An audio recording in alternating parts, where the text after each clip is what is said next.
ನಮಸ್ಕಾರ ಮತ್ತು ಡಿಕೋಡರ್ಗೆ ಸ್ವಾಗತ. ಇಂದು ನಾವು ನಿಮಗೆ ವರ್ಷದ ನಮ್ಮ ಅತ್ಯಂತ ಪ್ರಮುಖ ಕಾರ್ಯಕ್ರಮಗಳಲ್ಲಿ ಒಂದನ್ನು ಪ್ರಸ್ತುತಪಡಿಸುತ್ತಿದ್ದೇವೆ. ಅದರಲ್ಲಿ ನಾವು ಮುಂದಿನ 12 ತಿಂಗಳುಗಳಲ್ಲಿ ವಿಶ್ವ ಮತ್ತು ಭಾರತದ ಆರ್ಥಿಕತೆಗೆ ಏನಾಗುತ್ತದೆ ಎಂಬುದನ್ನು ಡಿಕೋಡ್ ಮಾಡುತ್ತೇವೆ. ಮುಂದೆ ಯೋಜಿಸಲು ಮತ್ತು ಹೂಡಿಕೆ ಮಾಡಬೇಕೆ ಅಥವಾ ಬೇಡವೇ ಎಂಬುದನ್ನು ಅರ್ಥ ಮಾಡಿಕೊಳ್ಳಲು ಬಯಸುವವರು ಅದ್ಭುತ ಹೂಡಿಕೆದಾರ ಮತ್ತು ಬರಹಗಾರ, ಅದ್ಭುತ ಪ್ರತಿಭೆಯ ರುಚಿರ್ ಶರ್ಮಾ ಮತ್ತು ಅವರ 2026ರ ಟಾಪ್ 10 ಟ್ರೆಂಡ್ಗಳನ್ನು ಗಮನವಿಟ್ಟು ಕೇಳಿ. ರುಚಿರ್ ಶರ್ಮಾ ಅವರು ಫೈನಾನ್ಷಿಯಲ್ ಟೈಮ್ಸ್ನ ಕೊಡುಗೆ ಸಂಪಾದಕರು ಮತ್ತು ಅವರ ಇತ್ತೀಚಿನ what went wrong with capitalism ಅನ್ನು ಒಳಗೊಂಡಂತೆ ಹಲವಾರು ಪುಸ್ತಕಗಳ ಲೇಖಕರಾಗಿದ್ದಾರೆ. ಅವರು ಬ್ರೇಕ್ಔಟ್ ಕ್ಯಾಪಿಟಲ್ನ ಸಂಸ್ಥಾಪಕರು ಮತ್ತು ರಾಕ್ಫೆಲ್ಲರ್ ಇಂಟರ್ನ್ಯಾಷನಲ್ನ ಅಧ್ಯಕ್ಷರಾಗಿದ್ದಾರೆ. ಸರಿ, ಇಂದಿನ ಕಾರ್ಯಕ್ರಮವು 2 ಭಾಗಗಳಲ್ಲಿದೆ. ಭಾಗ 2 2026ರ ಮುಂದಿನ ನೋಟವಾಗಿದೆ. ಆದರೆ ಮೊದಲು ನಾವು ಕಳೆದ ವರ್ಷ ರುಚಿರ್ ಅವರ ಮುನ್ಸೂಚನೆಗಳು ಎಷ್ಟು ನಿಖರವಾಗಿದ್ದವು ಎಂಬುದನ್ನು ಸಹ ನೋಡೋಣ. ಈ ಸಂಶೋಧನೆ ಮತ್ತು ಒಳನೋಟಗಳೆಲ್ಲವನ್ನು ರುಚಿರ್ ಮತ್ತು ಅವರ ಅದ್ಭುತ ತಂಡವೇ ಮಾಡಿದೆ ಎಂದು ನಾನು ಆರಂಭದಲ್ಲಿಯೇ ಮತ್ತೊಮ್ಮೆ ಸ್ಪಷ್ಟಪಡಿಸಲು ಬಯಸುತ್ತೇನೆ. ಮತ್ತು ಹಾಗೆಯೇ ಈ ವರ್ಷ ವಿಶ್ವ ಮತ್ತು ಭಾರತದಾದ್ಯಂತದ ಘಟನೆಗಳ ಬಗ್ಗೆ ನಿಯಮಿತ ಮತ್ತು ವಿಭಿನ್ನ ಒಳನೋಟಗಳನ್ನು ಪಡೆಯಲು ದಯವಿಟ್ಟು ಸಬ್ಸ್ಕ್ರೈಬ್ ಮೇಲೆ ಕ್ಲಿಕ್ ಮಾಡಿ ಮತ್ತು ಡಿಕೋಡರ್ ಅನ್ನು ಫಾಲೋ ಮಾಡಿ. ಆದರೆ ಮೊದಲು ರುಚಿರ್ ನಮ್ಮೊಂದಿಗೆ ಮತ್ತೆ ಸೇರಿಕೊಂಡಿದ್ದಕ್ಕಾಗಿ ತುಂಬ ಧನ್ಯವಾದಗಳು. ನಿಮ್ಮ ಈ ಬಿಡುವಿಲ್ಲದ ಜೀವನದಲ್ಲಿ ನೀವು ಬಂದಿದ್ದು ನಿಜಕ್ಕೂ ಸಂತೋಷ. ಸರಿ, ಒಮ್ಮೆಯಾದರೂ ನೀವು ಸಮಯ ಮಾಡಿಕೊಂಡಿದ್ದು ಬಹಳ ಸಂತೋಷ. ಸರಿ, ಇದು ವರ್ಷದ ನನ್ನ ನೆಚ್ಚಿನ ಕಾರ್ಯಕ್ರಮ ಮತ್ತು ನಾನು ಇಲ್ಲಿರುವುದಕ್ಕೆ ನನಗೆ ಸಂತೋಷವಿದೆ ಪ್ರಣೋಯ್. ಧನ್ಯವಾದಗಳು. ಮತ್ತು ಕಳೆದ ವರ್ಷದ ನಿಮ್ಮ ಮುನ್ಸೂಚನೆಯ ಬಗ್ಗೆ ನಾವು ತುಂಬಾ ಕಠಿಣವಾಗಿರಲಿದ್ದೇವೆ. ನನಗೆ ಅದು ಅಭ್ಯಾಸವಾಗಿದೆ. ನನ್ನ ಪ್ರಕಾರ ಆ ವಿಷಯದಲ್ಲಿ ನಾನು 1 ದಶಕಕ್ಕೂ ಹೆಚ್ಚು ಕಾಲದಿಂದ ಇಕ್ಕಟ್ಟಿನಲ್ಲಿದ್ದೇನೆ. ಸರಿ, ನೀವು ಕಳೆದ ವರ್ಷ ಮಾಡಿದ ಮುನ್ಸೂಚನೆ ಹಾಗೂ ವಾಸ್ತವವಾಗಿ ಏನಾಯಿತು ಎಂಬುದನ್ನು ನೋಡುವುದರೊಂದಿಗೆ ಪ್ರಾರಂಭಿಸೋಣ. ಮೊದಲನೇದಾಗಿ, ಅಮೆರಿಕದ ಪ್ರಾಬಲ್ಯದ ಇತ್ತೀಚಿನ ಮಾದರಿಯಲ್ಲಿ ಒಂದು ಹಿಂಚಲನೆ ಇರುತ್ತದೆ ಎಂದು ನೀವು ಹೇಳಿದ್ದೀರಿ. ವಾಸ್ತವವಾಗಿ ಆಗಿದ್ದು ಕೂಡ ನಿಖರವಾಗಿ ಅದೇ. ಅಂತಾರಾಷ್ಟ್ರೀಯ ಮಾರುಕಟ್ಟೆಯು US ಅನ್ನು 2 ಪಟ್ಟು 2 ಬಾರಿ ಮೀರಿಸಿದೆ. ಅದನ್ನು ನೋಡಿ.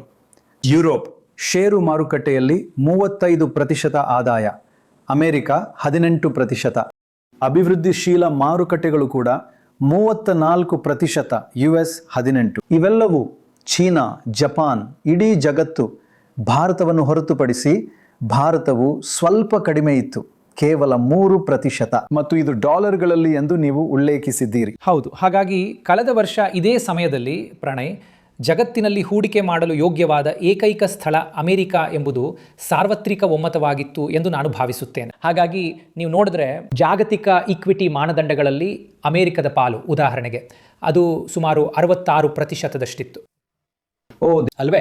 ಹಾಗಾಗಿ ನೀವು ಹಣ ಹೂಡಿಕೆ ಮಾಡಬಹುದಾದ ಏಕೈಕ ಸ್ಥಳ ಅಮೆರಿಕ ಎಂದು ಎಲ್ಲರಿಗೂ ಮನವರಿಕೆಯಾಗಿತ್ತು ಮತ್ತು ಅದನ್ನು ಒಪ್ಕೊಳ್ಳೇಬೇಕು. ಅಮೆರಿಕದ ಆರ್ಥಿಕತೆ ಮತ್ತು ಅಮೆರಿಕದ ಷೇರು ಮಾರುಕಟ್ಟೆಯು ಕಳೆದ ವರ್ಷ ತುಲನಾತ್ಮಕವಾಗಿ ಉತ್ತಮವಾಗಿತ್ತು. 18% ಎಂಬುದು 10% ದೀರ್ಘಾವಧಿಯ ಸರಾಸರಿ ಆದಾಯಕ್ಕಿಂತ ಬಹಳ ಹೆಚ್ಚಾಗಿದೆ. ಮತ್ತು ನಾವು ನೋಡಲಿರುವಂತೆ US ಆರ್ಥಿಕತೆಯು ಕೂಡ ಉತ್ತಮವಾಗಿತ್ತು. ಆದರೆ ಸಾಪೇಕ್ಷ ಆಧಾರದ ಮೇಲೆ ಉಳಿದ ಜಗತ್ತು ಅಮೆರಿಕಕ್ಕಿಂತ ಬಹಳ ಉತ್ತಮ ಸಾಧನೆ ಮಾಡಿದೆ. ವಾಸ್ತವವಾಗಿ ಬಹುಶಃ 15 ವರ್ಷಗಳಲ್ಲಿ ಅತಿ ದೊಡ್ಡ ಅಂತರದಿಂದ. ವಾಹ್!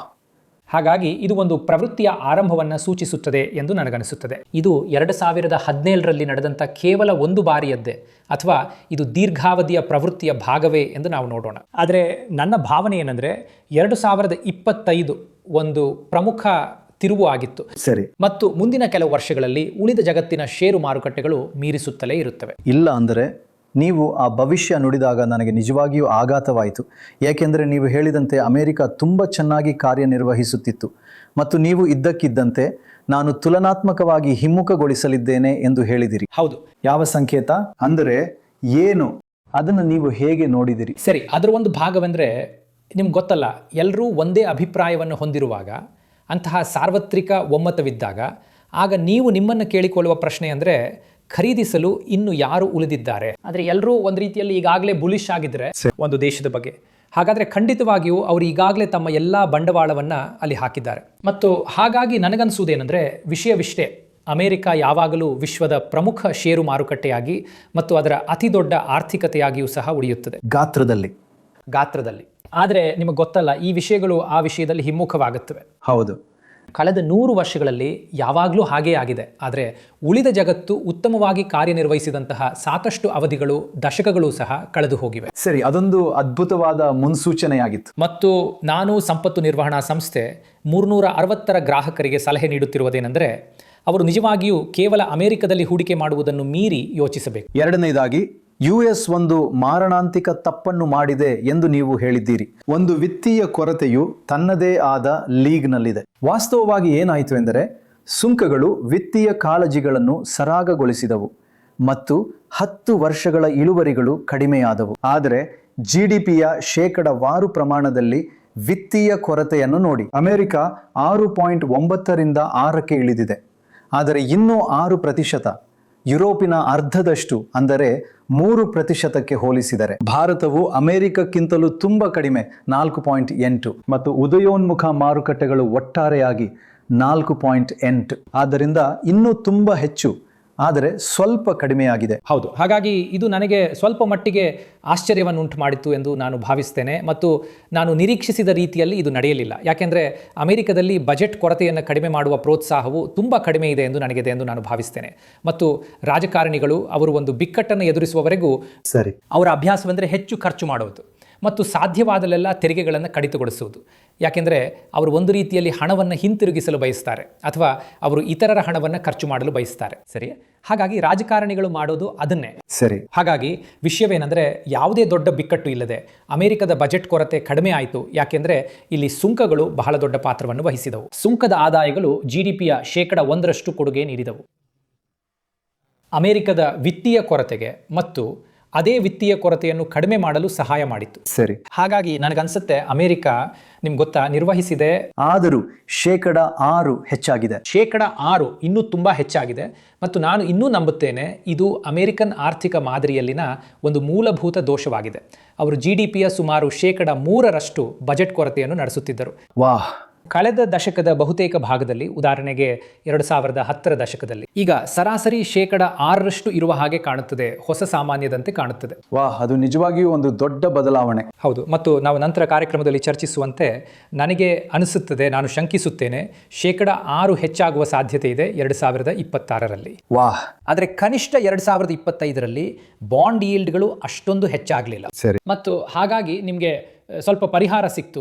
ಸರಿ, ಬಜೆಟ್ ಕೊರತೆ ಹೆಚ್ಚಾಗದ ಕಾರಣ.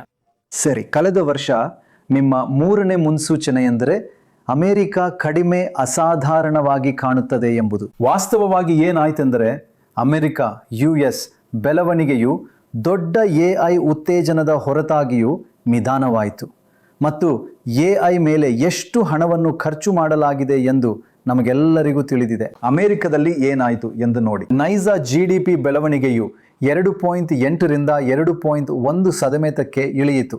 ಜಾಗತಿಕವಾಗಿ ಅದು ಸ್ಥಿರವಾಗಿದ್ದರೆ ಮತ್ತು ಭಾರತದಲ್ಲಿ ಅದು ಏರಿಕೆಯಾಯಿತು.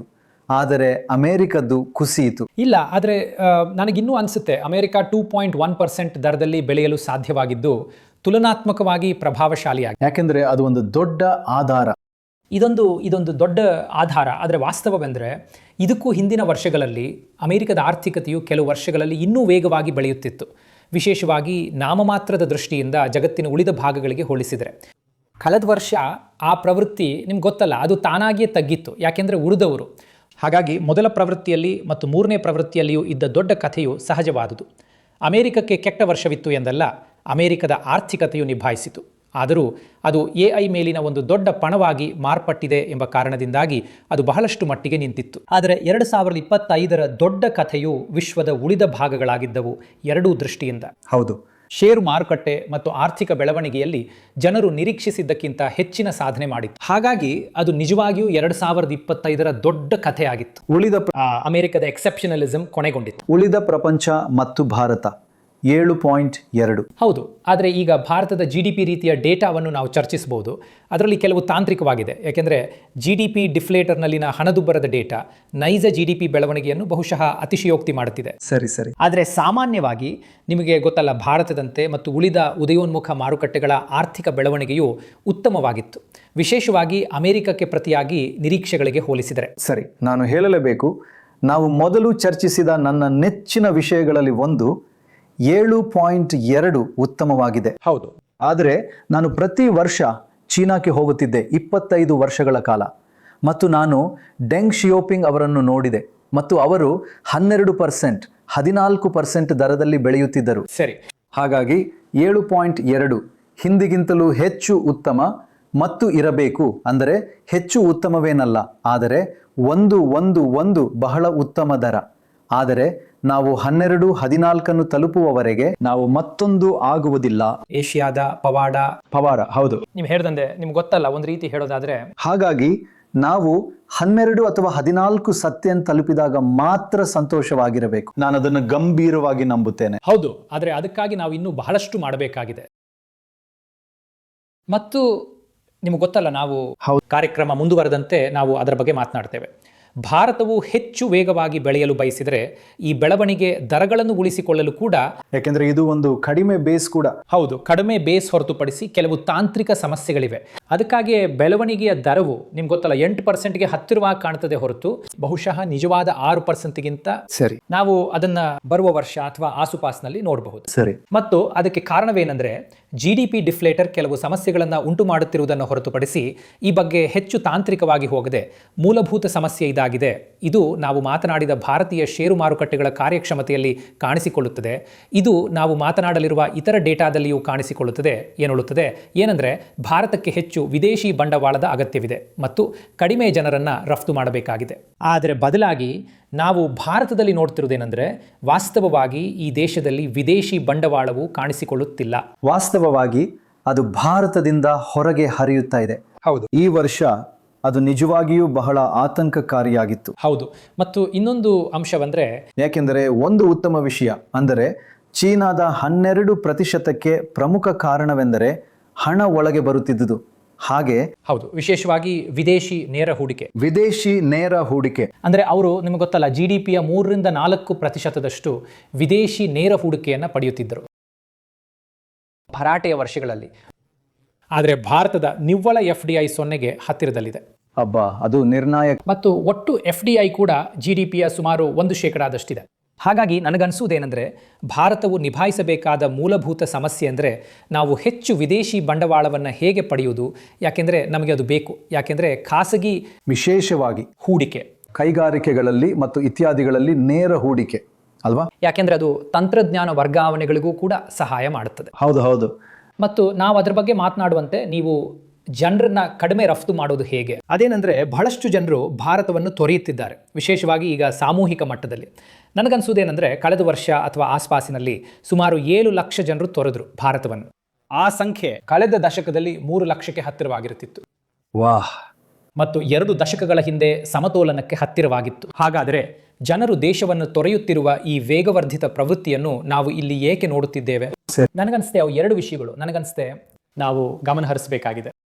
ಇದು ಬಹಳ ಆಸಕ್ತಿದಾಯಕವಾಗಿದೆ ಈ ಏರಿಕೆ. ನನಗನ್ಸುತ್ತಿದೆ ನೀವು ಇದರ ಬಗ್ಗೆ ನಂತರವೂ ಮಾತನಾಡುತ್ತೀರಿ. ಹೌದು, ಎಲ್ಲ ವೀಸಾ ನಿರ್ಬಂಧಗಳು ಮತ್ತು ಎಲ್ಲ ರೀತಿಯ ವಲಸೆ ವಿರೋಧಿ. ಹೇಗಾದರೂ ನಾವು ಅದರ ಬಗ್ಗೆ ನಂತರ ಮಾತನಾಡುತ್ತೇವೆ. ಹೌದು, ಅದು ಸರಿ. ನೀವು ಮಾಡಿದ 4ನೇ ಭವಿಷ್ಯವಾಣಿ ಎಂದರೆ ಹೊಸ ತಾರೆಗಳು ಹೊರಹೊಮ್ಮುತ್ತವೆ ಮತ್ತು ವಾಸ್ತವವಾಗಿ 2025ರಲ್ಲಿ US-ಗಿಂತ ವೇಗವಾಗಿ ಬೆಳೆಯುತ್ತಿರುವ ಉದಯೋನ್ಮುಖ ಮಾರುಕಟ್ಟೆಗಳ ಸಂಖ್ಯೆ ಗಗನಕ್ಕೇರಿತು. 2024ರಲ್ಲಿ US-ಗಿಂತ ವೇಗವಾದ ತಲವಾರು GDP ಬೆಳವಣಿಗೆ ಹೊಂದಿದ್ದ 52% ಉದಯೋನ್ಮುಖ ಮಾರುಕಟ್ಟೆಗಳಿದ್ದವು. 52. ಕಳೆದ ವರ್ಷ ಅದು 76ಕ್ಕೆ ಏರಿತು. ಈಗ ಅದು ಸಂಭವಿಸುವುದನ್ನು ನೀವು ಹೇಗೆ ನೋಡಿದಿರಿ? ಅಂದರೆ ಯಾಕೆಂದರೆ ನನಗನ್ಸೋದೇನೆಂದರೆ ಮೊದಲನೇದಾಗಿ ಕಡಿಮೆ ನೆಲೆಯಿಂದ ಅನೇಕ ಉದಯೋನ್ಮುಖ ಮಾರುಕಟ್ಟೆಗಳು US-ಗಿಂತ ವೇಗವಾಗಿ ಬೆಳಿಬೇಕು. ಸರಿ. ಆದರೆ 52ರಿಂದ 76ಕ್ಕೆ. ಹೌದು. ಮತ್ತು ಇದೇ ರೀತಿಯ ಪರಿಸ್ಥಿತಿ 2000ದ ದಶಕದಲ್ಲಿ ಎಲ್ಲ ಉದಯೋನ್ಮುಖ ಮಾರುಕಟ್ಟೆಗಳು ಪ್ರವರ್ಧಮಾನಕ್ಕೆ ಬರ್ತಿದ್ದಾಗ ಇತ್ತು.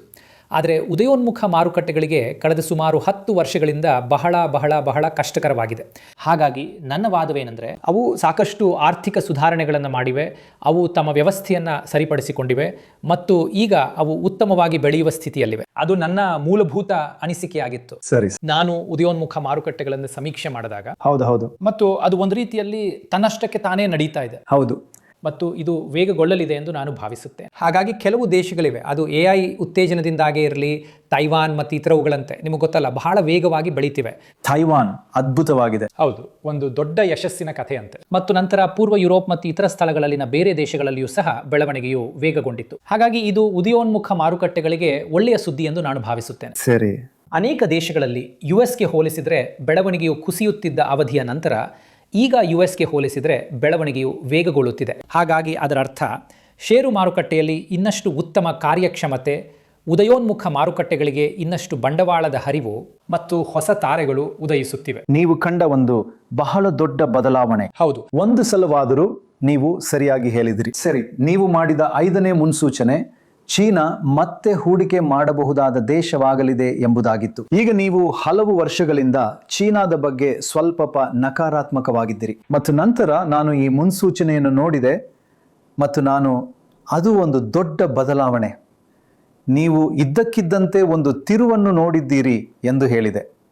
ನಿಜವಾಗಿ ಏನಾಯಿತು ಅಂದರೆ ಚೀನಾದ ಸ್ಟಾಕ್ಗಳು ಯುನೈಟೆಡ್ ಸ್ಟೇಟ್ಸ್ಗಿಂತ 2 ಪಟ್ಟು ಹೆಚ್ಚು ಆದಾಯವನ್ನು ನೀಡಿದವು. ಚೀನಾದ ಷೇರು ಮಾರುಕಟ್ಟೆಯ ಆದಾಯವು 31% ಮತ್ತು US 18% ಆಗಿತ್ತು. ಎಂತಹ ಬದಲಾವಣೆ! ಹೌದು. ಹಾಗಾಗಿ ನಾನು ಭಾವಿಸುವುದೇನೆಂದರೆ, ನನಗೆ ಅನಿಸುತ್ತಿದ್ದುದೇನೆಂದರೆ, ಹಲವಾರು ಜನರು ಚೀನಾದ ಬಗ್ಗೆ ನಿರಾಶಾವಾದಿಗಳಾಗಿದ್ದಾರೆ. ಅದೇನೆಂದರೆ, ಹೌದು, ಚೀನಾಕ್ಕೆ ಅದರ ಸಾಲದಿಂದ ಹಿಡಿದು ಜನಸಂಖ್ಯಾಶಾಸ್ತ್ರದವರೆಗೆ ಅನೇಕ ಸಮಸ್ಯೆಗಳಿವೆ, ಜನಸಂಖ್ಯೆ ಕುಗ್ಗುತ್ತಿದೆ. ಆದರೆ ನಾನು ಭಾವಿಸುವುದೇನೆಂದರೆ, ಏನಾಯಿತು ಅಂದರೆ, ಚೀನಾ ವಿದೇಶಿ ಹೂಡಿಕೆದಾರರ ಸಮುದಾಯ ಮತ್ತು ಎಲ್ಲರೂ ಚೀನಾವನ್ನು ಹೂಡಿಕೆ ಮಾಡಲಾಗದ ದೇಶ ಎಂದು ಕರೆಯುತ್ತಿದ್ದರು.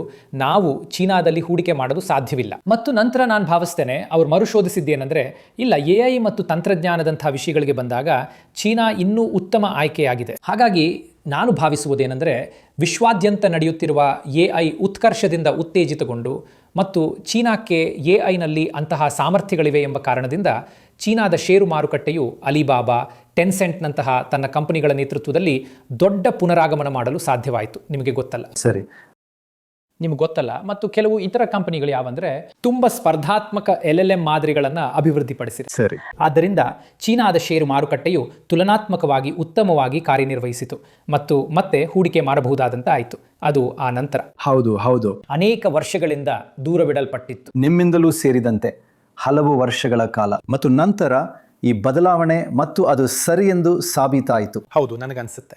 ಮತ್ತೊಂದು, ವಾಸ್ತವವಾಗಿ ನೀವು ಮಾಡಿದ 6ನೇ ಮುನ್ಸೂಚನೆ ನಿಜವಾಗಿಯೂ ಅದ್ಭುತವಾಗಿತ್ತು. ಭಾರತದ ಸ್ಮಾಲ್ ಕ್ಯಾಪ್ಗಳು ಇನ್ನು ಮುಂದೆ ಸುಂದರವಾಗಿರುವುದಿಲ್ಲ ಎಂದು ನೀವು ಹೇಳಿದ್ದೀರಿ ಮತ್ತು ಅದು ಮಿಡ್ ಕ್ಯಾಪ್ಗಳು ಮತ್ತು ಲಾರ್ಜ್ ಕ್ಯಾಪ್ಗಳಿಗಿಂತ ಸ್ಮಾಲ್ ಕ್ಯಾಪ್ಗಳು ಹಲವು ವರ್ಷಗಳಿಂದ ಹೆಚ್ಚು ಉತ್ತಮವಾಗಿ ಕಾರ್ಯನಿರ್ವಹಿಸಿದ ನಂತರ ವಾಸ್ತವವಾಗಿ ಏನಾಯಿತು? ಸ್ಮಾಲ್ ಕ್ಯಾಪ್ಗಳು ಅತಿ ಕೆಟ್ಟ ಪ್ರದರ್ಶನ ನೀಡಿದವು, ಲಾರ್ಜ್ ಕ್ಯಾಪ್ಗಳು 10.5ರಷ್ಟು ಏರಿದವು, ಮಿಡ್ ಕ್ಯಾಪ್ಗಳು 6.2ರಷ್ಟು ಮತ್ತು ಸ್ಮಾಲ್ ಕ್ಯಾಪ್ಗಳು -5.3ರಷ್ಟು ಇಳಿದವು. ಈಗ ಅದು ಸಂಪೂರ್ಣ ಬದಲಾವಣೆಯಾಗಿದೆ.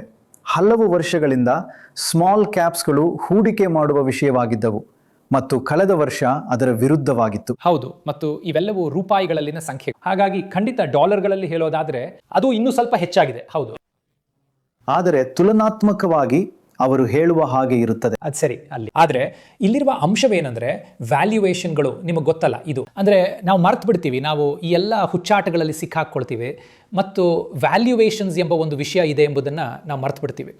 ಸರಿ. ಯಾವಂದರೆ ಸ್ಮಾಲ್ ಕ್ಯಾಪ್ ಸ್ಟಾಕ್ಗಳ ವ್ಯಾಲ್ಯೂಯೇಷನ್ಗಳು ತುಂಬ ದುಬಾರಿಯಾಗಿವೆ ಮತ್ತು ಸ್ಮಾಲ್ ಕ್ಯಾಪ್ ಸ್ಟಾಕ್ಗಳ ಗಳಿಕೆ ಮತ್ತು ಎಲ್ಲದರ ವಿಷಯದಲ್ಲಿನ ನಿರೀಕ್ಷೆಗಳು ತುಂಬ ಹೆಚ್ಚಾಗಿದ್ದವು.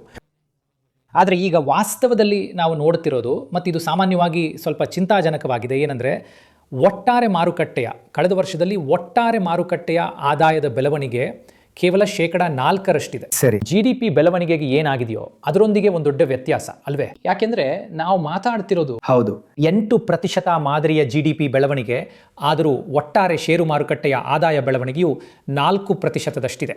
ಮತ್ತು ಸ್ಮಾಲ್ ಕ್ಯಾಪ್ಗಳ ಆದಾಯ ಮತ್ತು ಲಾಭದ ಬೆಳವಣಿಗೆ ವಾಸ್ತವವಾಗಿ ನಕಾರಾತ್ಮಕವಾಗಿದೆ. ಅದು ಒಟ್ಟಾರೆಯಾಗಿಯೂ ಸಹ ಒಟ್ಟಾರೆಯಾಗಿ ಹೌದು, ಸರಿ ಅಲ್ವೇ? ಹಾಗಾಗಿ ನನಗನ್ಸುತ್ತೆ ಅದೇ ನಿಜವಾಗಿಯೂ ಅದನ್ನ ಕೆಳಗೆಳೀತಾ ಇದೆ ಅಂತ. ದೊಡ್ಡ ಬದಲಾವಣೆ. ಅಂದರೆ ಈ ಕೆಲವು ಸ್ಮಾಲ್ ಕ್ಯಾಪ್ ಸ್ಟಾಕ್ಗಳಲ್ಲಿ ನೀವು ದೊಡ್ಡ ಮೌಲ್ಯಮಾಪನ ಹೆಚ್ಚಳವನ್ನು ಕಂಡಿದ್ದೀರಿ. ಯಾಕಂದರೆ ನೀವು ಹೇಳಿದಂತೆ ವರ್ಷಗಳ ಕಾಲದ ಉತ್ತಮ ಪ್ರದರ್ಶನದ ನಂತರ ಸರಿ ಮತ್ತು ನಂತರ ಕಳೆದ 1 ವರ್ಷದಲ್ಲಿ ಅಥವಾ ಆಸುಪಾಸಿನಲ್ಲಿ ನಿರ್ದಿಷ್ಟವಾಗಿ ಸ್ಮಾಲ್ ಕ್ಯಾಪ್ಗಳ ಆದಾಯದ ಬೆಳವಣಿಗೆ, ಲಾಭದ ಬೆಳವಣಿಗೆಯು ನಕಾರಾತ್ಮಕವಾಗಿ ಬದಲಾಗಿದೆ ಎಂದು ನಾವು ನೋಡಿದ್ದೇವೆ. ಒಟ್ಟಾರೆ ಮಾರುಕಟ್ಟೆಯಲ್ಲಿ ಅದು ನಿಧಾನವಾಗಿದೆ, ಎಂತಹ ಬದಲಾವಣೆ, ಆದರೆ ಅವುಗಳಿಗೆ ಅದು ಕಡಿಮೆ ಇದೆ, ನಕಾರಾತ್ಮಕವಾಗಿ ಬದಲಾಗಿದೆ. ಹಾಗಾಗಿ ನನಗನ್ಸುತ್ತೆ ಅದು ಒಂದು ನಿಜವಾದ ತೊಡಕು ಅಂತ. ಮತ್ತು ಮತ್ತೊಮ್ಮೆ GDP ಬೆಳವಣಿಗೆ ಮತ್ತು ಇತರ ವಿಷಯಗಳ ಬಗ್ಗೆ ನಾವಿಲ್ಲಿ ಹೊಂದಿರುವ ಎಲ್ಲ ಪ್ರಮುಖ ಆಶಾವಾದದ ಹೊರತಾಗಿಯೂ ಷೇರು ಮಾರುಕಟ್ಟೆಯು ಸ್ವಲ್ಪ ವಿಭಿನ್ನ ಕಥೆಯನ್ನು ಹೇಳುತ್ತಿದೆ ಎಂದು ಇದು ನಿಮಗೆ ಹೇಳುತ್ತದೆ.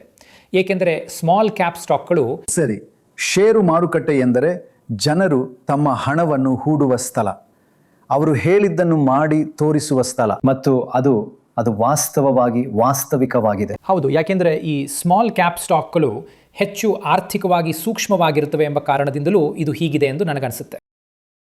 ಸರಿ, ಆದ್ದರಿಂದ ಅವು ಹೆಚ್ಚು ನೋವನ್ನು ಅನುಭವಿಸುತ್ತಿವೆ.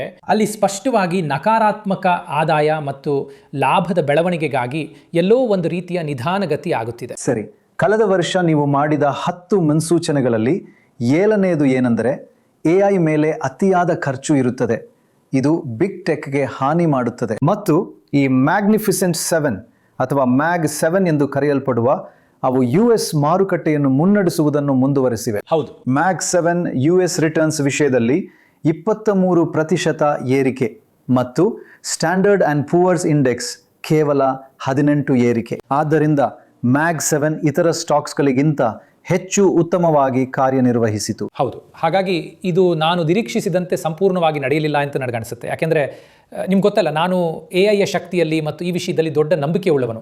AI ಒಂದು ದೊಡ್ಡ ಉತ್ಪಾದಕತೆಯ ಪರಿಣಾಮವನ್ನು ಬೀರಲಿದೆ. ಆದರೆ ಈ ಕೆಲವು ಕಂಪನಿಗಳು ಖರ್ಚು ಮಾಡುತ್ತಿರುವ ಹಣದ ಮೊತ್ತ ಮತ್ತು ಈ ಬಂಡವಾಳದ ಮೇಲೆ ಅವರು ಹೇಗೆ ಲಾಭವನ್ನು ಪಡೆಯುತ್ತಾರೆ ಎಂಬುದರ ಬಗ್ಗೆ ನನಗೆ ನಿಜವಾಗಿಯೂ ಚಿಂತೆಯಾಗಿದೆ. ನನ್ನ ಪ್ರಕಾರ ಅದು ನನ್ನ ಚಿಂತೆಯಾಗಿದೆ. ಮತ್ತು ನಾನು ಅಂದ್ಕೊಂಡಿದ್ದೆ 2025ರಲ್ಲಿ ಹೂಡಿಕೆದಾರರು ಇದರ ಬಗ್ಗೆ ಹೆಚ್ಚು ಚಿಂತಿತರಾಗ್ತಾರೆ ಎಂದು. ಸರಿ, ಮತ್ತು ಈಗ ಮುಂದಿನ ಗ್ರಾಫ್ ತೋರಿಸುವಂತೆ, ಹೌದು, ನಾವು ಇಲ್ಲಿದ್ದೇವೆ. ಹೌದು, ಅತಿಯಾದ ಖರ್ಚು ಅದಕ್ಕೆ ಹೊಡೆತ ನೀಡಲಿದೆ. ಆದರೆ ಮ್ಯಾಗ್ನಿಫಿಸೆಂಟ್ 7 ಮ್ಯಾಗ್ 7 ಅವರು ವಿಭಜನೆಗೊಂಡರು ಮತ್ತು ಗೂಗಲ್ 66% ಮತ್ತು ಅವರು AI ವಿಷಯದಲ್ಲಿ ಸ್ವಲ್ಪ ತಡವಾಗಿ ಪ್ರಾರಂಭಿಸಿದವರು, ಮತ್ತು ಮೈಕ್ರೋಸಾಫ್ಟ್ ಅದು ಕೇವಲ 16% ಬೆಳೆದಿದ್ದು ಮೂಲ ಪ್ರವರ್ತಕರಲ್ಲಿ ಒಂದಾಗಿತ್ತು. ಹಾಗಾಗಿ ಮತ್ತು ಅಮೆಜಾನ್ 5%. ಹಾಗಾಗಿ ಎಂಥ ವ್ಯತ್ಯಾಸ, 66ರಿಂದ 5%. ಆ ವಿಭಜನೆ ಯಾಕೆ? ಹೌದು, ಆದರೆ ನನ್ನ ಪ್ರಕಾರ ಇದು ನಿಮಗೆ ಇನ್ನೊಂದು ಕಥೆಯನ್ನು ಹೇಳುತ್ತದೆ. ಹಾಗಾಗಿ ನಾನು ಹೇಳಿದಂತೆ ಹೂಡಿಕೆದಾರರು ಸರಿ ಈ ಎಲ್ಲ ಹಣ ಎಲ್ಲಿಗೆ ಹೋಗುತ್ತಿದೆ ಎಂದು ಕೇಳಲು ಪ್ರಾರಂಭಿಸುತ್ತಾರೆ ಎಂಬ ಚಿಂತೆಗಳು ಮೂಡುತ್ತವೆ ಎಂದು ನಾನು ನಿರೀಕ್ಷಿಸಿದ್ದೆ. ಮತ್ತು ನನ್ನ ಪ್ರಕಾರ ನಾವು ಬದಲಿಗೆ ನೋಡಿದ್ದು ಅದಾಗಿತ್ತು. ಒಟ್ಟಾರೆಯಾಗಿ ಆತಂಕಗಳಿದ್ದವು ಎಂದು ತೋರುವುದಿಲ್ಲ, ಯಾಕೆಂದರೆ ಒಟ್ಟಾರೆ ಆದಾಯವು ತುಂಬ ಉತ್ತಮವಾಗಿತ್ತು. ಆದರೆ ನೀವು ಆಳವಾಗಿ ನೋಡಿದ್ರೆ ಆತಂಕಗಳು ಬರ್ತಿವೆ. ಅಮೆಜಾನ್ ಕಳಪೆ ಪ್ರದರ್ಶನ ನೀಡಲು ಮೆಟಾ ಕೂಡ ನಿಮ್ಗೆ ಗೊತ್ತಲ್ಲ ಅಷ್ಟು ಚೆನ್ನಾಗಿ ಮಾಡಲಿಲ್ಲ ಎನ್ನುವುದಕ್ಕೆ ಕಾರಣವೆಂದರೆ ಈ ಕಂಪನಿಗಳು ಹೆಚ್ಚು ಖರ್ಚು ಮಾಡ್ತಿವೆ ಮತ್ತು ವಾಸ್ತವವಾಗಿ ಮೊದಲ ಬಾರಿಗೆ ಸಾಲ ತೆಗೆದುಕೊಳ್ಳಲು ಪ್ರಾರಂಭಿಸುತ್ತಿವೆ ತಮ್ಮ AI ಹೂಡಿಕೆಗಳು. ಸರಿ, ಆದರೆ ಗೂಗಲ್ ಮತ್ತು ಎನ್ವಿಡಿಯಾ ಅವುಗಳು ಇನ್ನೂ ಕ್ಯಾಶ್ ಕೌಗಳಾಗಿಯೇ ಉಳಿದಿವೆ. ಅಂದರೆ ಅವರು ಯಾವುದೇ ಸಾಲ ತೆಗೆದುಕೊಳ್ತಿಲ್ಲ, ಯಾಕೆಂದರೆ ಅದು ತುಂಬಾ ಆಸಕ್ತಿದಾಯಕ. ಅವರು ಬಹಳಷ್ಟು ಹಣವನ್ನು ಉತ್ಪಾದಿಸ್ತಾ ಇದ್ದಾರೆ ಮತ್ತು ಗೂಗಲ್ ಮತ್ತು ನಿರ್ದಿಷ್ಟವಾಗಿ ಅವರ ಕಾರ್ಯಕ್ಷಮತೆ ತುಂಬ ಉತ್ತಮವಾಗಿದೆ, ಮಾರುಕಟ್ಟೆಯಲ್ಲಿ ಆಲ್ಫಾಬೆಟ್ ಎಂದು ಕರೆಯಲಾಗುವ. ಯಾಕೆಂದರೆ ಅವರು ಎಲ್ಲ ರಂಗಗಳಲ್ಲೂ ಉತ್ತಮವಾಗಿ ಕಾರ್ಯನಿರ್ವಹಿಸುತ್ತಿದ್ದಾರೆ. ಹಾಗಾಗಿ ಅವರು ಚಿಪ್ಸ್ ಕ್ಷೇತ್ರದಲ್ಲಿ ಗಂಭೀರ ಪ್ರಗತಿಯನ್ನು ಸಾಧಿಸಲು ಸಾಧ್ಯವಾಯಿತು ತಮ್ಮಲ್ಲಿರುವ AI ಮಾಡೆಲ್ಗಳಲ್ಲಿ. ಮತ್ತು ಈಗ ಅವರ ಬಳಿ ಗೂಗಲ್ ಮತ್ತು ಯೂಟ್ಯೂಬ್ನಂತಹ ಸರ್ಚ್ ಇಂಜಿನ್ಗಳಿವೆ. ಯೂಟ್ಯೂಬ್ ಮಾಡುತ್ತಿರುವುದು ಕೇವಲ ಅದ್ಭುತ, ಗಗನಕ್ಕೇರುತ್ತಿದೆ. ಹೌದು. ಮತ್ತು ನಿಮಗೆ ಗೊತ್ತಾ, ಭಾರತದಲ್ಲಿಯೂ ಸಹ ಆ ಸಂಖ್ಯೆಗಳು ಹಾಗೆ ಅಸಾಮಾನ್ಯವಾಗಿ ಹೆಚ್ಚಾಗಿದೆ. ಇದು ಗೋಟು ಆಗಿ ಮಾರ್ಪಟ್ಟಿದೆ ಎನ್ನುವ ದೃಷ್ಟಿಯಿಂದ. ಹೌದು, ಟಿವಿ ಸ್ಟೇಷನ್ ಹಾಗೆ ಹೇಳೋದಾದ್ರೆ ಸರಿ, ಸಾಮಾನ್ಯ ವ್ಯಕ್ತಿಗೆ ಪ್ರತಿದಿನ 60 ಕೋಟಿಗೂ ಹೆಚ್ಚು ಜನರು ನೋಡ್ತಾರೆ ಎಂದು ನನಗೆ ತಿಳಿಸಲಾಗಿದೆ. ಸರಿ, ಆದ್ದರಿಂದ ನನಗೆ ಅನಿಸುತ್ತದೆ ನಿಜವಾಗಿಯೂ ಆಗಿರುವುದು ಇದೆ. ಅವರು ಎಲ್ಲ ರಂಗಗಳಲ್ಲೂ ಯಶಸ್ವಿಯಾಗಿ ಕಾರ್ಯನಿರ್ವಹಿಸುತ್ತಿದ್ದಾರೆ ಮತ್ತು ಆದ್ದರಿಂದ ಗೂಗಲ್ ಉತ್ತಮವಾಗಿ ಕಾರ್ಯನಿರ್ವಹಿಸುತ್ತಿದೆ. ಮತ್ತು ಈಗ AI-ನಲ್ಲಿ ತಮ್ಮ ಹೂಡಿಕೆಗಳಿಗೆ ಹಣಕಾಸು ಒದಗಿಸಲು ಸಾಕಷ್ಟು ಸಾಲವನ್ನು ತೆಗೆದುಕೊಳ್ಳುತ್ತಿರುವ ಕೆಲವು ಇತರ AI ಕಂಪನಿಗಳಂತಲ್ಲದೆ ಗೂಗಲ್ ಮತ್ತು ಎನ್ವಿಡಿಯಾ ಬಳಿ ಇನ್ನೂ ಸಾಕಷ್ಟು ಹಣವಿದೆ. ಆದ್ದರಿಂದ ನನಗೆ ಅನಿಸುತ್ತದೆ ಆ ವ್ಯತ್ಯಾಸವು ಕಾಣಿಸಿಕೊಳ್ಳುತ್ತಿದೆ. ನಾನೊಂದು ಸಣ್ಣ ವಿಷಯವನ್ನು ಹೇಳಲು ಬಯಸ್ತೇನೆ. 3-4 ವರ್ಷಗಳ ಹಿಂದೆ ನಾನು ಸಿಲಿಕಾನ್ ವ್ಯಾಲಿಯಲ್ಲಿ ಪ್ರಯಾಣಿಸುತ್ತಿದ್ದಾಗ ಗೂಗಲ್ನ ಮುಖ್ಯಸ್ಥರಾದ ಸುಂದರ್ ಪಿಚೈ ಅವರ ಬಗ್ಗೆ ಜನರಿಗೆ ತುಂಬ ಸಂದೇಹವಿತ್ತು. ಆದರೆ ಸುಂದರ್ ಪಿಚೈ ಏನು ಮಾಡಿದ್ದಾರೆಂದು ನೋಡಿ. ಅವರು ಉಳಿದವರಿಗಿಂತ ಮುಂದಿದ್ದಾರೆ, 66%. ಅದು ಒಂದು ರೀತಿ ಕನಿಷ್ಠ ಕಳೆದ ವರ್ಷ. ಹೌದು, ಕಳೆದ ವರ್ಷ. ಹೌದು. ಆದ್ದರಿಂದ ನಾನು ಭಾವಿಸುತ್ತೇನೆ ಪ್ರತಿಯೊಬ್ಬರ ಅವನ ಬಗ್ಗೆ ಇರುವ ಅಭಿಪ್ರಾಯ ಬದಲಾಗಿದೆ.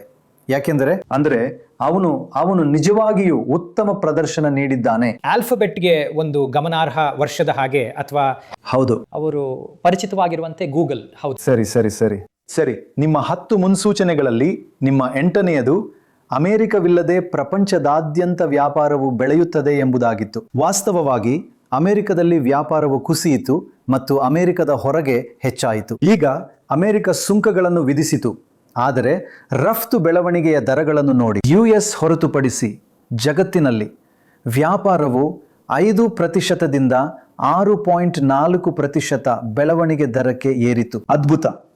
ಮತ್ತು ಅಮೆರಿಕದಲ್ಲಿ ಟ್ರಂಪ್ ಬಯಸಿದ್ದಕ್ಕೆ ಒಂಥರ ಸರಿಯಾಗಿ ವಿರುದ್ಧವಾಗಿ ಅದು 4.6 4.1% ಇಳಿಯಿತು. ಏನು, ಅದು ಯಾಕೆ ಹಾಗಾಯಿತು? ಹೌದು, ನನಗನ್ಸುವುದೇನೆಂದ್ರೆ ಇಲ್ಲಿ 2 ವಿಷಯಗಳು ನಡೀತಿವೆ. ಒಂದು ಏನಂದ್ರೆ, ಟ್ರಂಪ್ ಸುಂಕಗಳನ್ನು ವಿಧಿಸುವ ಮೂಲಕ ವ್ಯಾಪಾರ ಯುದ್ಧವನ್ನ ಸ್ಪಷ್ಟವಾಗಿ ಉಲ್ಬಣಗೊಳಿಸಲು ನಿರ್ಧರಿಸಿದರು.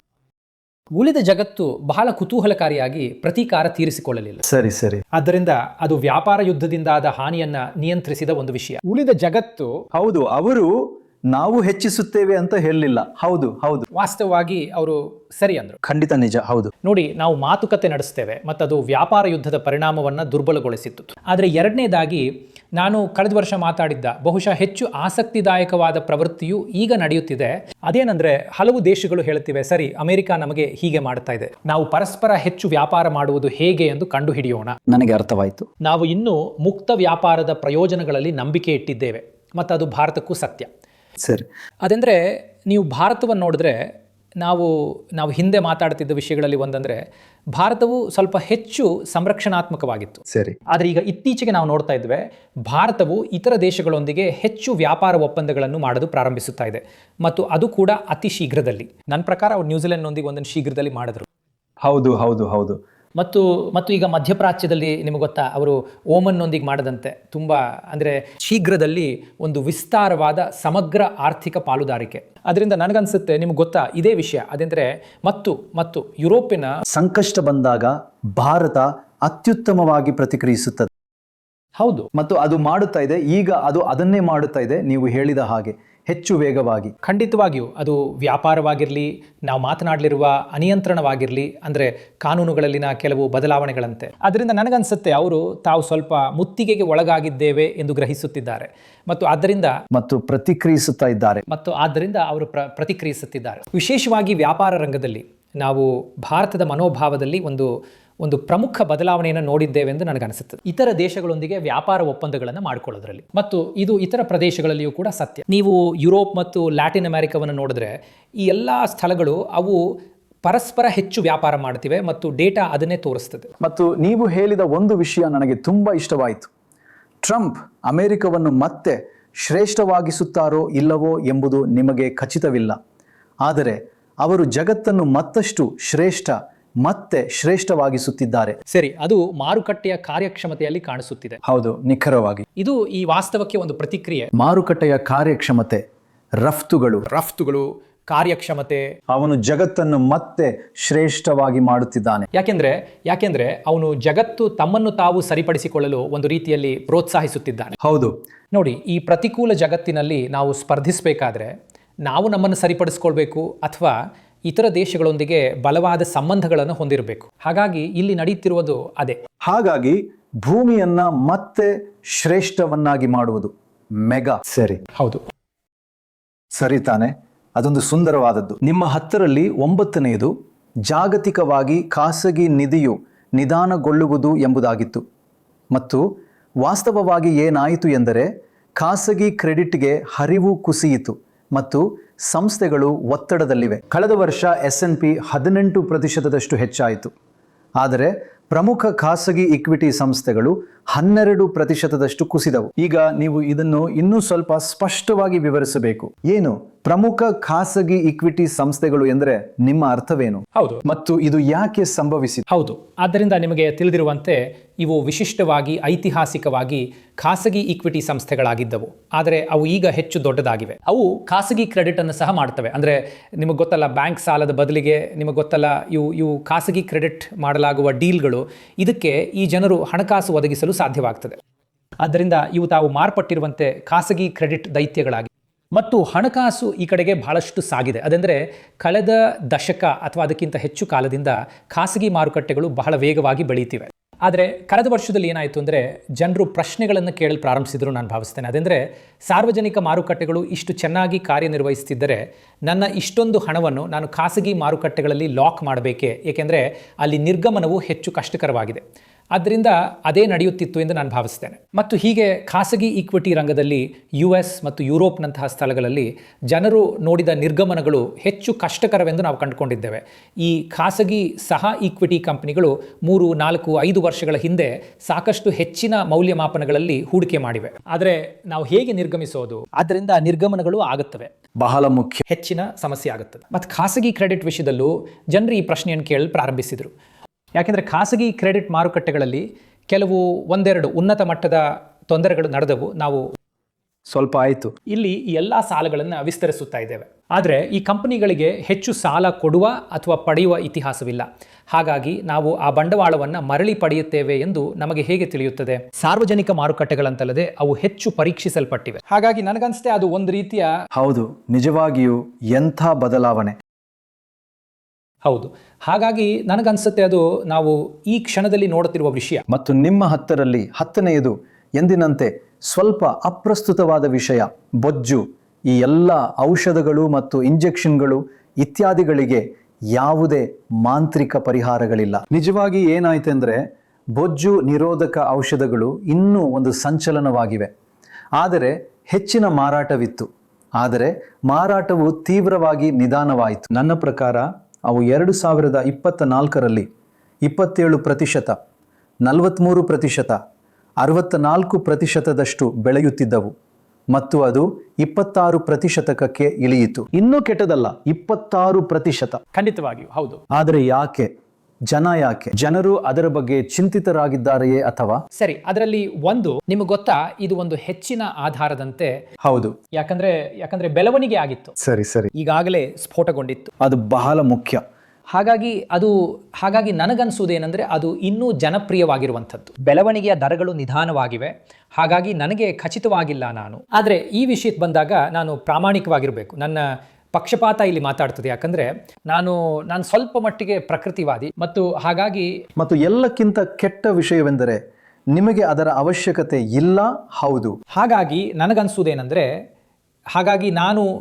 ನನಗನ್ಸುವುದೇನೆಂದರೆ ಇನ್ನೂ ಹೆಚ್ಚು ಇವೆ. ನನಗನ್ಸುತ್ತೆ ನೀವು ಸರಿಯಾದ ದಾರಿಯಲ್ಲಿದ್ದೀರಿ. ಕಾಣುವ ಅಡ್ಡ ಪರಿಣಾಮಗಳು. ನನಗನ್ಸುತ್ತೆ ನೀವು ಸರಿಯಾದ ದಾರಿಯಲ್ಲಿದ್ದೀರಿ ನಿಜವಾಗಿಯೂ.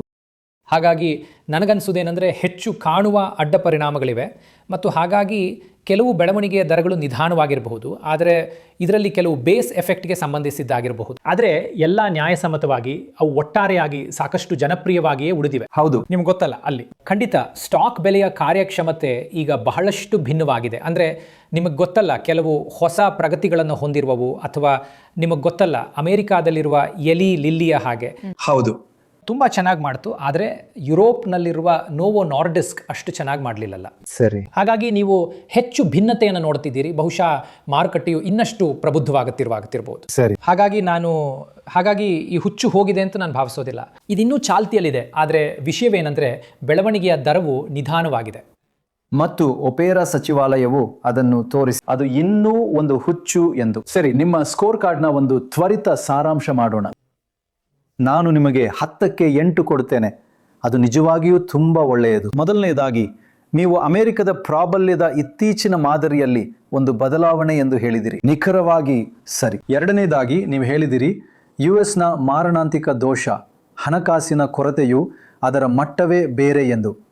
ಆ ವಿಷಯದಲ್ಲಿ ನೀವು ಹೇಳಿದ್ದು ಸರಿಯಾಗಿರಲಿಲ್ಲ. ಸರಿ, ಅಮೆರಿಕ ಕಡಿಮೆ ಅಸಾಧಾರಣವಾಗಿ ಕಾಣಿಸುತ್ತದೆ. ನಿಖರವಾಗಿ ಸರಿ. ನೀವು ಹೊಸ ತಾರೆಗಳು ಹೊರಹೊಮ್ಮುತ್ತವೆ ಎಂದು ಹೇಳಿದಿರಿ. ನಿಖರವಾಗಿ ಸರಿ. ಚೀನಾ ಮತ್ತೆ ಹೂಡಿಕೆಗೆ ಯೋಗ್ಯವಾಗಿದೆ. ನೀವು ಹೀಗೆ ಹೇಳುವುದು ಅಸಾಮಾನ್ಯ.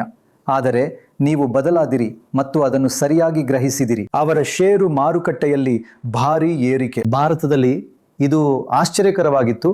ಇಷ್ಟು ವರ್ಷಗಳ ಕಾಲ ಅತ್ಯುತ್ತಮವಾಗಿ ಕಾರ್ಯನಿರ್ವಹಿಸಿದ ನಂತರ ಸ್ಮಾಲ್ ಕ್ಯಾಪ್ಸ್ಗಳು ಇನ್ನು ಮುಂದೆ ಆಕರ್ಷಕವಾಗಿರುವುದಿಲ್ಲ. ಹೌದು, ಆಸ್ತಿ ವರ್ಗ, ನೀವು ಅಲ್ಲಿ ಸರಿಯಾಗಿದ್ದೀರಿ. ನಂತರ ನೀವು ಹೇಳಿದಿರಿ AI ಮೇಲೆ ಅತಿಯಾದ ಖರ್ಚು ಮಾಡುವುದು ಬಿಗ್ ಟೆಕ್ಗೆ ಹಾನಿ ಮಾಡುತ್ತದೆ. ಅಲ್ಲಿ ನೀವು ಅಷ್ಟು ಸರಿಯಾಗಿರಲಿಲ್ಲ. ಸರಿ, ಅವರು ಹೌದು, ಇನ್ನೂ ತುಂಬಾ ಚೆನ್ನಾಗಿ ಮಾಡುತ್ತಿವೆ, ತುಂಬಾ ಚೆನ್ನಾಗಿ ಮಾಡುತ್ತಿವೆ. ವಿಶೇಷವಾಗಿ ಸ್ಟಾಕ್ಗಳು, ಅವುಗಳಲ್ಲಿ ಹೆಚ್ಚಿನವುಗಳ ಬೆಲೆಗಳು ಹೌದು, ಇನ್ನೂ ಸಮಾಧಾನಕರವಾಗಿ ಪರವಾಗಿಲ್ಲದಂತೆ ಇದೆ. ಹೌದು. ನಂತರ ನೀವು ಹೇಳಿದಿರಿ, ವ್ಯಾಪಾರವು ಬೆಳೆಯುತ್ತದೆ, ಅಮೆರಿಕವಿಲ್ಲದೆ ಜಾಗತಿಕವಾಗಿ ಬೆಳೆಯುತ್ತದೆ. ಖಚಿತವಾಗಿತ್ತು. ಮತ್ತು ಅದು ನಿಮಗೆ ಗೊತ್ತಲ್ಲ, ಮಾಡುತ್ತಾ ಹೌದು, ಟ್ರಂಪ್ ಅವರಿಂದ ಭೂಮಿಯನ್ನ ಮತ್ತೆ ಶ್ರೇಷ್ಠವಾಗಿಸುವುದು ಖಚಿತವಾಗಿತ್ತು. ಖಾಸಗಿ ನಿಧಿ ಜಾಗತಿಕವಾಗಿ ನಿಧಾನಗೊಳ್ಳುತ್ತದೆ ಮತ್ತು ನಾವು ಈಗಷ್ಟೇ ಅದನ್ನು ಚರ್ಚಿಸಿದ್ದೇವೆ. ಅದು ಹಾಗೆ ಆಗಿದೆ. ಮತ್ತು ನಂತರ ಬೊಜ್ಜು, ಯಾವುದೇ ಮಾಂತ್ರಿಕ ಪರಿಹಾರಗಳಿಲ್ಲ. ಇದು ಮಾಂತ್ರಿಕ ಪರಿಹಾರವಲ್ಲ, ಆದರೆ ಇನ್ನೂ 26% ಬೆಳವಣಿಗೆ ಇದೆ. ಇದು ಇನ್ನೂ ಯೋಗ್ಯವಾಗಿದೆ. ಹೌದು, ದೊಡ್ಡ ಆಧಾರದ ಮೇಲೆ ಇದು ಇನ್ನೂ. ಆದರೆ ನಾನು ಹೇಳುತ್ತೇನೆ, ಸರಿ, ಬಹುತೇಕ ನಿಮಗೆ ನೀಡುತ್ತೇನೆ. ಗಡಿರೇಖೆ ಸರಿ, ಗಡಿರೇಖೆ ನಾವು ಅದನ್ನು ನಿಮಗೆ ಕೊಡ್ತೇವೆ. ಇಲ್ಲದಿದ್ದರೆ ಅದು 7.5 ಸರಿ 10ಕ್ಕೆ. ಸರಿ, ಈಗ 2026ಕ್ಕೆ ರುಚಿರ್ ಅವರ ಮುನ್ಸೂಚನೆಗಳು ಯಾವುವು ಎಂಬುದಕ್ಕೆ ಹೋಗೋಣ. ಮತ್ತು ನಿಮ್ಮ ನಿಧಿಯೊಂದಿಗೆ ಏನು ಮಾಡಬೇಕು, ನೀವು ಎಲ್ಲಿಗೆ ಪ್ರಯಾಣಿಸಲು ಬಯಸುತ್ತೀರಿ, ನೀವು ಏನು ಮಾಡಲು ಬಯಸುತ್ತೀರಿ ಎಂದು ತಿಳಿಯಬೇಕಾದರೆ ಈ 10 ಪ್ರವೃತ್ತಿಗಳಲ್ಲಿ ಪ್ರತಿಯೊಂದನ್ನು ಕೇಳಿ. ಮೊದಲನೇದಾಗಿ ನೀವು ಹೇಳಿದ್ದೀರಿ, AI ಒಂದು ಗುಳ್ಳೆ, ಅದು ಒಂದು ಗುಳ್ಳೆ ಮತ್ತು ಒಂದು ಗುಳ್ಳೆ ಎಲೆಯನ್ನ, ಯಾವುದೇ ಗುಳ್ಳೆಯನ್ನ ರೂಪಿಸುವ 4 ಓಗಳಿವೆ: ಅತಿ ಮೌಲ್ಯಮಾಪನ, ಅತಿ ಮಾಲೀಕತ್ವ, ಅತಿ ಹೂಡಿಕೆ ಮತ್ತು ಅತಿ ಹತೋಟಿ. ಅದರಿಂದ ನೀವು ಏನು ಹೇಳುತ್ತಿದ್ದೀರಿ ಎಂದು ವಿವರಿಸಿ. ನಿಮ್ಗೆ ಗೊತ್ತಾ, ನಾನು ಬಬಲ್ಸ್ ಬಗ್ಗೆ ತುಂಬಾ ಅಧ್ಯಯನ ಮಾಡಿದ್ದೇನೆ. ಹೌದು, ನಾನು ಸಂಶೋಧನೆ ಮಾಡಿರುವ ನನ್ನ ನೆಚ್ಚಿನ ವಿಷಯಗಳಲ್ಲಿ ಇದು ಒಂದು. ನನ್ನ ಏನೇ ಇರಲಿ 30 ವರ್ಷಗಳ ಹೂಡಿಕೆ ವೃತ್ತಿ ಜೀವನದಲ್ಲಿ ನನಗನ್ಸುತ್ತೆ 1500ರಿಂದ ನೀವು ಬಬಲ್ಸ್ಗಳನ್ನು ನೋಡುತ್ತಿದ್ದೀರಿ. ಹೌದು, ಬಬಲ್ಸ್ ನಿಮಗೆ ಗೊತ್ತಲ್ಲ, ಬಬಲ್ಸ್ನ ಇತಿಹಾಸ. ಸರಿ. ಮತ್ತು ಬಬಲ್ಸ್ಗೆ ಯಾವುದೇ ಪ್ರಮಾಣಿತ ವ್ಯಾಖ್ಯಾನವಿಲ್ಲ. ಸರಿ, ಯಾಕೆಂದ್ರೆ ಜನರು ವಾಸ್ತವವಾಗಿ ಇವತ್ತು ಜನರು ಬಬಲ್ಸ್ ಮಾತಿನಲ್ಲೇ ಒಂದು ಬಬಲ್ ಇದೆ ಅಂತಾರಲ್ವಾ. ಹೌದು, ಯಾಕೆಂದ್ರೆ ತುಂಬಾ ಜನರು ಆ ಬಿ ಪದವನ್ನು ಬಳಸ್ತಿದ್ದಾರೆ. ಸರಿ, ತುಂಬಾ ಒಂದು ರೀತಿಯಲ್ಲಿ ಸರಿ, ಬಹುತೇಕ ಅಸಡ್ಡೆಯಿಂದ. ಹಾಗಾಗಿ ನನ್ನ ಬಳಿ ಒಂದು ಫ್ರೇಮ್ ವರ್ಕ್ ಇದೆ. ಅതെಂದ್ರೆ ಯಾವುದಾದ್ರೂ ಬಬಲ್ ಹೌದೋ ಅಲ್ಲವೋ ಎಂದು ಅಳೆಯಲು 4 ವಿಧಾನಗಳಿವೆ. ಸರಿ. ಹಾಗಾಗಿ ಒಂದು ಅತಿಯಾದ ಮೌಲ್ಯಮಾಪನ ಅದು ನೇರವಾಗಿದೆ. ಅಂದ್ರೆ ಮೌಲ್ಯಮಾಪನ ಏನು? ಹಾಗಾಗಿ ನೀವು ಅಮೆರಿಕನ್ ಷೇರು ಮಾರುಕಟ್ಟೆಯನ್ನ ಮತ್ತು ನಿರ್ದಿಷ್ಟವಾಗಿ AI ವಲಯವನ್ನು ನೋಡಿದರೆ ಮೌಲ್ಯಮಾಪನಗಳು ಏನಿವೆ, ಅದು ವಿಪರೀತವಾಗಿ ಅತಿಯಾದ ಮೌಲ್ಯಮಾಪನಗೊಂಡಿದೆ ಮತ್ತು ಅದು ಒಂಥರ ತುಂಬಾ ಹೆಚ್ಚಾಗಿದೆ. ಅಂದ್ರೆ 1999 2000ದಲ್ಲಿ ಇದ್ದ ಹಾಗೆ ಇದು ಇನ್ನೂ ಹೆಚ್ಚಾಗಬಹುದು ಎಂದು ಕೆಲವರು ಹೇಳ್ತಾರೆ. ಆದರೆ ನೀವು ಕೆಲವು ಬೆಲೆ ಟ್ರೆಂಡ್ಗಳನ್ನು ಸಹ ನೋಡಿದ್ರೆ, ಮತ್ತು ನಿಮ್ಗೆ ಗೊತ್ತಿದೆ, ನಮ್ಮ ಬಳಿ ಅದ್ರ ಬಗ್ಗೆ ಒಂದು ಗ್ರಾಫ್ ಇದೆ. ಅಡ್ಡಿಪಡಿಸಿದ್ದಕ್ಕೆ ಕ್ಷಮಿಸಿ. ಬೆಲೆ ಪ್ರವೃತ್ತಿಗಳು, ಕ್ಷಮಿಸಿ, ನೀವು 99 2000 ಅಂದಿರಿ. ಅದರ ನಂತರ ಏನಾಯಿತು ಅಂತ ನಿಮಗೆ ಗೊತ್ತಾ? ಅದು ಸರಿ. ಹಾಗಾದರೆ ಸರಿ, ಮುಂದುವರಿಸಿ. ಹೌದು, ಆದ್ರೆ ಕೆಲವು ನಿಮಗೆ ಗೊತ್ತಲ್ಲ, ಆದ್ರೆ ಅದಕ್ಕೂ ಮೊದಲು ಬಬಲ್ ಉತ್ತುಂಗಕ್ಕೇರಿತ್ತು. ನಿಮಗೆ ಇನ್ನೊಂದು 50% 100% ಹೆಚ್ಚಳ ನಾವು ಇಂದು ಇರುವಲ್ಲಿಂದ. ಹೌದು ಹೌದು ಹೌದು ಕೆಲವು ಅಳತೆಗಳ ಪ್ರಕಾರ. ಆದರೆ ನಿಮಗೆ ಗೊತ್ತಲ್ಲ, ಅದು ಚರ್ಚಾಸ್ಪದ. ಆದರೆ ಸಾಮಾನ್ಯವಾಗಿ ಅಮೆರಿಕನ್ ಮಾರುಕಟ್ಟೆಯ ಮೌಲ್ಯಮಾಪನ, ವಿಶೇಷವಾಗಿ AI ಸ್ಟಾಕ್ಸ್ಗಳು ತುಂಬ ದುಬಾರಿಯಾಗಿವೆ ಮತ್ತು ಬೆಲೆ ಪ್ರವೃತ್ತಿಗಳು ಕೂಡ ಬಹಳ ವಿಸ್ತರಿಸಲ್ಪಟ್ಟಿವೆ. ನೀವು ಮುಂದಿನ ಗ್ರಾಫ್ ಅನ್ನು ನೋಡಿದ್ರೆ, ನೀವು ಅದನ್ನು ನೋಡಿದರೆ ಇಲ್ಲಿದೆ. ಐತಿಹಾಸಿಕವಾಗಿ ಬಬಲ್ಗಳನ್ನು ನೋಡಿದ್ರೆ ಸಾಮಾನ್ಯವಾಗಿ ಬೆಲೆಗಳು ಹಣದುಬ್ಬರಕ್ಕೆ ಸರಿಹೊಂದಿಸಿದ ನಂತರ ಅಥವಾ 10 ರಿಂದ 15 ವರ್ಷಗಳ ಕಾಲಾವಧಿಯಲ್ಲಿ ಸುಮಾರು 10 ಪಟ್ಟು ಹೆಚ್ಚಾಗುತ್ತವೆ. ಅದು ವಾಸ್ತವವಾಗಿ ಅದು ಒಂದು ಅದ್ಭುತವಾದ ಅಂಕಿಅಂಶ. ಬಡ್ಡಿ ದರಗಳು ಬದಲಾಗುವವರೆಗೆ AI ಬಬಲ್ ಉಬ್ಬುತ್ತದೆ ಎಂದು ನೀವು ಕಂಡುಕೊಂಡಿದ್ದೀರಿ. ಆದರೆ ಅದರ ಜೊತೆಗೆ ಅತಿಯಾದ ಮೌಲ್ಯಮಾಪನವಿದೆ. ಪ್ರಮುಖ ಬಬಲ್ಗಳಲ್ಲಿ ಬೆಲೆಗಳು 10 ವರ್ಷಗಳಲ್ಲಿ 10 ಪಟ್ಟು ಹೆಚ್ಚಾಗುತ್ತವೆ. ಹೌದು, ಮತ್ತು ನೀವು ಅದನ್ನ ವರ್ಷದ ನಂತರ, ಅಂದರೆ ದಶಕದಿಂದ ದಶಕ, ಬಬಲ್ ನಂತರ ಬಬಲ್, ಅದರ ಬಬಲ್ನ ಪ್ರಮುಖ ಬಬಲ್ಗಳ ಹೌದು ಯುದ್ಧಾನಂತರದ ಇತಿಹಾಸದಲ್ಲಿ ನಾನು ಇಲ್ಲಿ ತೋರಿಸಿರುವಂತೆ ಹೌದು ಅದೇ ಸಾಮಾನ್ಯ ಪ್ರವೃತ್ತಿಯಾಗಿದೆ. ಹಾಗಾಗಿ ನಾನು ಹೇಳೋದೇನೆಂದ್ರೆ, ಮತ್ತು ಕೊನೆಯ ವಿಷಯವಿದೆ, ಇದೀಗ US ಟೆಕ್ 10 ವರ್ಷಗಳು. ಹೌದು, ಮತ್ತು ಇದು 10 ಪಟ್ಟು. ಹೌದು, 10 ವರ್ಷಗಳಿಗಿಂತ ಸ್ವಲ್ಪ ಹೆಚ್ಚು. ಆದರೆ ನನಗನ್ಸುವುದೇನೆಂದ್ರೆ, ಸಂಪೂರ್ಣ ವಿಷಯವೇ ಹೀಗಿದೆ. ಹಾಗಾಗಿ ನಾನು ಹೇಳಿದಂತೆ ಏನಾದರೂ ಒಂದು ಬಬಲ್ ಆಗಿದೆಯೇ ಅಂತ ವಿಶ್ಲೇಷಿಸಲು ನಾನು ನೋಡುವಂತಹ 4 ಓಗಳಿವೆ. ಹಾಗಾಗಿ ಇದು ಅತಿಯಾದ ಮೌಲ್ಯಮಾಪನದ ಭಾಗ. ನಂತರ ನೀವು ಅತಿಯಾದ ಹೂಡಿಕೆಯನ್ನು ನೋಡಬೇಕು. ಮತ್ತು ನಾನು ಹೇಳಿದಂತೆ, ಮತ್ತು ನಿಮಗೆ ಗೊತ್ತಲ್ಲ, ಅಲ್ಲಿ ಬಹಳಷ್ಟು ಹೂಡಿಕೆ ನಡೀತಾ ಇದೆ. ವಾಸ್ತವವಾಗಿ ಇಂದು ಅಮೆರಿಕಾದಲ್ಲಿ GDPಯ ಪಾಲು ಆಗಿ ಟೆಕ್ ಹೂಡಿಕೆಯು ಸುಮಾರು 6% ಆಗಿದೆ ಮತ್ತು ಕಳೆದ ಕೆಲವು ವರ್ಷಗಳಲ್ಲಿ ಇದ್ದದ್ದಕ್ಕೆ ಹೋಲಿಸಿದರೆ ಇದು ಬಹಳ ದೊಡ್ಡದಾಗಿದೆ. ನಂತರ ಮೂರನೇ ಟ್ರೆಂಡ್, ನಿಮಗೆ ಗೊತ್ತಾ, ನನಗನ್ಸೋದು ಮೂರನೇ ಓ ಅನ್ಕೊಳ್ಳಿ, ಟ್ರೆಂಡ್ ಅಲ್ಲ, ವಿಷಯ ಏನಂದರೆ ಇವತ್ತು, ಮತ್ತು ಇದು ನನ್ನ ಪ್ರಕಾರ ಒಂದು ಬೆರಗುಗೊಳಿಸುವ ಅಂಕಿಅಂಶ. ಇಂದು ಹೆಚ್ಚು ಅಮೆರಿಕನ್ನರು ಸ್ಟಾಕ್ಗಳನ್ನು ಹೊಂದಿದ್ದಾರೆ, ಹೌದು, ಅವರು ಆಸ್ತಿಯನ್ನು ಹೊಂದುವುದಕ್ಕಿಂತ. ಅದು ಅದ್ಭುತವಾಗಿದೆ. ಅದನ್ನು ನೋಡಿ, ಆ ಅತಿ ಮಾಲೀಕತ್ವ. ಕೇವಲ ಅಮೆರಿಕನ್ನರು ಆಸ್ತಿಗಿಂತ ಹೆಚ್ಚು ಸಂಪತ್ತು ಮತ್ತು ಸ್ಟಾಕ್ಗಳನ್ನು ಹೊಂದಿದ್ದಾರೆ ಅಂದರೆ ಅದು ಅದ್ಭುತ. ಇದು ಮೊದಲ ಬಾರಿಗೆ ಹೀಗಾಗಿರೋದು, ಸರಿ ಅಲ್ವಾ? ಮತ್ತು ಉಳಿದ ಜಗತ್ತಿನಲ್ಲಿ ಇದರ ಹಾಗೆ ಏನೂ ಇಲ್ಲ. ಇದರ ಹಾಗೆ ಏನೂ ಇಲ್ಲ. ಅಮೆರಿಕದಲ್ಲಿ 30% ಜನರು ಆಸ್ತಿಯನ್ನು ಹೊಂದಿದ್ದಾರೆ, 32% ಜನರು ಸ್ಟಾಕ್ಗಳನ್ನು ಹೊಂದಿದ್ದಾರೆ. ಚೀನಾ 55 ಮತ್ತು 11. ಹೌದು, ಇದು ನಿಮ್ಮ ಸ್ಟಾಕ್ ಮಾರುಕಟ್ಟೆಯಲ್ಲಿ ಎಷ್ಟು ಮತ್ತು ಪ್ರಾಪರ್ಟಿಯಲ್ಲಿ ಎಷ್ಟು ಇದೆ ಎನ್ನುವ ಮೊತ್ತ. ಹೌದು.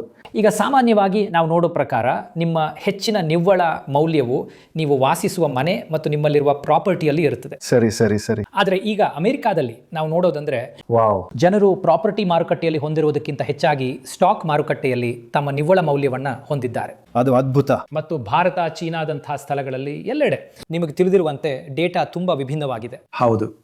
ಹೆಚ್ಚಿನ ಹೂಡಿಕೆಗಳು ಇನ್ನೂ ಈ ಪ್ರಾಪರ್ಟಿಯಲ್ಲಿ ಇವೆ, ಅದಿರಬೇಕಾದ ಹಾಗೆ, ಯಾಕೆಂದ್ರೆ ಅದು ನಿಮ್ಮ ಪ್ರಾಥಮಿಕ ಬಳಕೆಯಾಗಿದೆ.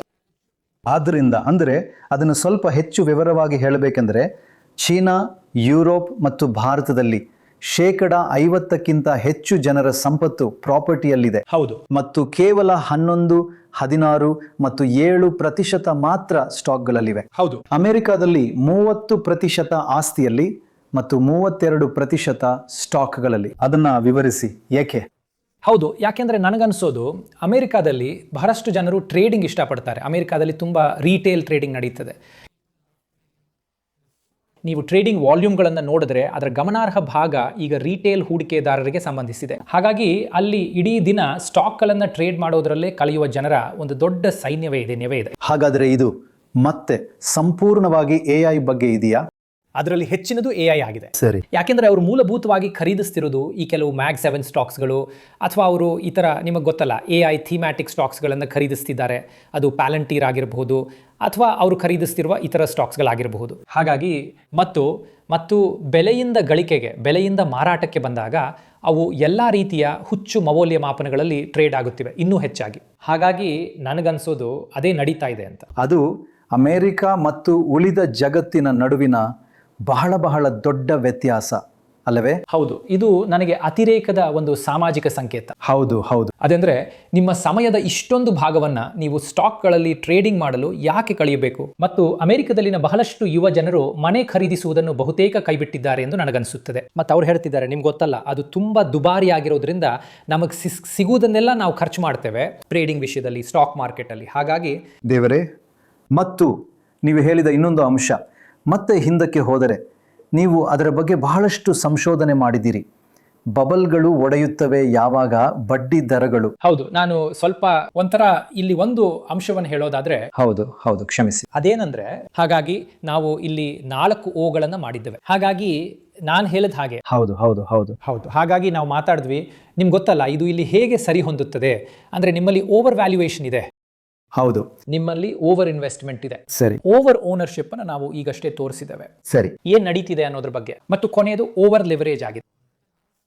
ಸರಿ. ಮತ್ತು ನಿಮ್ಗೆ ಗೊತ್ತಲ್ಲ, ತುಂಬಾ ಹೆಚ್ಚು ಸಾಲದಿಂದ. ಹೌದು. ಈಗ ಇಲ್ಲಿ ಪ್ರಾಮಾಣಿಕವಾಗಿ ಹೇಳ್ಬೇಕಂದ್ರೆ ಈ ಕಂಪನಿಗಳು ಇನ್ನೂ ಹೆಚ್ಚಿನ ಸಾಲವನ್ನ ತೆಗೆದುಕೊಂಡಿಲ್ಲ. ಆದ್ರೆ ಆ ಚಿತ್ರಣ ಬಹಳ ಬೇಗ ಬದಲಾಗ್ತಾ ಇದೆ. ಅದಂದ್ರೆ ಅವರು ಮೊದಲ ಬಾರಿಗೆ ಹೆಚ್ಚು ಸಾಲವನ್ನ ತೆಗೆದುಕೊಳ್ಳಲು ಪ್ರಾರಂಭಿಸ್ತಾ ಇದ್ದಾರೆ. ನೀವು ಹೇಳಿದ್ದು ಅದನ್ನೇ, ಅಷ್ಟು ವೇಗವಾಗಿ ಬೆಳೆಯದ ಕೆಲವು ಕಂಪನಿಗಳು ಬಹಳಷ್ಟು ಸಾಲವನ್ನು ತೆಗೆದುಕೊಳ್ಳಲು ಪ್ರಾರಂಭಿಸ್ತಿವೆ, ಅದರಲ್ಲಿ ಸರಿಸಾಟಿಯಾಗಲು. AI ಸ್ಪರ್ಧೆ. ಸರಿ. ಯಾಕೆಂದ್ರೆ ನಿಮ್ಗೆ ಗೊತ್ತಲ್ಲ, ಅವರು ಹೀಗೆ ಹೇಳ್ತಿರುವಂತಿದೆ, ಸರಿ, ಈ AI ಮಾಡೆಲ್ಗಳನ್ನು ನಿರ್ಮಿಸಲು ಖರ್ಚು ಮಾಡಲು ನಾವು ಇನ್ನೂ ಹೆಚ್ಚು ಸಾಲ ಮಾಡಬೇಕಾಗಿದೆ ಮತ್ತು ಆದ್ದರಿಂದ ನಾವು ಹೆಚ್ಚು ಸಾಲವನ್ನು ತೆಗೆದುಕೊಳ್ಳಲಿದ್ದೇವೆ. ಆದ್ದರಿಂದ ನಾನು ವಸ್ತುನಿಷ್ಠವಾಗಿ ನೋಡಿದರೆ ಇದು ಇನ್ನೂ ಆತಂಕಕಾರಿ ವಿಷಯವಲ್ಲ. ಆದರೆ ಅತಿಯಾದ ಸಾಲದ ವಿಷಯದಲ್ಲಿ ಅಮೆರಿಕದಲ್ಲಿ ಸರ್ಕಾರವು ಅತಿಯಾದ ಸಾಲ ಮಾಡಿದೆ ಎಂದು ನೀವು ವಾದಿಸಬಹುದಾದರೂ, ನೀವು ಇತರ 3 ಓಗಳನ್ನು ನೋಡಿದರೆ ಅದು ಸಾಕಷ್ಟು ವಿಸ್ತರಿಸಿದೆ. ಆದ್ದರಿಂದಲೇ ನನಗನ್ಸುತ್ತೆ ಅಮೆರಿಕವು ಯಾವುದೋ ಒಂದು ರೀತಿಯ AI ಬಬಲ್ನ ಮುಂದುವರಿದ ಹಂತದಲ್ಲಿದೆ. ಯಾಕೆಂದರೆ ಅಮೆರಿಕದಲ್ಲಿನ ಷೇರು ಮಾರುಕಟ್ಟೆಯನ್ನು ನಿಜವಾಗಿಯೂ ಚಾಲನೆ ಮಾಡುತ್ತಿರುವುದು ಅದೇ. ವಾಸ್ತವವಾಗಿ ಕಳೆದ ವರ್ಷದ ಕೂಡ ಅದನ್ನು ಅತಿಯಾಗಿ ಚಾಲನೆ ಮಾಡುತ್ತಿದೆ. ಆದ್ದರಿಂದ ನನಗೆ ಅನಿಸುತ್ತದೆ ಅದನ್ನ ಅತಿಯಾಗಿ ಬಳಸಲಾಗುತ್ತಾ ಇದೆ. ಅಮೇರಿಕನ್ ಶೇರ್ ಮಾರುಕಟ್ಟೆಯಲ್ಲಿನ 70% ಪ್ರತಿಫಲ ಇಲ್ಲ. ಆದರೆ ನಾನು ನಿಮ್ಮನ್ನು ಭಾರತದ ಬಗ್ಗೆ ಒಂದು ವಿಷಯ ಕೇಳಬೇಕಾಗಿತ್ತು. ಅದೆಂದರೆ ಚೀನಾ AI ನಲ್ಲಿ ತುಂಬ ಚೆನ್ನಾಗಿ ಮಾಡಿದೆ, ಅಮೇರಿಕ ಚೆನ್ನಾಗಿ ಮಾಡಿದೆ, ತೈವಾನ್ ಚೆನ್ನಾಗಿ ಮಾಡಿದೆ. ಭಾರತ, ನಮ್ಮಲ್ಲಿ ಬುದ್ಧಿವಂತರಿದ್ದಾರೆ, ನಮ್ಮಲ್ಲಿ ಸಾಫ್ಟ್ವೇರ್ ಪ್ರತಿಭೆಗಳಿವೆ, ನಮ್ಮಲ್ಲಿ ಇಲ್ಲಿ ಎಲ್ಲವೂ ಇದೆ. ಆದರೆ ನಾವು ನಿಜವಾಗಿಯೂ AI ಟ್ರೆಂಡ್ನ ಭಾಗವಾಗಲಿಲ್ಲ. ಯಾಕೆ? ಹೌದು, ಸಾಧ್ಯವೇ? ತುಂಬಾ ತಡವಾಯಿತೆ ಅಥವಾ? ಸರಿ. ನನ್ನ ಪ್ರಕಾರ ಭಾರತದ ಈಗ ಮಾಡಲು ಪ್ರಯತ್ನಿಸುತ್ತಿರುವುದು ಡೇಟಾ ಸೆಂಟರ್ಗಳಿಗೆ ಇನ್ನೂ ಹೆಚ್ಚಿನ ಹೂಡಿಕೆಯನ್ನು ಆಕರ್ಷಿಸುವುದು. ಹಾಗಾಗಿ ಅದು ನಾವು ಏನು ಮಾಡಲು ಪ್ರಯತ್ನಿಸುತ್ತಿದ್ದೇವೆ. ಆದರೆ ನನಗನ್ಸುತ್ತೆ ಅದೇ ಪಾಯಿಂಟ್, ಅದೇ ಸಮಸ್ಯೆ. ಆದರೆ ಸಾಫ್ಟ್ವೇರ್ ಸೈಡ್ ಅಂದರೆ ನನಗೆ ಗೊತ್ತು, ಟಾಟಾಸ್ ಇತ್ತೀಚೆಗೆ AI ನಲ್ಲಿ $2 ಬಿಲಿಯನ್ ದೊಡ್ಡ ಹೂಡಿಕೆ ಮಾಡಿದೆ. ಆದರೆ ಇದೆಲ್ಲ ಎಲ್ಲರೂ ಇದನ್ನು ಮಾರಬೇಕು ಮತ್ತು ನಾವು ಅದನ್ನು ಮುನ್ನಡೆಸಬೇಕು. ನನಗೊತ್ತು, ಆದರೆ ಇಲ್ಲ, ಯಾಕೆಂದರೆ ಅದು ಒಂದು ಐತಿಹಾಸಿಕ ಸಮಸ್ಯೆ ಆಗಿದೆ. ಅದಂದರೆ ಭಾರತೀಯ ಕಂಪನಿಗಳು ಅಥವಾ ಸರ್ಕಾರ ಕೂಡ ನಾವು ಸಂಶೋಧನೆ ಮತ್ತು ಅಭಿವೃದ್ಧಿಯಲ್ಲಿ ಹೆಚ್ಚು ಹೂಡಿಕೆ ಮಾಡೋದಿಲ್ಲ. ಅಂದರೆ ನೀವು R&D ವೆಚ್ಚವನ್ನು ಒಂದು ಶೇರ್ ಆಗಿ ನೋಡಿದ್ರೆ ಸರಿ. ಆದ್ದರಿಂದ ಖಚಿತವಾಗಿ ನಾವು ನಾವೀನ್ಯತೆಯಲ್ಲಿನ ಬುದ್ಧಿವಂತಿಕೆ ಮತ್ತು ಇತರ ವಿಷಯಗಳ ಬಗ್ಗೆ ನಿಮಗೆ ಗೊತ್ತಲ್ಲ, ಪ್ರತ್ಯೇಕ ಉದಾಹರಣೆಗಳನ್ನು ತೆಗೆದುಕೊಳ್ಳಬಹುದು. ಆದರೆ ನಾವು ದೊಡ್ಡ ಮಟ್ಟದಲ್ಲಿ ಆವಿಷ್ಕಾರಕರ ರಾಷ್ಟ್ರವಲ್ಲ, ನಾವು ಆಪ್ಟಿಮೈಸರ್ಗಳ ರಾಷ್ಟ್ರ. ನಾವು ಹೇಗೋ ನಿಭಾಯಿಸಲು ನಮ್ಮಿಂದ ಸಾಧ್ಯವಾದದ್ದನ್ನು ಮಾಡುವ ರಾಷ್ಟ್ರ. ಆದರೆ ನೀವು R&D ವೆಚ್ಚವನ್ನು GDPಯ ಪಾಲು ಆಗಿ ನೋಡಿದ್ರೆ, ನೀವು ಹೇಳಿದ್ದು ಸರಿ, ತುಂಬ ಕಡಿಮೆ. ಭಾರತ ಇನ್ನೂ ತುಂಬ ಕಡಿಮೆಯಲ್ಲಿದೆ, ವಿಶೇಷವಾಗಿ ನಾವು ಮಾತಾಡ್ತಿರುವ ಎಲ್ಲ ಇತರ ದೇಶಗಳಿಗೆ ಹೋಲಿಸಿದ್ರೆ, ವಿಶೇಷವಾಗಿ ಖಾಸಗಿ ವಲಯದಿಂದ. ಹೌದು, ಸರಿಯಾಗಿ. R&Dಯಲ್ಲಿ ಏನೇ ಇದ್ದರೂ ಅದು ಮುಖ್ಯವಾಗಿ ಸರ್ಕಾರದ್ದು ಮತ್ತು ಖಾಸಗಿ ವಲಯದ್ದಲ್ಲ. ಇದು ಭಾರತಕ್ಕೆ ಒಂದು ದೊಡ್ಡ ಚಿಂತೆಯಾಗಿದೆ. ಹೌದು, ಹಾಗಾಗಿ ನನ್ನ ಪ್ರಕಾರ ಹೀಗೆ ಆಗಬೇಕು. ಮತ್ತು ತೊಡಗಿಸಿಕೊಳ್ಳದೆ AI ರಂಗದಲ್ಲಿ. ಹೌದು, ಮತ್ತು ನಾವು ನಿಜವಾಗಿಯೂ AI ನಲ್ಲಿ ನಾಯಕರಾಗಬಹುದಿತ್ತು. ಮತ್ತು ನಿಜಕ್ಕೂ ಮತ್ತು ಕಳೆದ ವರ್ಷ ಭಾರತೀಯ ಷೇರು ಮಾರುಕಟ್ಟೆ ಇತರ ಮಾರುಕಟ್ಟೆಗಳಿಗಿಂತ ಕಳಪೆ ಪ್ರದರ್ಶನ ನೀಡಲು ಅದು ಕೂಡ ಒಂದು ಕಾರಣ. ಯಾಕೆಂದ್ರೆ AI ಅಷ್ಟು ದೊಡ್ಡ ವಿಷಯವಾಗಿತ್ತು. ಸರಿ. ಮತ್ತು ನಂಬಳಿ AI ಬಗ್ಗೆ ಏನೂ ಇಲ್ಲ. ಒಂದು ವೇಳೆ ವಿದೇಶಿ ಹೂಡಿಕೆದಾರರು ಉದ್ಯೋಗಗಳು ನಷ್ಟವಾಗಬಹುದು, ಔಟ್ಸೋರ್ಸಿಂಗ್ ಅಪಾಯಕ್ಕೆ ಸಿಲುಕಬಹುದು ಎಂಬ ಕಾರಣಕ್ಕೆ ಭಾರತವನ್ನು ಸಂಭಾವ್ಯ ಸೋತ ದೇಶವೆಂದು ಭಾವಿಸಿದರೆ ಸರಿ. ಹಾಗಾಗಿ ಅದೇ ಆಗಿದೆ ಅಂತ ನಾನು ಭಾವಿಸ್ತೇನೆ. ಹೌದು. ಈಗ ಬಬಲ್ ವಿಷಯಕ್ಕೆ ಬರುವುದಾದರೆ, ಹೌದು, ಮತ್ತೊಮ್ಮೆ ನೀವು ಬಡ್ಡಿ ದರಗಳನ್ನು ಹೆಚ್ಚಿಸಿದಾಗ ಬಬಲ್ಗಳು ಯಾವಾಗ ಸಂಭವಿಸುತ್ತವೆ ಎಂಬುದರ ಬಗ್ಗೆ ಬಹಳಷ್ಟು ಸಂಶೋಧನೆ ಮಾಡಿದ್ದೀರಿ.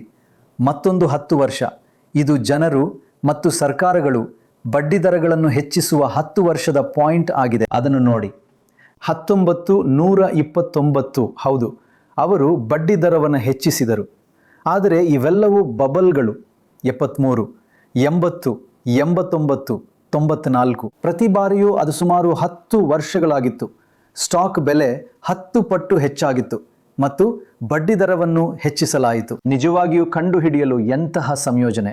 ಹೌದು, ನನಗೆ ಅನಿಸುತ್ತೆ ವಿಷಯವೇನೆಂದರೆ, ನಿಮ್ಮ ಜೀವನದಲ್ಲಿ 2ನೇ ಬಾರಿಗೆ ಚೆನ್ನಾಗಿ ಮಾಡಿದ್ದೀರಿ. ಇಲ್ಲ, ಇಲ್ಲಿನ ಜನರು ನನ್ನನ್ನು ಬಬಲ್ ಯಾವಾಗ ಒಡೆಯುತ್ತದೆ ಎಂಬ ಪ್ರಶ್ನೆಯನ್ನು ಕೇಳುತ್ತಲೇ ಇರುತ್ತಾರೆ ಎಂದು ನನಗೆ ಅನಿಸುತ್ತದೆ. ಯಾಕಂದರೆ ಅದಕ್ಕೆ ಕೊನೆ ಇಲ್ಲ, ಅದಕ್ಕೆ ವಿಜ್ಞಾನವಿಲ್ಲ. ಹೌದು ಅಲ್ವಾ? ಯಾಕಂದರೆ ನಾನು ಹೇಳಿದ ಹಾಗೆ ಅದು ಇವತ್ತು ನಿಮಗೆ ಗೊತ್ತಿರೋ ಹಾಗೆ ಮೌಲ್ಯಮಾಪನಗಳು ತುಂಬ ಹೆಚ್ಚಾಗಿವೆ. ಆದರೆ ಈ ಬಬಲ್ ಮತ್ತಷ್ಟು ಉಬ್ಬುವುದನ್ನು ತಡೆಯುವುದಾದರೂ ಯಾವುದು? ಎನ್ವಿಡಿಯಾ ಅಥವಾ ಈ ಥರ ಕೆಲವು AI ಸ್ಟಾಕ್ಸ್ಗಳು ನಿಮ್ಗೆ ಗೊತ್ತಿರೋ ಹಾಗೆ ಇಲ್ಲಿಂದ ಯಾಕೆ ಇನ್ನೂ ಹೆಚ್ಚು ಏರಲು ಸಾಧ್ಯವಿಲ್ಲ?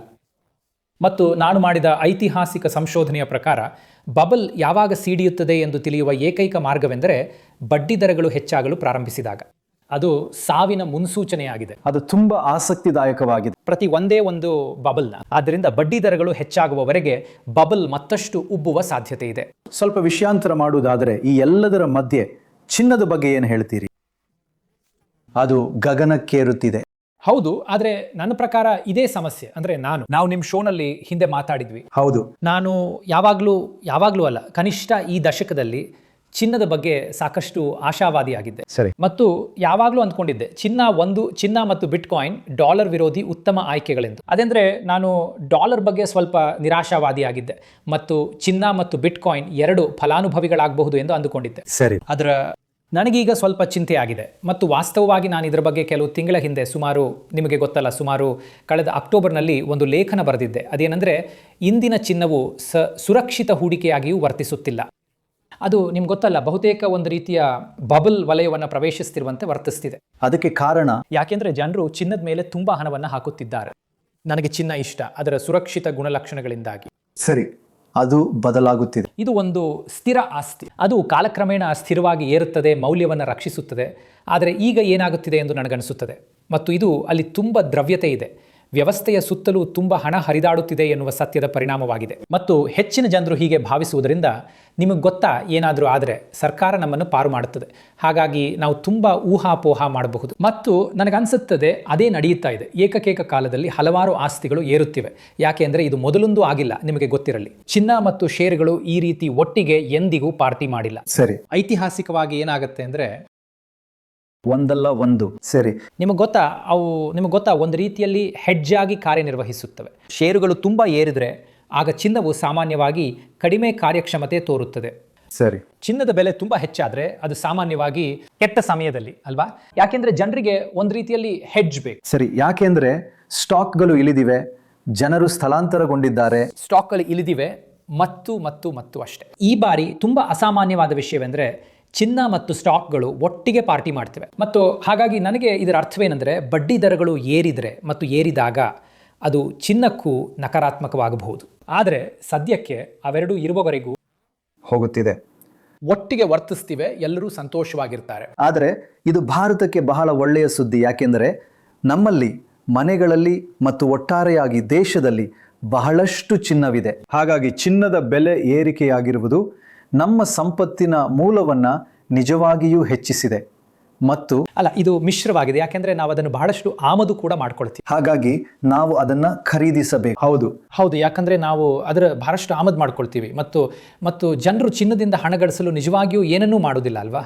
ಯಾಕಂದ್ರೆ ಹೌದು, ಅಂದರೆ ನೀವು ಸಕಾರಾತ್ಮಕ ಸಂಪತ್ತಿನ ಪರಿಣಾಮವನ್ನು ಹೇಗೆ ಪಡೆಯುತ್ತೀರಿ ಅಂದರೆ, ನೀವು ಅದನ್ನು ಹಣಗಳಿಸಲು ಏನಾದರೂ ಮಾಡಿದ್ರೆ ನಿಮಗೆ ಸಕಾರಾತ್ಮಕ ಸಂಪತ್ತಿನ ಪರಿಣಾಮ ಸಿಗುತ್ತದೆ. ಆದರೆ ಭಾರತದಲ್ಲಿ ನಾವು ಚಿನ್ನವನ್ನು ಕೂಡಿಡುತ್ತೇವೆ. ಮತ್ತು ವಾಸ್ತವವಾಗಿ ಭಾರತದಲ್ಲಿ ಹೆಚ್ಚಿನ ಜನರು ಬೇಸರಗೊಂಡಿದ್ದಾರೆ. ಭಾವನಾತ್ಮಕ ಕಾರಣಗಳು, ಮತ್ತು ಅವರು ಮದುವೆ ಮತ್ತು ಇತರ ವಿಷಯಗಳಿಗೆ ಇನ್ನೂ ಹೊಸ ಚಿನ್ನವನ್ನು ಖರೀದಿಸ್ತಾರೆ. ಹಾಗಾಗಿ ಹೆಚ್ಚಿನ ಜನರು ಅಷ್ಟು ಸಂತೋಷವಾಗಿಲ್ಲ. ನೀವು ಚಿನ್ನದ ಗ್ರಾಹಕರಾಗಿದ್ದರೆ, ನೀವು ಚಿನ್ನ ಮತ್ತು ಬೆಳ್ಳಿ ಮತ್ತು ಇತರ ವಸ್ತುಗಳಲ್ಲಿ ಊಹಾಪೋಹದ ವ್ಯಾಪಾರ ಮಾಡುತ್ತಿದ್ದರೆ ನೀವು ಸಂತೋಷವಾಗಿರ್ತೀರಿ. ಆದರೆ ಬಳಕೆದಾರರಿಗೆ ಅದಷ್ಟೇನೂ ಚೆನ್ನಾಗಿಲ್ಲ. ಹಾಗಾಗಿ ಅದು ಏರುತ್ತಿರುವ ರೀತಿಯನ್ನು ನೋಡಿದರೆ ಅನೇಕ ಜನರು ಸರಿ, ಚಿನ್ನದಲ್ಲಿ ಹೂಡಿಕೆ ಮಾಡಲು ಇದು ಒಳ್ಳೆಯ ಸಮಯ ಎಂದು ಹೇಳಬಹುದು. ಆದರೆ ನೀವು ಹೇಳುವ ಪ್ರಕಾರ ಅದು ಸ್ವಲ್ಪ ಬಬಲ್ ಪರಿಸ್ಥಿತಿಯನ್ನು ಪ್ರವೇಶಿಸುತ್ತಿರಬಹುದು. ಅತಿಯಾದ ಬೆಲೆ ಹೊಂದಿದೆ ಮತ್ತು ಬಡ್ಡಿ ದರಗಳು ಅದರ ಮೇಲೂ ಪರಿಣಾಮ ಬೀರುತ್ತವೆಯೇ? ಹೌದು, ಹಾಗಾಗಿ ಇದು ನನಗನ್ಸುತ್ತೆ ಈ ಬಾರಿ ನಿಮ್ಗೆ ಗೊತ್ತಲ್ಲ, ಇದು ಸ್ವಲ್ಪ ಚಿಂತೆಯ ವಿಷಯವಾಗಲಿದೆ. ಅಂದರೆ ಬಡ್ಡಿ ದರಗಳು ಹೆಚ್ಚಾದಾಗ ಮತ್ತು ಸ್ಟಾಕ್ಗಳು ಕಡಿಮೆ ಆದಾಗ ಅದು ಚಿನ್ನಕ್ಕೂ ಹಾನಿ ಮಾಡಬಹುದು ಎಂಬುದು ನನ್ನ ಭಯ. ನಾನು ಇದ್ರ ಬಗ್ಗೆ ತುಂಬ ಆಶಾವಾದಿಯಾಗಿದ್ದರೂ ಸಹ ಸರಿ, ನಿಮ್ಗೆ ಗೊತ್ತಲ್ಲ ಬಹಳ ಕಾಲದಿಂದ. ಹೌದು, ಆದರೆ ಅದು ಬಹುಶಃ ಒಂದು ರೀತಿಯ ಗರಿಷ್ಠ ಮಟ್ಟವನ್ನು ತಲುಪುತ್ತಿದೆ ಎಂದು ನೀವು ನೋಡಬಹುದು. ಹೌದು, ಅದು ಅಪಾಯಕಾರಿ ವಲಯವನ್ನು ಪ್ರವೇಶಿಸ್ತಾ ಇದೆ ಎಂಬ ದೃಷ್ಟಿಯಿಂದ ಅಲ್ಲಿ ಕನಿಷ್ಠ ನನಗನ್ಸುತ್ತೆ, ನಾನು ಅದರಲ್ಲಿ ಹೊಸ ಹಣವನ್ನು ಹಾಕುವ ಬಗ್ಗೆ ಕನಿಷ್ಠ ಚಿಂತಿತನಾಗಿದ್ದೇನೆ. ನಾನು ಈಗಾಗಲೇ ಅದರಲ್ಲಿ ಸ್ವಲ್ಪ ಬಂಡವಾಳವನ್ನು ಹೂಡಿಕೆ ಮಾಡಿದ್ರೂ ಸಹ. ಸರಿ, ಹೇಗಿದ್ದರೂ ನಿಮ್ಮ ಬಳಿ ಸಾಕಷ್ಟು ಚಿನ್ನವಿದೆ. ಸರಿ ಇದೆ. ನಿಮ್ಮ ಎರಡನೇ ಮುನ್ಸೂಚನೆ ಎಂದರೆ ಅಮೆರಿಕಾದಲ್ಲಿ ಕೈಗೆಟುಕುವಿಕೆಯ ಬಿಕ್ಕಟ್ಟು ಎಂದು ಕರೆಯಲ್ಪಡುವಂಥದ್ದು, ಮತ್ತು ಟ್ರಂಪ್ಗೆ ಅದು ಇಷ್ಟವಿಲ್ಲದಿದ್ದರೂ ಅದು ಬಡ್ಡಿ ದರಗಳನ್ನು ಹೆಚ್ಚಾಗುವಂತೆ ಒತ್ತಾಯಿಸುತ್ತದೆ, ಮತ್ತು ನಾವು ಅದರ ಬಗ್ಗೆ ಚರ್ಚಿಸುತ್ತೇವೆ. US ಜನರು ಈಗ 5 ವರ್ಷಗಳ ಹಿಂದೆ ಪಾವತಿಸುತ್ತಿದ್ದಕ್ಕಿಂತ ಆಹಾರಕ್ಕಾಗಿ 30% ಹೆಚ್ಚು ಪಾವತಿಸುತ್ತಾರೆ. ಕೈಗೆಟುಕುವಿಕೆ ಒಟ್ಟಾರೆಯಾಗಿ ಗ್ರಾಹಕರ ಬೆಲೆಗಳು ಕೇವಲ 22% ಏರಿಕೆಯಾಗಿವೆ.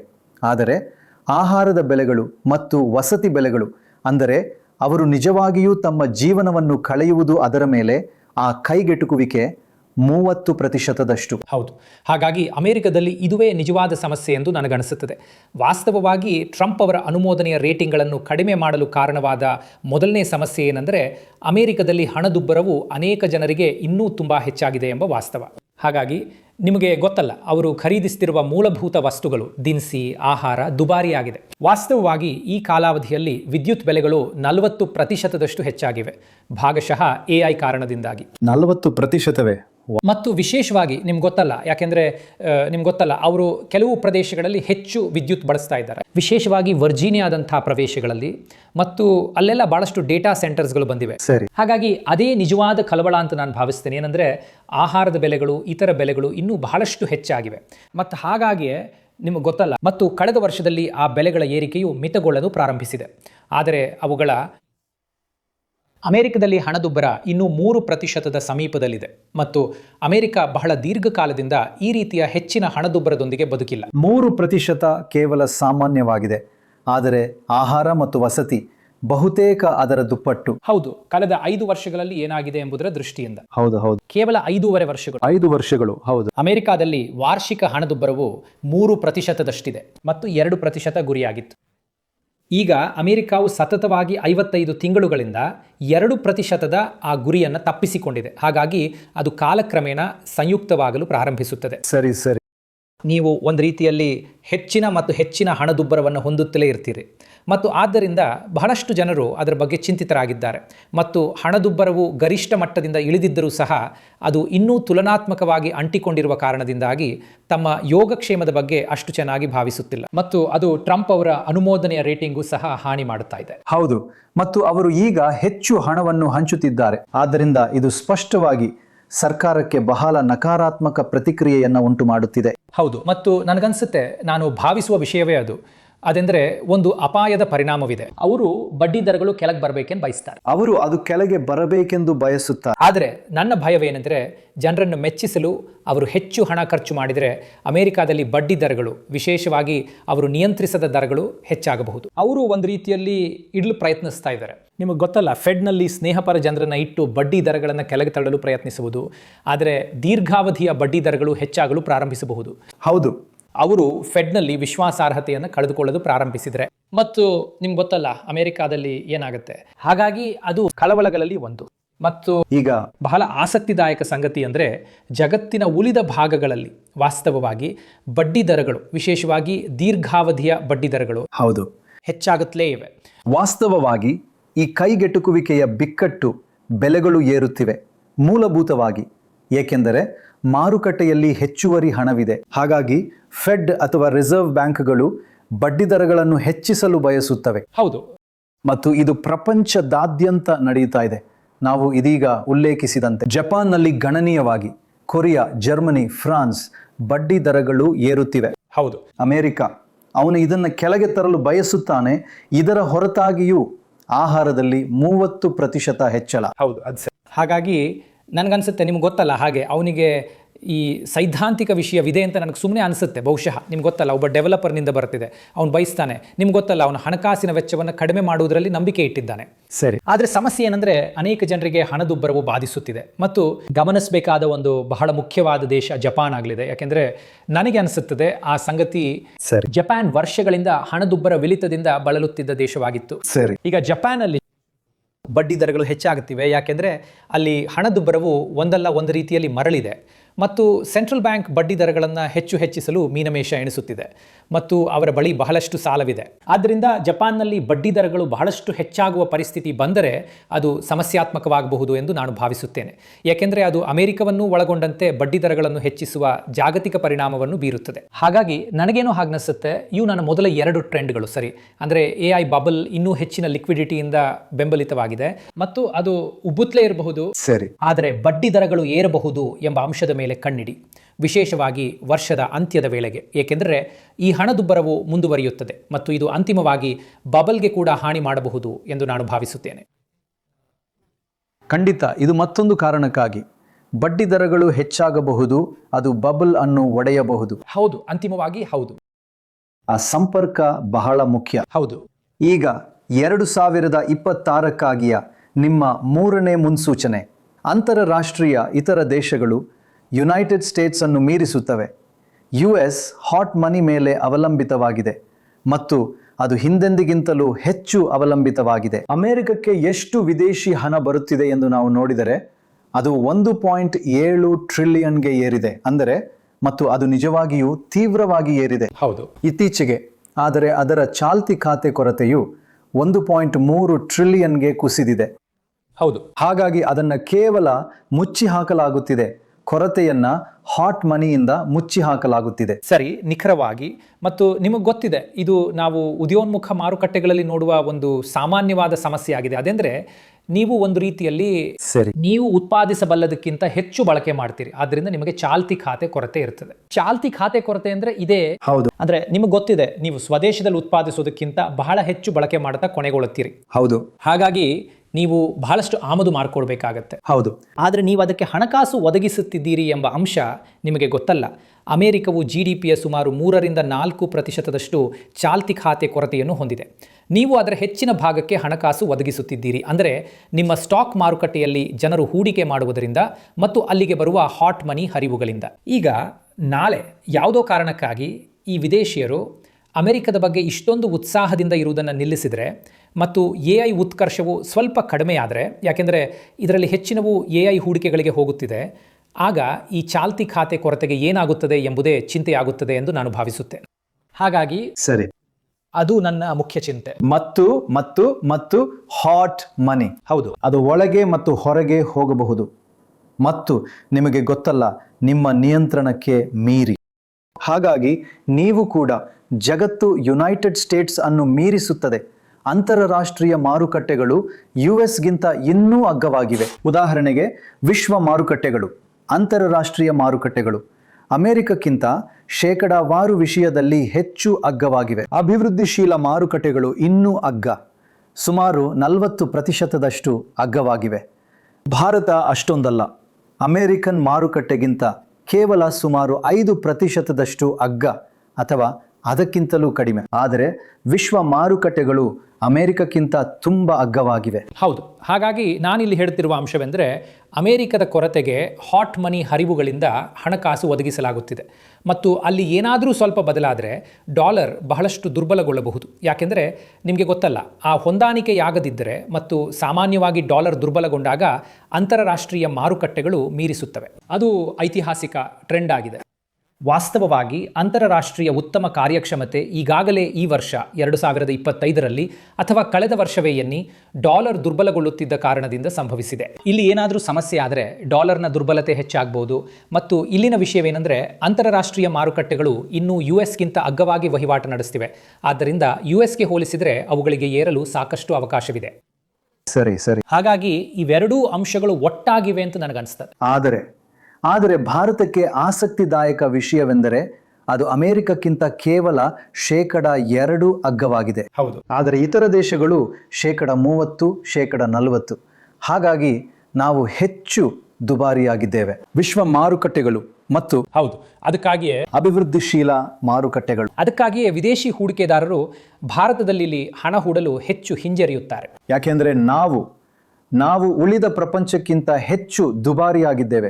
ಹೌದು. ಅಮೆರಿಕವನ್ನ ಹೊರತುಪಡಿಸಿ ಅಲ್ಲಿ ನಾವು ಕೇವಲ 2% ಅಗ್ಗವಾಗಿದ್ದೇವೆ. ಹೌದು. ಹಾಗಾಗಿ ಭಾರತಕ್ಕೆ ಸಿಗಬೇಕು ಅಂತ ನನಗನ್ಸುತ್ತೆ. ಹೆಚ್ಚು ಗಳಿಕೆಯ ಬೆಳವಣಿಗೆ ಮತ್ತು ಇತರ ವಿಷಯಗಳು ಮರಳಿ ಬರುವುದು, ಹೆಚ್ಚು ವಿದೇಶಿ ಬಂಡವಾಳವನ್ನು ಆಕರ್ಷಿಸಲು ಮತ್ತು ನಾವು ಹೊಂದಿರುವ ಮೌಲ್ಯಮಾಪನಗಳನ್ನು ಸಮರ್ಥಿಸಲು ಬೇಕಾದ ಮೂಲಭೂತ ಅಂಶಗಳು. ಇಂದು ಅಮೆರಿಕದ ಮೌಲ್ಯಮಾಪನಗಳು AI ಉತ್ಕರ್ಷದಿಂದಾಗಿ ಸಮರ್ಥಿಸಲ್ಪಡುತ್ತಿವೆ. ಆದರೆ ಬಹಳಷ್ಟು ಇತರ ದೇಶಗಳು ನೋಡಲು ಹೆಚ್ಚು ಆಕರ್ಷಕವಾಗಿವೆ. ಹಾಗಾಗಿ ಯುರೋಪ್, ಜಪಾನ್ ಕೂಡ, ಆದರೆ ಬಹಳಷ್ಟು ಉದಯೋನ್ಮುಖ ಮಾರುಕಟ್ಟೆಗಳು. ಹೌದು. ನಾವು ಚರ್ಚಿಸಿದಂತೆ ಲ್ಯಾಟಿನ್ ಅಮೆರಿಕ ಮತ್ತು ಇತರವುಗಳು ಸಾಕಷ್ಟು ಉತ್ತಮವಾಗಿ ಕಾರ್ಯನಿರ್ವಹಿಸುತ್ತಿವೆ, ಕನಿಷ್ಠ ಸ್ಟಾಕ್ ಮಾರುಕಟ್ಟೆಯ ದೃಷ್ಟಿಕೋನದಿಂದ. ಸರಿ, ಅಮೆರಿಕಕ್ಕೆ ಹೋಲಿಸಿದರೆ ಅವು ಇದ್ದಕ್ಕಿದ್ದಂತೆ ಹೆಚ್ಚು ಆಕರ್ಷಕವಾಗಿವೆ. ಹೌದು. ಸರಿ. ನಂತರ ನೀವು 10ರಲ್ಲಿ ನಿಮ್ಮ 4ನೇ ಭವಿಷ್ಯವೆಂದರೆ ಗುಣಮಟ್ಟವು ಮತ್ತೆ ಮಿಂಚಲಿದೆ. 2025 ಗುಣಮಟ್ಟದ ಸ್ಟಾಕ್ಗಳಿಗೆ ಕೆಟ್ಟ ವರ್ಷವಾಗಿತ್ತು. ಅವುಗಳ ಸಾಪೇಕ್ಷ ಆದಾಯ 9.6% ನಕಾರಾತ್ಮಕ. ಗುಣಮಟ್ಟದ ಸ್ಟಾಕ್ಗಳು ಅವು ಬೇರೆಲ್ಲಕ್ಕಿಂತ ಚೆನ್ನಾಗಿ ಮಾಡಬೇಕಿತ್ತು, ಆದರೆ ಏನಾಯಿತು? ಹೌದು. ಹಾಗಾಗಿ ಕಾಲಕ್ರಮೇಣ ನೀವು ನೋಡಿದ್ರೆ ಗುಣಮಟ್ಟದ ಸ್ಟಾಕ್ಗಳು ಸಾಮಾನ್ಯವಾಗಿ ಮಾರುಕಟ್ಟೆಯ ಉಳಿದವುಗಳಿಗಿಂತ ಹೆಚ್ಚು ಉತ್ತಮವಾಗಿ ಕಾರ್ಯನಿರ್ವಹಿಸುತ್ತವೆ. ಈಗ ಗುಣಮಟ್ಟದ ಸ್ಟಾಕ್ಗಳು ಎಂದರೆ ಏನು? ಹೌದು, ಅವು ಯಾವುವು? ನನ್ನ ಪ್ರಕಾರ ಅದು ಬಹಳ ಮುಖ್ಯವಾದ ಅಂಶ. ಹೌದು. ಜಗತ್ತಿನಲ್ಲಿರುವ ಎಲ್ಲ ಸ್ಟಾಕ್ಗಳಲ್ಲಿ ಸುಮಾರು 5 ಸ್ಟಾಕ್ಗಳಲ್ಲಿ ಒಂದನ್ನು ಗುಣಮಟ್ಟದ ಸ್ಟಾಕ್ ಎಂದು ವ್ಯಾಖ್ಯಾನಿಸಲಾಗಿದೆ. ಇವು ಜಾಗತಿಕ ಮಾನದಂಡಗಳು, ಮುಖ್ಯವಾಗಿ 3 ಮಾನದಂಡಗಳ ಮೇಲೆ. ಒಂದು, ಅವುಗಳ ಲಾಭದಾಯಕತೆಯ ಮೇಲೆ. ಗುಣಮಟ್ಟದ ಸ್ಟಾಕ್ಗಳು ಸಾಮಾನ್ಯವಾಗಿ ರಿಟರ್ನ್ ಆನ್ ಇಕ್ವಿಟಿಯಿಂದ ಅಲೆದಂತೆ ಹೆಚ್ಚು ಲಾಭದಾಯಕವಾಗಿರುತ್ತವೆ. ಮತ್ತು ಇತರ ಮೆಟ್ರಿಕ್ಸ್ಗಳಿಗೆ ಹೋಲಿಸಿದರೆ ಗುಣಮಟ್ಟದ ಸ್ಟಾಕ್ಗೆ ಒಂದು ಉದಾಹರಣೆ ಕೊಡಿ. ಸರಿ, ಉದಾಹರಣೆಗೆ ನಿಮಗೆ ಗೊತ್ತಲ್ಲ, ಮ್ಯಾಗ್ನಿಫಿಸೆಂಟ್ 7ನ ಕೆಲವೊಂದರ ವಿಷಯದಲ್ಲೂ ಕೂಡ ಸರಿ, ಹೌದು, ಸರಿತಾನೆ. ಅಂದರೆ ಅವುಗಳಲ್ಲಿ ಹೆಚ್ಚಿನವುಗಳನ್ನು ಗುಣಮಟ್ಟದ ಸ್ಟಾಕ್ಗಳೆಂದು ಪರಿಗಣಿಸಲಾಗುತ್ತದೆ. ಹೌದು ಹೌದು ಹೌದು ಅಲ್ಲಿ. ಆದರೆ ಅದಲ್ಲದೆ ನಿಮ್ಗೆ ಗೊತ್ತಲ್ಲ, ಕೆಲವು ರಕ್ಷಣಾ ಕಂಪನಿಗಳಿವೆ, ಲಾಕ್ಹೀಡ್ ಮಾರ್ಟಿನ್. ಐತಿಹಾಸಿಕವಾಗಿ ಅದು ಚೆನ್ನಾಗಿ ಮಾಡಿವೆ. ಗುಣಮಟ್ಟದ ಸ್ಟಾಕ್ಗಳು ಹೆಚ್ಚು ಲಾಭದಾಯಕವಾಗಿರುತ್ತವೆ. ಅದು ಒಂದು ಮಾನದಂಡ. ಎರಡನೇ ಮಾನದಂಡ ಏನಂದ್ರೆ, ಅವು ಕಡಿಮೆ ಸಾಲವನ್ನು ಹೊಂದಿರುತ್ತವೆ. ಮತ್ತು ಮೂರನೇದಾಗಿ ಅವು ಹೆಚ್ಚು ಸ್ಥಿರವಾಗಿರುತ್ತವೆ. ಅವುಗಳ ಗಳಿಕೆ, ಅವುಗಳ ಚಂಚಲತೆ ಹೆಚ್ಚು ಸ್ಥಿರವಾಗಿರುತ್ತವೆ. ಈಗ ಕಳೆದ ವರ್ಷ ಏನಾಯ್ತಂದ್ರೆ 2025ರಲ್ಲಿ ಈ ಮ್ಯಾಗ್ನಿಫಿಸೆಂಟ್ 7 ಸ್ಟಾಕ್ಸ್ಗಳಲ್ಲಿ ಕೆಲವು ತುಲನಾತ್ಮಕವಾಗಿ ಸರಿಯಾಗಿದ್ದರೂ ವ್ಯಾಪಕವಾಗಿ ಕಡಿಮೆ ಗುಣಮಟ್ಟದ ಸ್ಟಾಕ್ಸ್ಗಳು, ಅಂದರೆ ಹೆಚ್ಚು ಸಾಲ, ಹೆಚ್ಚು ಹತೋಟಿ ಇರುವಂಥವು, ನಾವು ಮಾತನಾಡುತ್ತಿರುವಂತೆ ಮುಖ್ಯವಾಗಿ AI ಬೂಮ್ನಿಂದಾಗಿ ಲಾಭದಾಯಕವಲ್ಲದ ಕೆಲವು ಟೆಕ್ ಕಂಪನಿಗಳು ಅವು ತುಂಬ ಚೆನ್ನಾಗಿ ಕಾರ್ಯನಿರ್ವಹಿಸಿದವು. ಅದಕ್ಕಾಗಿಯೇ ಗುಣಮಟ್ಟದ ಸ್ಟಾಕ್ಗಳು ಬಹಳ ಕಳಪೆಯಾಗಿ ಕಾರ್ಯನಿರ್ವಹಿಸಿದವು. ಮತ್ತು ವಿಶೇಷವಾಗಿ ಟೆಕ್ ವಲಯದ ಹೊರಗೆ ಗುಣಮಟ್ಟದ ಸ್ಟಾಕ್ಗಳು 2025ರಲ್ಲಿ ಬಹಳ ಕಳಪೆಯಾಗಿ ಕಾರ್ಯನಿರ್ವಹಿಸಿದವು. ಅದು ಆಶ್ಚರ್ಯಕರ. ಹೌದು ಹೌದು. ಹಾಗಾಗಿ ನನಗನ್ಸುತ್ತೆ, ನೀವು ಮತ್ತೆ ಇದು ನನ್ನ ಮಾತಿಗೆ ಹಿಂತಿರುಗುತ್ತೆ. ಅದಂದರೆ ಇವೆಲ್ಲವೂ ನಾವು ಯಾವುದೋ ಒಂದು ರೀತಿಯ ಬಬಲ್ನಲ್ಲಿದ್ದೇವೆ ಎಂಬುದರ ಕ್ಲಾಸಿಕ್ ಚಿಹ್ನೆಗಳು. ಸರಿ ಸರಿ. ಅಲ್ಲಿ ಜನರು ಹೀಗೆ ಹೇಳ್ತಿದ್ದಾರೆ, ಇಲ್ಲ, ನಾವು ಗುಣಮಟ್ಟದ ಬಗ್ಗೆ ಹೆಚ್ಚು ತಲೆ ಕೆಡಿಸ್ಕೊಳ್ಳೋದಿಲ್ಲ, ನಮಗೆ ಕೇವಲ ಹೊಸ ಬೆಳವಣಿಗೆಯ ಉತ್ಸಾಹ ಬೇಕು, ನಾವು ಲಾಭದಾಯಕತೆಯ ಬಗ್ಗೆ ತಲೆ ಕೆಡಿಸ್ಕೊಳ್ಳೋದಿಲ್ಲ, ಅದೆಲ್ಲವೂ ಭವಿಷ್ಯದಲ್ಲಿ ಸರಿ ಹೋಗುತ್ತದೆ. ಇದೆಲ್ಲವೂ ನಿಮ್ಮಂತಹ ಜೆನ್ ಝೆಡ್ ಜನರ ಕಾರಣದಿಂದಲೇ. ನೀವು ಜೆನ್ ಝಿ ಅಲ್ವಾ? ಏನೇ ಇರಲಿ. ಹಾಗಾಗಿ ನನಗನ್ಸುತ್ತೆ ಅದೇ ಸಮಸ್ಯೆ ಅಂತ. ಅಂದ್ರೆ ಜನರು, ಆದ್ರೆ ನೀವು ಹೇಳ್ತಾ ಇದ್ದೀರಾ ಗುಣಮಟ್ಟ ಮತ್ತೆ ಹೊಳೆಯುತ್ತೆ ಅಂತ. ಇದು ಒಂದು ಕೆಟ್ಟ ವರ್ಷದ ಹಾಗೆ ನೋಡಿ. 30 ವರ್ಷಗಳ ಕಾಲ ಗುಣಮಟ್ಟದ ಸ್ಟಾಕ್ಗಳು ಹೊಳೆದ ನಂತರ, ಹೌದು, ಅವುಗಳು ಮೂಲತಃ ಇತರ ಸ್ಟಾಕ್ಗಳಿಗಿಂತ 2 ಪಟ್ಟು ಉತ್ತಮವಾಗಿವೆ. ಕಳೆದ 30 ವರ್ಷಗಳಲ್ಲಿ ಅವು 2000% ಹೆಚ್ಚು ಏರಿವೆ. ಆದರೆ ಇತರ ಸ್ಟಾಕ್ಗಳು, ಉಳಿದ ಮಾರುಕಟ್ಟೆ, ಹೌದು, 1200, ಅದರ ಅರ್ಧದಷ್ಟು, ಹೌದು, ಡಬಲ್. ಓ ದೇವರೇ. ಹೌದು. ಹಾಗಾಗಿ ಕಾಲಾನಂತರದಲ್ಲಿ ಗುಣಮಟ್ಟವು ಉತ್ತಮವಾಗಿ ಕಾರ್ಯನಿರ್ವಹಿಸುತ್ತದೆ, ಕಾಲಾನಂತರದಲ್ಲಿ ಸಂಯುಕ್ತವಾಗ್ತದೆ. ಆದರೆ ಈ ವರ್ಷ ಹಿನ್ನಡೆಯಾಗಿದೆ. ಇಲ್ಲಿ ಹಿನ್ನಡೆಯಾಗಿದೆ. ಐತಿಹಾಸಿಕವಾಗಿ ನಮಗೆ ಇಂತಹ ಹಿನ್ನಡೆಯ ವರ್ಷಗಳು ಬಂದಾಗಲೆಲ್ಲ ಸಾಮಾನ್ಯವಾಗಿ ಮುಂದಿನ ವರ್ಷದಲ್ಲಿ ಗುಣಮಟ್ಟವು ಒಂದು ರೀತಿಯ ಕಮ್ಬ್ಯಾಕ್ ಮಾಡಿದೆ. ಮತ್ತು ವಿಶೇಷವಾಗಿ ನೀವು ಅಗ್ಗದ ಗುಣಮಟ್ಟದ ಸ್ಟಾಕ್ಗಳನ್ನು ಖರೀದಿಸಿದರೆ ಸರಿ, ಅದು ಟೆಕ್ ವಲಯದ ಹೊರಗಿದೆ.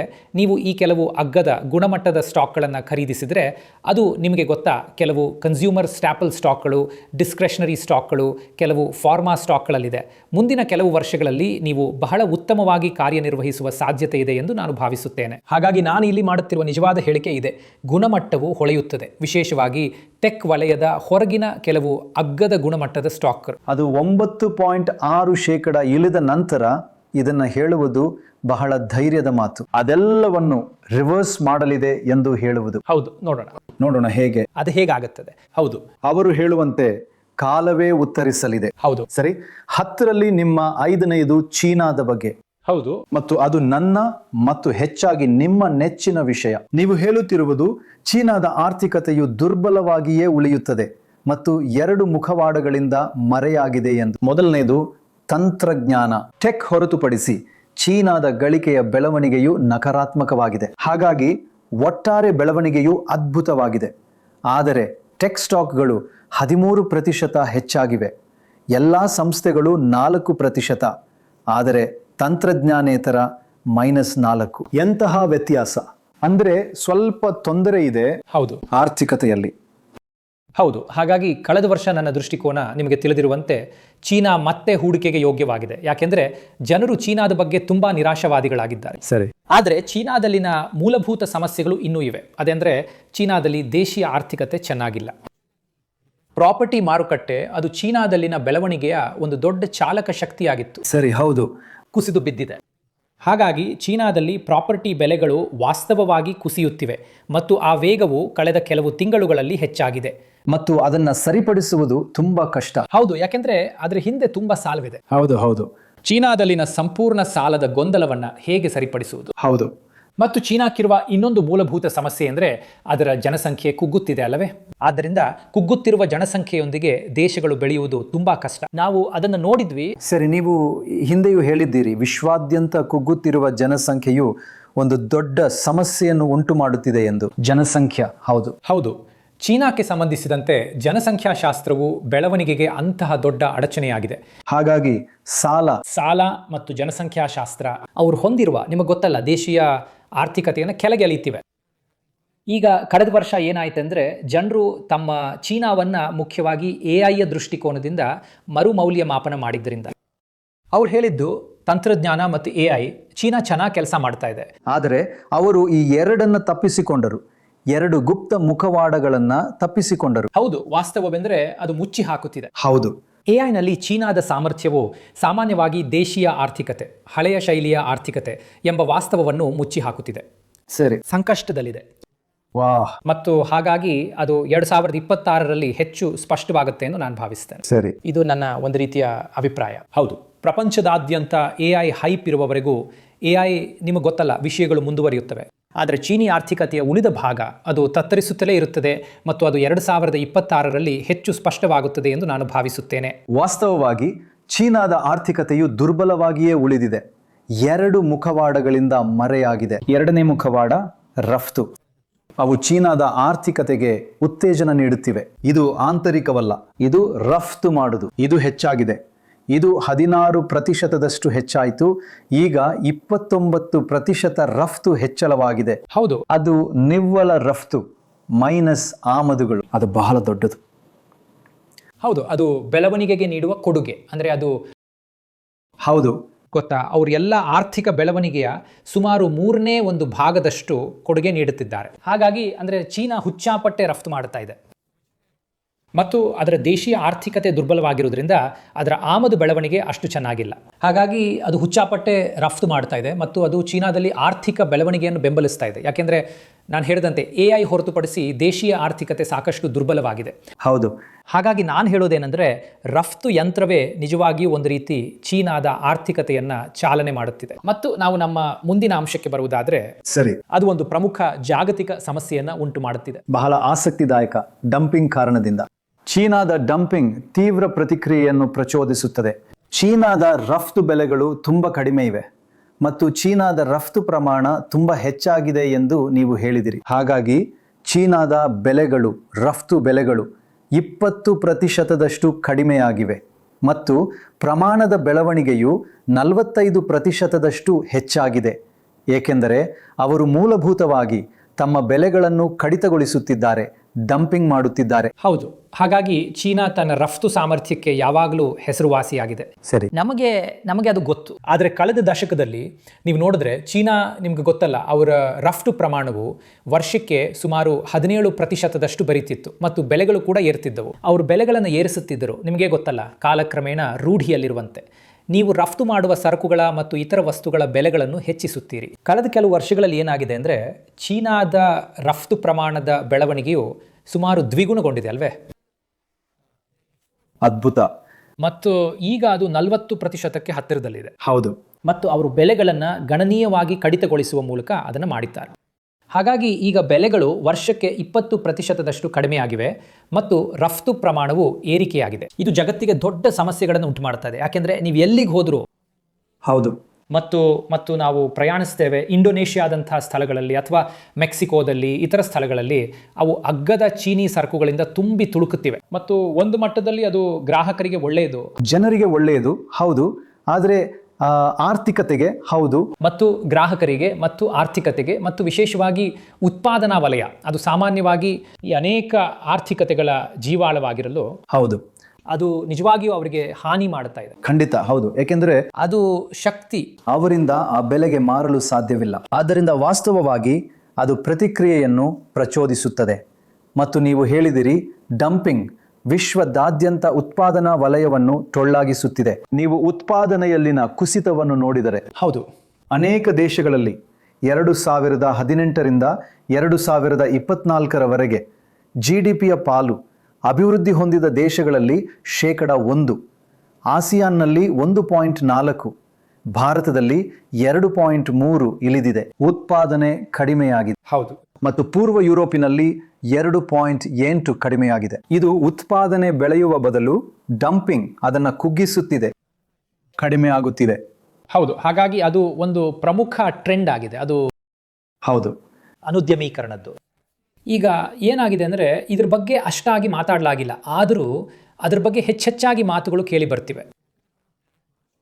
ಫ್ರೆಂಚ್ ಅಧ್ಯಕ್ಷ ಮ್ಯಾಕ್ರನ್ ಕೂಡ ಇದ್ರ ಬಗ್ಗೆ ಮಾತಾಡಿದ್ರು. ಆದರೆ ಇದರ ಮೇಲೆ ಅಷ್ಟಾಗಿ ಗಮನ ಹರಿಸಲಾಗಿಲ್ಲ. ಯಾಕಂದರೆ ಜಗತ್ತು ಅಮೆರಿಕ ಪ್ರಾರಂಭಿಸಿದ ವ್ಯಾಪಾರ ಯುದ್ಧ ಅಥವಾ ವ್ಯಾಪಾರ ಸಮರದಲ್ಲಿ ಹೋರಾಡುವುದರಲ್ಲಿ ತುಂಬ ನಿರತವಾಗಿತ್ತು. ಆದರೆ ನಿಜವಾದ ವಿಷಯ, ವ್ಯಾಪಾರ ಯುದ್ಧದಿಂದ ಅಮೆರಿಕಾದಿಂದ ಬರುತ್ತಿರುವ ಆಘಾತಕ್ಕಿಂತಲೂ ದೊಡ್ಡದಿರಬಹುದಾದದ್ದು ಈ ಸಂಭವಿಸಿರುವ ಆಘಾತ, ಚೀನಾ ಆಘಾತ. ಹೌದು, ಗೊತ್ತಲ್ಲ, ಅದು ನಡೀತಾ ಇದೆ. ಹೌದು, ಅದು ನಿಜ ಅಂತ ನನಗನ್ಸುತ್ತೆ. ಮತ್ತು ನನಗನ್ಸುತ್ತೆ ಈಗ ಟ್ರಂಪ್ ಅವರು, ಗೊತ್ತಲ್ಲ, ಸುಂಕದ ಸಮರದಿಂದ ಹಿಂದೆ ಸರದಂತೆ ತೋರ್ತಾ ಇದೆ, ಬೆಲೆ ಏರಿಕೆಗಳು ಆಗುತ್ತಾ ಇವೆ, ಇದು ಕೈಗೆಟುಕುವಿಕೆಯ ಬಿಕ್ಕಟ್ಟನ್ನು ಉಲ್ಬಣಗೊಳಿಸುತ್ತಾ ಇದೆ ಎಂದು ಅರಿತುಕೊಂಡು ಮತ್ತು ಇತರ ದೇಶಗಳು ಒಟ್ಟಾಗಿ ಕೆಲಸ ಮಾಡುವಂತೆ ಮಾಡುವುದು. ಹೌದು, ಹಾಗಾಗಿ ಅವರು ವ್ಯಾಪಾರ ರಂಗದಿಂದ ಸ್ವಲ್ಪ ಹಿಂದೆ ಸರಿಯುತ್ತಿದ್ದಾರೆ ಎಂದು ನನಗೆ ತೋರುತ್ತದೆ. ಅಂದರೆ ಕನಿಷ್ಠ ಪಕ್ಷ ಅವರು ಏನು ಮಾಡಬೇಕಿತ್ತು ಅದನ್ನು ಮಾಡಿದ್ದಾರೆ. ಸರಿ ಸರಿ. ಆದರೆ ನನಗನ್ಸುತ್ತೆ ಈಗ ಗಮನ ಇದ್ರ ಕಡೆಗೆ ತಿರುಗುತ್ತೆ. ಯಾಕೆಂದರೆ ಆ ಯುದ್ಧ ಇತ್ಯರ್ಥವಾದಂತೆ ಜನರು ಬಹುಶಃ ತಮ್ಮ ಇನ್ನೂ ದೊಡ್ಡ ಯುದ್ಧದ ವಿರುದ್ಧ ಹೋರಾಡಲು ಶುರು ಮಾಡ್ತಾರೆ. ಅದೆಂದರೆ ಚೀನಾ ತನ್ನ ಅಪಾರ ಹೆಚ್ಚುವರಿಯನ್ನು ರಫ್ತು ಮಾಡಲು ಮಾಡುತ್ತಿರುವ ಈ ಭಾರಿ ಬೆಲೆ ಕಡಿತಗಳು. ಆದರೆ ಚೀನಾಕ್ಕೆ ಇದು ಹೇಗೆ ಸಾಧ್ಯವಾಗುತ್ತಿದೆ? ಬೆಲೆಗಳನ್ನು ಇಷ್ಟೊಂದು ಇಳಿಸುವುದು ಹೇಗೆ? ಅದು ಕೇವಲ ಅದರ ಆಂತರಿಕ ಬೇಡಿಕೆ ಕಡಿಮೆಯಾಗಿರುವುದರಿಂದ ಅದನ್ನು ಮಾಡಲೇಬೇಕಾಗಿದೆಯೇ? ಅದು ತುಂಬ ದುರ್ಬಲವಾಗಿದೆ ಮತ್ತು ಅದು ಕೇವಲ ಅತಿಯಾಗಿ ಉತ್ಪಾದಿಸುತ್ತಿದೆ. ಹಾಗಾಗಿ ನಾನು ಭಾವಿಸ್ತೇನೆ, ಅದು ನಿಮಗೆ ಗೊತ್ತೇ, ಜನರು ಇದ್ರ ಬಗ್ಗೆ ಮಾತಾಡ್ತಲೇ ಇರ್ತಾರೆ. ಮತ್ತು ಇದು ನನ್ನನ್ನು ನಿಜವಾಗಿಯೂ ಕೆರಳಿಸುವ ನನ್ನ ವಿಷಯಗಳಲ್ಲಿ ಒಂದಾಗಿದೆ. ಜನರು ಚೀನಾ ಹೇಗೆ ಬಳಕೆಯನ್ನು ಹೆಚ್ಚಿಸಬೇಕು, GDPಯ ಪಾಲುವಾಗಿ ಬಳಕೆ ತುಂಬ ಕಡಿಮೆಯಾಗಿದೆ ಎಂದು ಹೇಳುತ್ತಲೇ ಇರ್ತಾರೆ. ಚೀನಾದಲ್ಲಿನ ನಿಜವಾದ ಸಮಸ್ಯೆ ಎಂದರೆ ಅದು ತುಂಬ ಹೆಚ್ಚು ಉತ್ಪಾದಿಸುತ್ತಾ ಇದೆ. ಅದೇ ಮೂಲಭೂತ ಸಮಸ್ಯೆ. ಅದು ಅತಿಯಾಗಿ ಹೂಡಿಕೆ ಮಾಡುತ್ತಿದೆ ಮತ್ತು ಅತಿಯಾಗಿ ಉತ್ಪಾದಿಸುತ್ತಿದೆ ಮತ್ತು ಅದಕ್ಕಾಗಿಯೇ GDPಯ ಪಾಲು ಆಗಿ ಬಳಕೆ ಕಡಿಮೆಯಾಗಿ ಕಾಣುತ್ತದೆ. ಯಾಕೆಂದರೆ ಇತರ ವಿಷಯಗಳು ಅಷ್ಟು ವೇಗವಾಗಿ ಬೆಳೆಯುತ್ತಿವೆ ಮತ್ತು ಅದು ನಾನು ಭಾವಿಸ್ತೇನೆ ಇಲ್ಲಿನ ನಿಜವಾದ ಸಮಸ್ಯೆ. ಹಾಗಾದರೆ ಚೀನಾದ ಸರಕುಗಳ ಮೇಲಿನ ಸುಂಕಗಳು ಪ್ರಪಂಚದಾದ್ಯಂತ ಹೆಚ್ಚಾಗಬಹುದು ಎಂದು ನೀವು ಭಾವಿಸುತ್ತೀರಾ? ಸರಿ, ಇನ್ನೂ ಹೆಚ್ಚಿನ ಕ್ರಮಗಳನ್ನು ತೆಗೆದುಕೊಳ್ಳಲಾಗುವುದು ಎಂದು ನಾನು ಭಾವಿಸುತ್ತೇನೆ ಮತ್ತು ದೇಶಗಳು ಅದನ್ನು ಮಾಡಲು ಪ್ರಾರಂಭಿಸುತ್ತಿವೆ. ತಮ್ಮ ಉತ್ಪಾದನಾ ವಲಯವನ್ನು ಉಳಿಸಿಕೊಳ್ಳುವುದರಿಂದ. ಉತ್ಪಾದನಾ ವಲಯವನ್ನು ಉಳಿಸಲು, ಯಾಕೆಂದರೆ ನಮಗದು ತಿಳಿದಿವೆ. ನಾನು ಭಾವಿಸ್ತೇನೆ 2026ರಲ್ಲಿ ಆ ಪ್ರವೃತ್ತಿಯು ವೇಗಗೊಳ್ಳುತ್ತದೆ. ಸರಿ, ಈಗ ನಿಮ್ಮ 7ನೇ ಅಂಶ, ಇದು ನಿಜವಾಗಿಯೂ ಸಾಕಷ್ಟು ಪ್ರಚಲಿತವಾಗಿದೆ ಮತ್ತು ಇತ್ತೀಚೆಗೆ ಏನಾಗಿದೆಯೋ ಅದಕ್ಕಿಂತ ಬಹಳ ಮೊದಲೇ ನೀವು ಈ ಸಂಶೋಧನೆಯನ್ನು ಮಾಡಿದ್ದೀರಿ. ದಕ್ಷಿಣ ಅಮೆರಿಕ ರಾಜಕೀಯವಾಗಿ ಬಲಪಂಥದ ಕಡೆಗೆ ತಿರುಗುವುದನ್ನು ಮುಂದುವರಿಸುತ್ತದೆ. ವಾಸ್ತವವಾಗಿ 5 ದೇಶಗಳು, ಅಲ್ಲಿ ಹಳದಿ ಬಣ್ಣದಲ್ಲಿರುವ ಅವು 2023ರಿಂದ ಬಲಪಂಥಕ್ಕೆ ತಿರುಗಿವೆ. ಕೆಂಪು ಬಣ್ಣದಲ್ಲಿರುವ ಇನ್ನೂ 2 ದೇಶಗಳು 2026ರಲ್ಲಿ ಬಲಪಂಥಕ್ಕೆ ತಿರುಗುವ ಸಾಧ್ಯತೆ ಇದೆ ಮತ್ತು ಬ್ರೆಜಿಲ್ ಅನಿಶ್ಚಿತವಾಗಿದೆ. ಅದೊಂದು ವೈಲ್ಡ್ ಕಾರ್ಡ್. ಈ ವರ್ಷ ಚುನಾವಣೆಗಳಿವೆ ಮತ್ತು ಖಂಡಿತವಾಗಿಯೂ ನೀವು ವೆನೆಜುವೆಲನ್ನ ಸೇರಿಸಿಲ್ಲ. ಆದರೆ ಅದು ಹೌದು, ನಾವು ಅದನ್ನು ಯಾವ ಅಂಕಣದಲ್ಲಿ ಹಾಕಬೇಕೆಂತ ನಮಗೆ ತಿಳಿದಿಲ್ಲ. ಆದರೆ ಇದು ತುಂಬ ಆಸಕ್ತಿದಾಯಕವಾಗಿದೆ ಎಂದು ನಾನು ಭಾವಿಸ್ತೇನೆ. ಅದೆಂದರೆ ನಿಮಗೆ ಗೊತ್ತಲ್ಲ, ಚಿಲಿಯ ಮಾಜಿ ಅಧ್ಯಕ್ಷರಾದ ಪಿನೇರಾ ಅವರೊಮ್ಮೆ ನನಗಿದನ್ನು ಹೇಳಿದ್ರು. ಒಳ್ಳೆಯ ಸಮಯದಲ್ಲಿ ಲ್ಯಾಟಿನ್ ಅಮೆರಿಕ ಎಡಪಂಥಕ್ಕೆ ತಿರುಗುತ್ತದೆ, ಕೆಟ್ಟ ಸಮಯದಲ್ಲಿ ಲ್ಯಾಟಿನ್ ಅಮೆರಿಕ ಬಲಪಂಥಕ್ಕೆ ತಿರುಗುತ್ತದೆ ಮತ್ತು ಅದಕ್ಕೆ ಒಂದು ಕಾರಣವಿದೆ. ಮತ್ತು ಇಲ್ಲಿ ಬಲಪಂಥವೆಂದರೆ ನಾನು ಸ್ಪಷ್ಟಪಡಿಸುವುದಾದರೆ, ಹೌದು, ಇದು ಆರ್ಥಿಕ ದೃಷ್ಟಿಕೋನದಿಂದ ಹೆಚ್ಚು ಸಾಂಪ್ರದಾಯಿಕ ಬಲಪಂಥವಾಗಿದೆ. ಸರಿ. ಅಂದರೆ ಲ್ಯಾಟಿನ್ ಅಮೆರಿಕದ ಬಲಪಂಥವೆಂದರೆ, ಹೌದು, ಅವರಲ್ಲಿ ಕೆಲವರು ವಲಸೆ ವಿರೋಧಿಗಳು ಮತ್ತು ಅಂತಹ ವಿಷಯಗಳನ್ನು ಹೊಂದಿರ್ತಾರೆ. ಆದರೆ ಇದು ಪ್ರಧಾನವಾಗಿ ಮುಕ್ತ ಮಾರುಕಟ್ಟೆ ಸುಧಾರಣೆಗಳ ಬಗ್ಗೆ ಇರ್ತದೆ. ಸರಿ. ಬಲಪಂಥೀಯರು ಹೆಚ್ಚು ನಂಬುತ್ತಾರೆ ಆರ್ಥಿಕವಾಗಿ ಹಿಂದೆ ಇದ್ದ ಹಾಗೆ ಆರ್ಥಿಕ ಬಲಪಂಥವನ್ನು ಹೊಂದುವುದರಲ್ಲಿ. ಈಗ ಪಶ್ಚಿಮದಲ್ಲಿ ಬಲ ಮತ್ತು ಎಡ ಎಂಬ ಲೇಬಲ್ಗಳೆಲ್ಲವೂ ಸ್ವಲ್ಪ ಮಟ್ಟಿಗೆ. ವಾಸ್ತವವಾಗಿ ನೀವು ವೆನೆಜುವೆಲಾನ್ನು ಸೇರಿಸಲು ಸಾಧ್ಯವಿಲ್ಲ. ಅದು ಈಗ ಅಮೆರಿಕದ ಭಾಗವಾಗಿದೆ. ಅದು ಟ್ರಂಪ್ ಅಲ್ಲವೇ? ಟ್ರಂಪ್ ಎಲ್ಲ ನೀವು ಹಾಗೆ ಕರೆಯೋದಾದರೆ. ಆದರೆ ನಾನು ಹೇಳೋದೇನೆಂದರೆ, ಲ್ಯಾಟಿನ್ ಅಮೆರಿಕದ ಹೆಚ್ಚಿನ ದೇಶಗಳು ವಾಸ್ತವವಾಗಿ ಕಳೆದ ಕೆಲವು ವರ್ಷಗಳಲ್ಲಿ, ಹೌದು, ಎಡಪಂಥೀಯ ಸರ್ಕಾರಗಳು ಅಧಿಕಾರದಲ್ಲಿದ್ದವು. ಅದನ್ನ ಪಿಂಕ್ ಟೈಡ್ ಅಂತ ಕರೆಯಲಾಗ್ತಿತ್ತು ಅಲ್ವಾ? ಅದಕ್ಕೋಸ್ಕರ. ಹೌದು. ಈಗ ಸಮಸ್ಯೆ ಏನಂದರೆ, ಆರ್ಥಿಕ ಕಾರ್ಯಕ್ಷಮತೆ ಅಥವಾ ಇತರ ರಂಗಗಳಲ್ಲಿ ಅಪರಾಧ, ಭ್ರಷ್ಟಾಚಾರದಂಥ ವಿಷಯಗಳಲ್ಲಿ ಅವುಗಳು ತೀರಾ ಕಳಪೆಯಾಗಿವೆ. ಹಾಗಾಗಿ ಈಗ ಜನರು ಹೇಳ್ತಾ ಇದ್ದಾರೆ, ಹಾಗಾಗಿ ಇದು ಒಂದು ರೀತಿಯಲ್ಲಿ ಆಡಳಿತ ವಿರೋಧಿ ಅಲೆ. ಅದು ಬೇರೆ ಯಾವುದ್ರ ಬಗ್ಗೆವಲ್ಲ, ಅದು ಪ್ರಧಾನವಾಗಿ ಎಡಪಂಥೀಯ ಸರ್ಕಾರಗಳಿದ್ದವು ಎಂಬುದರ ಬಗ್ಗೆ. ಮತ್ತು ಈಗ ಜನರಿಗೆ 3 ಪ್ರಮುಖ ಸಮಸ್ಯೆಗಳಿಂದಾಗಿ ಅಧಿಕಾರದಲ್ಲಿದ್ದವರ ಮೇಲೆ ಬೇಸರ ಬಂದಿದೆ: ಹಣದುಬ್ಬರ, ಭ್ರಷ್ಟಾಚಾರ ಮತ್ತು ಅಪರಾಧ. ಸರಿ. ಮತ್ತು ಹಾಗಾಗಿ ಈಗ ಅವರು ಇನ್ನೊಂದು ಬಣದ ಕಡೆ ಹೋಗೋಣ ಎಂದು ಹೇಳುತ್ತಿದ್ದಾರೆ. ಹಾಗಾಗಿ ಕೆಟ್ಟ ಕಾಲದಲ್ಲಿ. ಯಾವುದೇ ಆಯ್ಕೆಯಾದರೂ ಇದಕ್ಕಿಂತ ಉತ್ತಮ. ಹೌದು, ಇದಕ್ಕಿಂತ ಉತ್ತಮ. ಆದ್ದರಿಂದ ಇದನ್ನ ಫೋಬೋ ಎಂದು ಕರೀತಾರೆ. ಉತ್ತಮ ಆಯ್ಕೆಯ ಭಯ. ಸರಿ, ಫೋಮೋ ಬದಲಿಗೆ. ಸರಿ, ಲ್ಯಾಟಿನ್ ಅಮೆರಿಕಾದಲ್ಲಿ ಇದೇ ಆಗುತ್ತಿರೋದು. ನಾವು ಬಹಳಷ್ಟು ಜನರನ್ನ ಅಧಿಕಾರ ವಿರೋಧಿ ಅಲೆಯನ್ನು ನೋಡ್ತಾ ಇದ್ವಿ. ವಾಸ್ತವವಾಗಿ ನಿಮಗೆ ತಿಳಿದಿರುವಂತೆ ಬಲಪಂಥಕ್ಕೆ ತಿರುಗು. ಜಾಗತಿಕವಾಗಿ ಪಾಶ್ಚಿಮಾತ್ಯ ಜಗತ್ತಿನ ಬಹಳಷ್ಟೆಡೆ ಅಧಿಕಾರ ವಿರೋಧಿ ಅಲೆಯೊಂದು ಸಂಭವಿಸುತ್ತಿದೆ, ಅಭಿವೃದ್ಧಿಶೀಲ ಮಾರುಕಟ್ಟೆಗಳಲ್ಲಿ ಅಲ್ಲ. ಸರಿ. ಮತ್ತು ಭಾರತದಲ್ಲಿ ನಾವು ಚರ್ಚಿಸಿದಂತೆ ಕಳೆದ ಕೆಲವು ವರ್ಷಗಳಿಂದ ಅಧಿಕಾರ ಪರ ರೀತಿಯ ಹಂತವೊಂದು ನಡೆಯುತ್ತಿದೆ. ಸರಿ. ಆದರೆ ಲ್ಯಾಟಿನ್ ಅಮೆರಿಕಾದಲ್ಲಿ ಆಡಳಿತ ವಿರೋಧಿ ಅಲೆ ಇದೆ, ಎಡಪಂಥೀಯ ಸರ್ಕಾರಗಳು ಅಧಿಕಾರದಲ್ಲಿವೆ ಮತ್ತು ಹಾಗಾಗಿ ಈಗ ಅವರು ಬಲಕ್ಕೆ ತಿರುಗುತ್ತಿದ್ದಾರೆ. ಮತ್ತು 20ರಲ್ಲಿ ನಿಜವಾಗಿಯೂ ದೊಡ್ಡ ಚುನಾವಣೆ, ಬಹುಶಃ 2026ರಲ್ಲಿ ಅತಿ ದೊಡ್ಡ ಚುನಾವಣೆ, ನಾನು ಹಾಗೆ ಹೇಳುವುದಾದರೆ ವಿಶ್ವದಲ್ಲಿ ಬ್ರೆಜಿಲ್ನಲ್ಲಿ ನಡೆಯಲಿದೆ. ಬ್ರೆಜಿಲ್, ಯಾಕೆಂದ್ರೆ ಬ್ರೆಜಿಲ್ ವಿಶ್ವದ ಅತಿ ದೊಡ್ಡ ಹಾಗಾಗಿ ದೇಶಗಳು ಮತ್ತು ಆರ್ಥಿಕತೆಗಳು. ಮತ್ತು ಬ್ರೆಜಿಲ್ನಲ್ಲಿ ನನಗನ್ಸುತ್ತೆ ನಾವು ಸರಳ ಪ್ರಶ್ನೆ, ನಿಮ್ಮ ಮುನ್ಸೂಚನೆ ಏನು? ನನಗನ್ಸುತ್ತೆ ವಿಶಾಲವಾಗಿ ಈ ಆಡಳಿತ ವಿರೋಧಿ ಅಲೆಯ ಕಾರಣದಿಂದ ಹೆಚ್ಚಿನ ದೇಶಗಳು ಬಲಕ್ಕೆ ತಿರುಗುವ ಸಾಧ್ಯತೆ ಇದೆ, ಕೇವಲ ಯಾಕೆಂದ್ರೆ ಎಡಪಂಥೀಯ ಸರ್ಕಾರಗಳು ಅಧಿಕಾರದಲ್ಲಿ. ಸರಿ, ಆದರೆ ನೀವು ಹೇಳಿದ ಇನ್ನೊಂದು ವಿಷಯ, ಬಲಪಂಥೀಯ ಸರ್ಕಾರಗಳ ಅಡಿಯಲ್ಲಿ ಷೇರು ಮಾರುಕಟ್ಟೆಗಳು ಹೆಚ್ಚು ಏರಿಕೆ ಕಾಣುತ್ತವೆ. ಅದು ಎಲ್ಲ ಲ್ಯಾಟಿನ್ ಅಮೆರಿಕನ್ ದೇಶಗಳಾದ್ಯಂತ ಷೇರು ಮಾರುಕಟ್ಟೆಗಳಲ್ಲಿನ ಶೇಕಡವಾರು ಲಾಭ ಎಡಪಂಥೀಯ ಸರ್ಕಾರಗಳು 16%, ಬಲಪಂಥೀಯ ಸರ್ಕಾರಗಳು ಅದಕ್ಕಿಂತ ದುಪ್ಪಟ್ಟು. ಷೇರು ಮಾರುಕಟ್ಟೆಯಲ್ಲಿ 37% ಹೆಚ್ಚಳ. ಆದರೆ ಅದು ಅವರು ಶ್ರೀಮಂತರಿಗೆ ಸಹಾಯ ಮಾಡುವುದರಿಂದಾನಾ? ಹೌದು, ನೀವು ಹಾಗೆ ಹೇಳ್ಬೋದು, ಅದು ಒಂದು ಸತ್ಯಾಂಶ. ನನ್ನ ಪ್ರಕಾರ ಇದು ನಿಜವಾಗಿಯೂ ಬಡವರಿಗೂ ಸಹಾಯ ಮಾಡುತ್ತದೆಯೇ? ಹೌದು, ಆದರೆ ನನಗನ್ಸುತ್ತೆ ನಿಮಗೆ ಗೊತ್ತಲ್ಲ, ಅದು ಬೇರೆ ವಿಷಯ. ಹೌದು, ಆದರೆ ನಾನು ಇತರ ಡೇಟಾವನ್ನು ಸಹ ನೋಡಿದೆ. ಆದ್ದರಿಂದ ನಾವು ಕಳೆದ 30 ವರ್ಷಗಳನ್ನು ನೋಡಿದ್ವಿ. ಸರಿ. ಮತ್ತು ನಾವು ಹೇಳಿದ್ದೇವೆ, ಸರಿ, ಷೇರು ಮಾರುಕಟ್ಟೆಯು ಅದನ್ನು ನೋಡುವ ಬಹಳ ಸುಲಭವಾದ ಮಾರ್ಗವಾಗಿದೆ ಅಲ್ಲವೇ? ಹೌದು. ಅದು ಸರಿ, ಕಾರ್ಯಕ್ಷಮತೆ ಹೇಗಿದೆ? ಮತ್ತು ನೀವಿಲ್ಲಿ ಒಂದು ದೊಡ್ಡ ಅಂತರವನ್ನು ನೋಡಬಹುದು. ಇದು ತುಂಬಾ ಸ್ಪಷ್ಟವಾದ ವಿಷಯ. ಹೌದು, ತುಂಬಾ ಸ್ಪಷ್ಟವಾಗಿದೆ. ಡಾಲರ್ ಪರಿಭಾಷೆಯಲ್ಲಿ ಎಡಪಂಥೀಯ ಸರ್ಕಾರಗಳಿಗಿಂತ ಬಲಪಂಥೀಯ ಸರ್ಕಾರಗಳ ಅಡಿಯಲ್ಲಿ ಷೇರು ಮಾರುಕಟ್ಟೆಗಳು ಹೆಚ್ಚು ಉತ್ತಮವಾಗಿ ಕಾರ್ಯನಿರ್ವಹಿಸುತ್ತವೆ. ಬಲಪಂಥೀಯ ಸರ್ಕಾರಗಳು ಹೆಚ್ಚು ಬಂಡವಾಳ ಪರವಾಗಿರುತ್ತವೆ ಎಂಬ ಅಂಶದಿಂದ ಇದನ್ನು ವಿವರಿಸಲಾಗಿದೆ ಎಂದು ನಾವು ಹೇಳಬಹುದು. ಸರಿ. ಆದರೆ ನಾನು ಆರ್ಥಿಕ ಬೆಳವಣಿಗೆ, ಹಣದುಬ್ಬರ, ವಿತ್ತೀಯ ಕೊರತೆಗೆ ಏನಾಗುತ್ತದೆ ಎಂಬುದನ್ನು ಸಹ ನೋಡಿದೆ. ಆರ್ಥಿಕ ಬೆಳವಣಿಗೆಯ ವಿಷಯದಲ್ಲಿ ಬಲಪಂಥೀಯ ಮತ್ತು ಎಡಪಂಥೀಯ ಸರ್ಕಾರಗಳ ನಡುವೆ ಹೆಚ್ಚಿನ ವ್ಯತ್ಯಾಸವಿಲ್ಲ ವಾಸ್ತವವಾಗಿ, ಕೇವಲ ಆರ್ಥಿಕ ಬೆಳವಣಿಗೆಯಿಂದ. ಸರಿ. ಆದರೆ ನಿರ್ದಿಷ್ಟವಾಗಿ ಹಣದುಬ್ಬರದ ವಿಷಯದಲ್ಲಿ ನಾವು ಕಂಡುಕೊಳ್ಳೋದೇನೆಂದರೆ ಲ್ಯಾಟಿನ್ ಅಮೆರಿಕಾದಲ್ಲಿನ ಬಲಪಂಥೀಯ ಸರ್ಕಾರಗಳ ಅಡಿಯಲ್ಲಿ ಹಣದುಬ್ಬರದ ಕಾರ್ಯಕ್ಷಮತೆ ಗಮನಾರ್ಹವಾಗಿ ಉತ್ತಮವಾಗಿದೆ. ನನ್ನ ಪ್ರಕಾರ 3.9 ವರ್ಸಸ್ 5.1% ವಾರ್ಷಿಕ ಹಣದುಬ್ಬರ, ಇದು ಸಾಕಷ್ಟು ದೊಡ್ಡ ವ್ಯತ್ಯಾಸ. ಇದು ಒಂದು ಗಮನಾರ್ಹ ವ್ಯತ್ಯಾಸ. ಹೌದು. ಮತ್ತು ಅದರ ಮೂಲ ಕಾರಣವೆಂದರೆ ಅದು ಮತ್ತೊಂದು ಮೆಟ್ರಿಕ್, ಅಂದರೆ ವಿತ್ತೀಯ ಕೊರತೆಯಲ್ಲಿ ಕಾಣಿಸಿಕೊಳ್ಳುತ್ತದೆ. ಸಾಮಾನ್ಯವಾಗಿ ಬಲಪಂಥೀಯ ಸರ್ಕಾರಗಳು ಸ್ವಲ್ಪ ಹೆಚ್ಚು ಹಣಕಾಸಿನ ಜವಾಬ್ದಾರಿಯುತವಾಗಿರುತ್ತವೆ ಮತ್ತು ಎಡಪಂಥೀಯ ಸರ್ಕಾರಗಳು ಸ್ವಲ್ಪ ಹೆಚ್ಚು ಹಣಕಾಸಿನ ವಿಷಯದಲ್ಲಿ ದುಂದುವೆಚ್ಚ ಮಾಡುತ್ತವೆ. ಹಾಗಾಗಿ ಅದು ಹಣದುಬ್ಬರಕ್ಕೂ ಸಂಬಂಧಿಸಿರುವ ಒಂದು ಕಾರಣ ಎಂದು ನಾನು ಭಾವಿಸುತ್ತೇನೆ. ಸರಿ. ಹಾಗಾಗಿ ನೀವು ವ್ಯತ್ಯಾಸವನ್ನು ಕಾಣಲು ಅದೇ ಕಾರಣ. ಆದರೆ ಅದು ಜನರಿಗೆ ತೊಂದರೆ ಕೊಡುತ್ತದೆ. ಆದ್ದರಿಂದ ಮತ್ತೆ ಹೌದು, ಆಡಳಿತ ವಿರೋಧಿ ಅಲೆಗೆ ಇನ್ನೊಂದು ಕಾರಣ. ಹೌದು. ಹಾಗಾದರೆ ನಿಮ್ಮ 10 ಮುನ್ಸೂಚನೆಗಳಲ್ಲಿ 8ನೇದು ಏನೆಂದರೆ ನಿಯಂತ್ರಣ ರಹಿತಗೊಳಿಸುವಿಕೆ, ಪರವಾನಗಿ ಮತ್ತು ನಿಯಂತ್ರಣ ಇಲ್ಲದಿರುವುದು. ಇದೀಗ ಇರುವ ಈ ವೇಗವು ಮುಂದುವರಿಯುತ್ತದೆ. ಆರ್ಥಿಕವಾಗಿ ಮಹತ್ವಪೂರ್ಣವಾದ ನಿಯಮಗಳಲ್ಲಿ ತೀವ್ರ ಕುಸಿತ ಕಂಡುಬಂದಿದೆ. ಹೌದು. ಕಳೆದ 20 ವರ್ಷಗಳಲ್ಲಿನ ವಾರ್ಷಿಕ ನಿಯಮಗಳಿಗೆ ಹೋಲಿಸಿದರೆ 2025 ಅಮೆರಿಕದಲ್ಲಿ ಅದು ತೀವ್ರವಾಗಿ ಕಡಿಮೆಯಾಗಿದೆ. ವಾಸ್ತವವಾಗಿ ಯುರೋಪ್ನಲ್ಲಿ ಕೂಡ ಅದು ಕಡಿಮೆಯಾಗಿದೆ. ಯುರೋಪ್ನಲ್ಲಿ ಅದು ಯಾವಾಗಲೂ ಕಡಿಮೆಯೇ ಇತ್ತು, ಆದರೆ ಅದು ಕಡಿಮೆಯಾಗಿದೆ. ಮುಖ್ಯವಾಗಿ ಟ್ರೆಂಡ್ ಕಡಿಮೆಯಾಗಿದೆ ಮತ್ತು ಈ ವರ್ಷವೂ ಈ ಟ್ರೆಂಡ್ ಮುಂದುವರಿಯುತ್ತದೆ ಎಂದು ನಿಮಗೆ ಅನಿಸುತ್ತದೆ. ವಿನಿಯಂತ್ರಣ.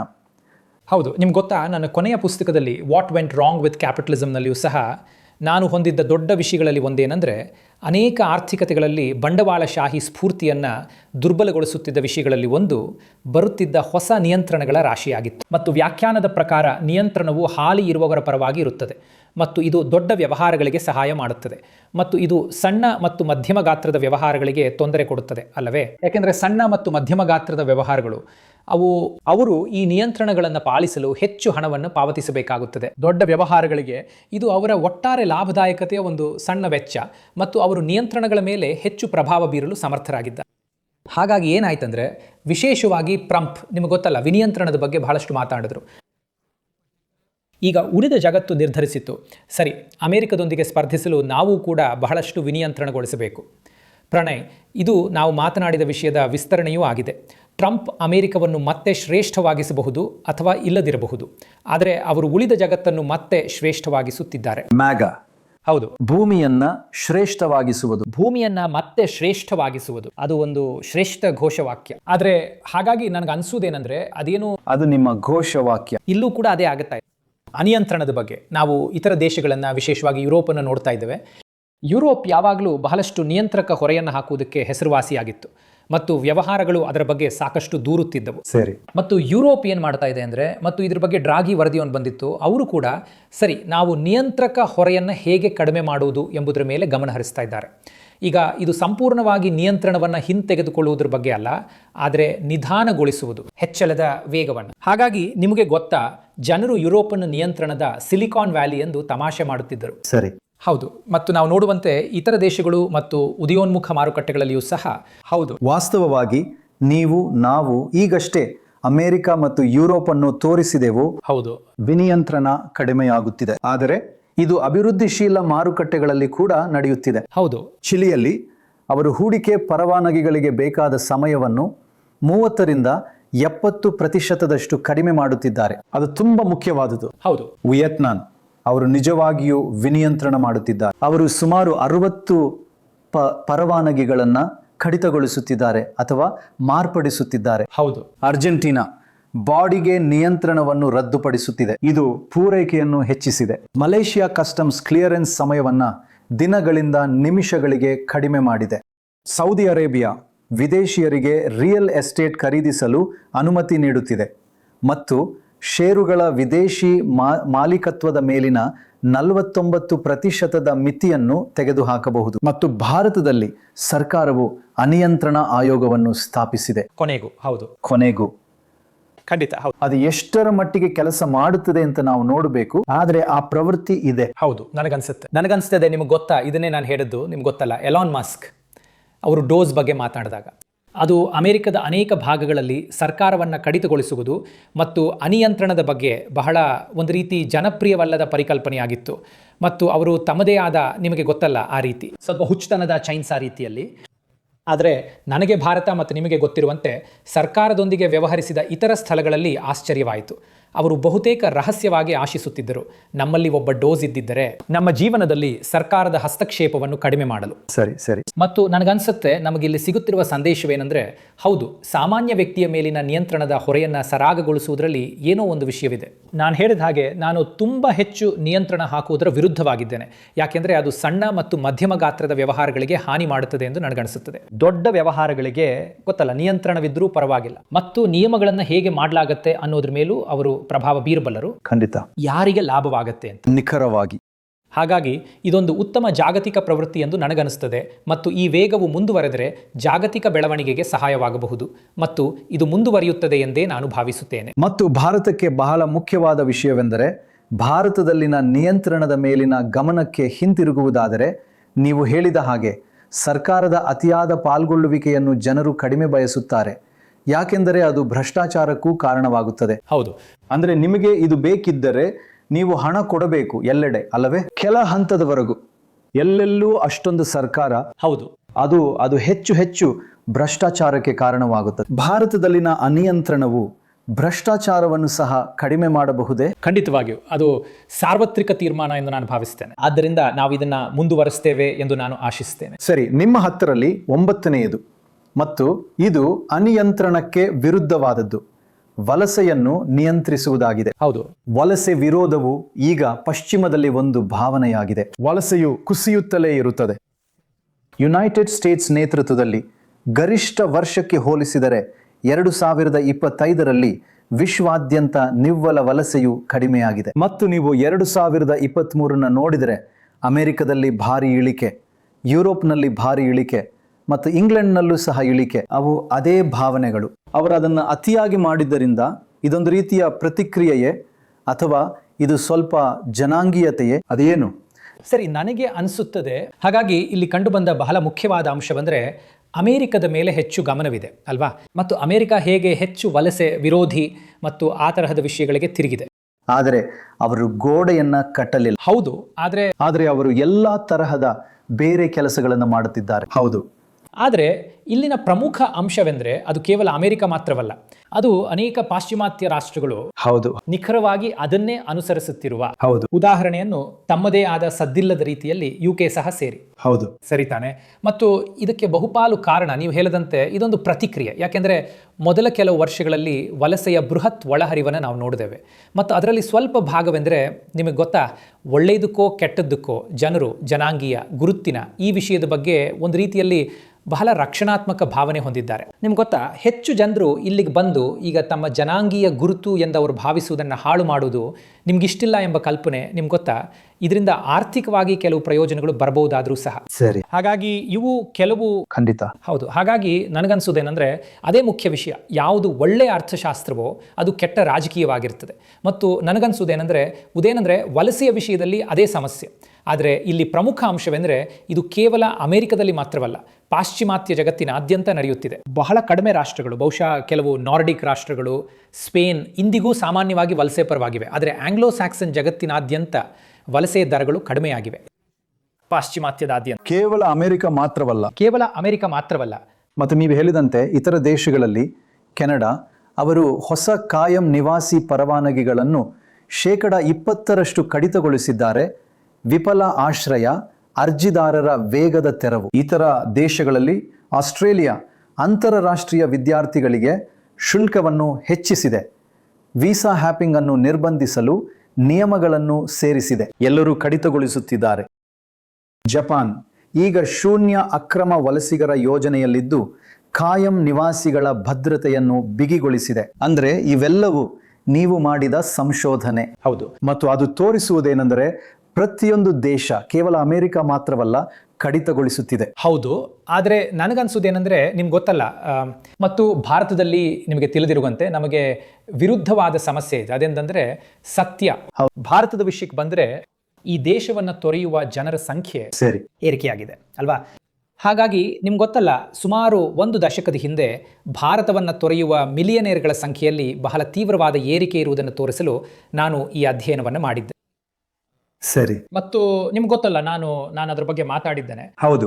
ಈಗ ಆ ಪ್ರವೃತ್ತಿ ವಾಸ್ತವವಾಗಿ ಸ್ವಲ್ಪ ಕಡಿಮೆ ಆಗಿದೆ. ಅದೇಂತಂದ್ರೆ ಭಾರತವನ್ನು ತೊರೆಯುವ ಬಿಲಿಯನೇರ್ಗಳ ಸಂಖ್ಯೆ ವಿಶೇಷವಾಗಿ ಒಟ್ಟು ಮಿಲಿಯನೇರ್ಗಳ ಪಾಲಿಗೆ ಹೋಲಿಸಿದರೆ ಸ್ಥಿರವಾಗಿದೆ ಅಥವಾ ವಾಸ್ತವವಾಗಿ ಸ್ವಲ್ಪ ಕಡಿಮೆ ಆಗಿದೆ. ಇದು ಒಳ್ಳೆಯ ಸುದ್ದಿ ಎಂದು ನಾನು ಭಾವಿಸುತ್ತೇನೆ. ಸರಿ. ಆದರೆ ಈಗ ನಾವು ಎದುರಿಸ್ತಿರುವ ಸಮಸ್ಯೆ ಏನಂದ್ರೆ, ಒಟ್ಟಾರೆಯಾಗಿ ಭಾರತದಿಂದ ಹೊರಗೆ ನಡೆಯುತ್ತಿರುವ ಸಾಮೂಹಿಕ ವಲಸೆ ತೀವ್ರವಾಗಿ ವೇಗಗೊಂಡಿದೆ. ಅದು ನಿಮಗೆ ಗೊತ್ತಿರಬಹುದು, 80 ಮತ್ತು 90ರ ದಶಕಗಳಲ್ಲಿ ಅದು ವಾಸ್ತವವಾಗಿ ಸಮತೋಲನದಲ್ಲಿತ್ತು. ಆದರೆ ನಂತರ ಕಳೆದ ದಶಕದಲ್ಲಿ ಅದು ಸುಮಾರು 3 ಲಕ್ಷದ ಪ್ರವೃತ್ತಿಗೆ ವೇಗವನ್ನು ಪಡೆದುಕೊಂಡಿತ್ತು. ಹೌದು. ನಿವ್ವಳ ಆಧಾರದ ಮೇಲೆ. ಹೌದು. ನಿಮ್ಮ ಬಳಿ ವಾಸ್ತವವಾಗಿ ಅದರ ಬಗ್ಗೆ ಒಂದು ಗ್ರಾಫಿಕ್ ಇದೆ. ಆದರೆ ಅದಕ್ಕೆ ಬರುವ ಮೊದಲು ಆರ್ಥಿಕವಾಗಿ ಅದು ಅವರಿಗೆ ಹಾನಿ ಮಾಡಬಹುದು ಎಂದು ನೀವು ಎತ್ತಿದ ಪ್ರಶ್ನೆ. ಅಂದರೆ ಇದು ರಾಜಕೀಯವಾಗಿ ಸಹಾಯ ಮಾಡುತ್ತದೆ, ನಿಮಗೆ ಗೊತ್ತಲ್ಲ, ಈ ವಿದೇಶಿಯರನ್ನ ಹೊರಗಿಡಿ ಇತ್ಯಾದಿ. ಆದರೆ ಅಮೆರಿಕದಲ್ಲಿ ಭಾರತೀಯರು ನಿಜವಾಗಿಯೂ ಅವರ ಆರ್ಥಿಕತೆಯನ್ನು ಹೆಚ್ಚಿಸುತ್ತಿದ್ದಾರೆ. ಭಾರತೀಯ ಸಮುದಾಯ ಅಥವಾ ಭಾರತೀಯ ಮೂಲದವರು ಅಮೆರಿಕದ ಯಾವುದೇ ಸಮುದಾಯಕ್ಕಿಂತ ಅತಿ ಹೆಚ್ಚು ತಲಾ ಸರಾಸರಿ ಆದಾಯವನ್ನು ಹೊಂದಿದ್ದಾರೆ. ಹೌದು. ಬಹಳಷ್ಟು ಅಂತರದಿಂದ. ನಾವು ಎಲ್ಲ ದೊಡ್ಡ, ನಿಮಗೆ ಗೊತ್ತಲ್ಲ, ಗೂಗಲ್, ಮೈಕ್ರೋಸಾಫ್ಟ್, ಯೂಟ್ಯೂಬ್ ಎಲ್ಲೆಡೆ ಮುಂದಿದ್ದೇವೆ. ಹೌದು. ಹಾಗಾಗಿ ನಾನು ಹೇಳಿದಂತೆ ಭಾರತ ಆರ್ಥಿಕ ಕಾರಣವೆಂದರೆ ಅದು ಆರ್ಥಿಕವಲ್ಲ. ಮತ್ತು ಕೇವಲ ಅಮೆರಿಕ ಮಾತ್ರವಲ್ಲ, ದೊಡ್ಡ ಮ್ಯಾಗ್ನೆಟ್ಗಳಾಗಿರುವ ಇತರ ಸ್ಥಳಗಳು ಕೂಡ. ಉದಾಹರಣೆಗೆ ಭಾರತೀಯರು ಹೆಚ್ಚಾಗಿ ಎಲ್ಲಿಗೆ ವಲಸೆ ಹೋಗುತ್ತಿದ್ದಾರೆ? ಅಮೆರಿಕ ಅತಿ ದೊಡ್ಡ ಸ್ಥಳವಾಗಿ ಉಳಿದಿದೆ. ಸರಿ. ಆದರೆ ಮಧ್ಯಪ್ರಾಚ್ಯದಂತಹ ಸ್ಥಳಗಳು ಇವೆ. ಹೌದು. ನಿಮಗೆ ಗೊತ್ತಲ್ಲ, ಅಲ್ಲಿ ಅವರಿಗೆ ಭಾರತೀಯ ಕೆಲಸಗಾರರು ಬೇಕು. ಮತ್ತು ಭಾರತೀಯರು ಅಲ್ಲಿ ಬಹಳ ಚೆನ್ನಾಗಿ ಕೆಲಸ ಮಾಡ್ತಾ ಇದ್ದಾರೆ. ಮತ್ತು ಅವರಿಗೆ ಅಲ್ಲಿ ಎಲ್ಲ ಕ್ಷೇತ್ರಗಳಲ್ಲೂ ಭಾರತೀಯ ಕೆಲಸಗಾರರು ಬೇಕು. ಆದರೆ ನಮಗಿರುವ ವಿಷಯವೇನೆಂದ್ರೆ, ನಮ್ಮ ದೇಶವನ್ನ ಇಷ್ಟೊಂದು ಜನರು ತೊರೆದು ಹೋಗುವುದನ್ನ ನಾವೇಕೆ ಬಯಸ್ತೇವೆ? ನಮ್ಮಲ್ಲಿ ಇರಬೇಕು ಹೆಚ್ಚೆಚ್ಚು ಜನರು ನಮ್ಮ ದೇಶದಲ್ಲೇ ಉಳಿದುಕೊಳ್ಳಲು. ಹೌದು. ಮತ್ತು ನನಗನ್ಸೋದು ಅದೇ ಆಗಿದೆ ಅಂತ. ವಿಶೇಷವಾಗಿ ನಿಮಗೆ ಗೊತ್ತಲ್ಲ, ನಿಜವಾಗಿಯೂ ಸಬ್ಸಿಡಿ ಶಿಕ್ಷಣವನ್ನ ಪಡೆಯುವ IIT ಪದವೀಧರರು ಅವರು ಅರ್ಹತೆ ಪಡೆದ ಕ್ಷಣ ಆ IIT ಎಂಬ 3 ಅಕ್ಷರಗಳು ಅದು ಜಗತ್ತಿನ ಯಾವುದೇ ಕೆಲಸವನ್ನ ನಿಮಗೆ ಕೊಡಿಸುತ್ತದೆ. ಹೌದು. ಆದರೆ ನನಗನ್ಸೋದು ಅದಕ್ಕಾಗಿಯೇ ಭಾರತದಲ್ಲಿ ನಾವು ನೋಡಿರೋದೇನೆಂದರೆ, ವಲಸೆ, ಭಾರತದಿಂದ ಹೊರಹೋಗುವ ವಲಸೆ ಸಾಮೂಹಿಕ ಮಟ್ಟದಲ್ಲಿ ಗಣನೀಯವಾಗಿ ವೇಗಗೊಂಡಿದೆ. ಸರಿ. ಕಳೆದ ಕೆಲವು ವರ್ಷಗಳಲ್ಲಿ. ಹಾಗಾಗಿ ಈಗ ನಾವು ವರ್ಷಕ್ಕೆ ಸುಮಾರು 7 ಲಕ್ಷ ಜನರು ದೇಶವನ್ನು ತೊರೆಯುವುದನ್ನು ನೋಡುತ್ತಿದ್ದೇವೆ.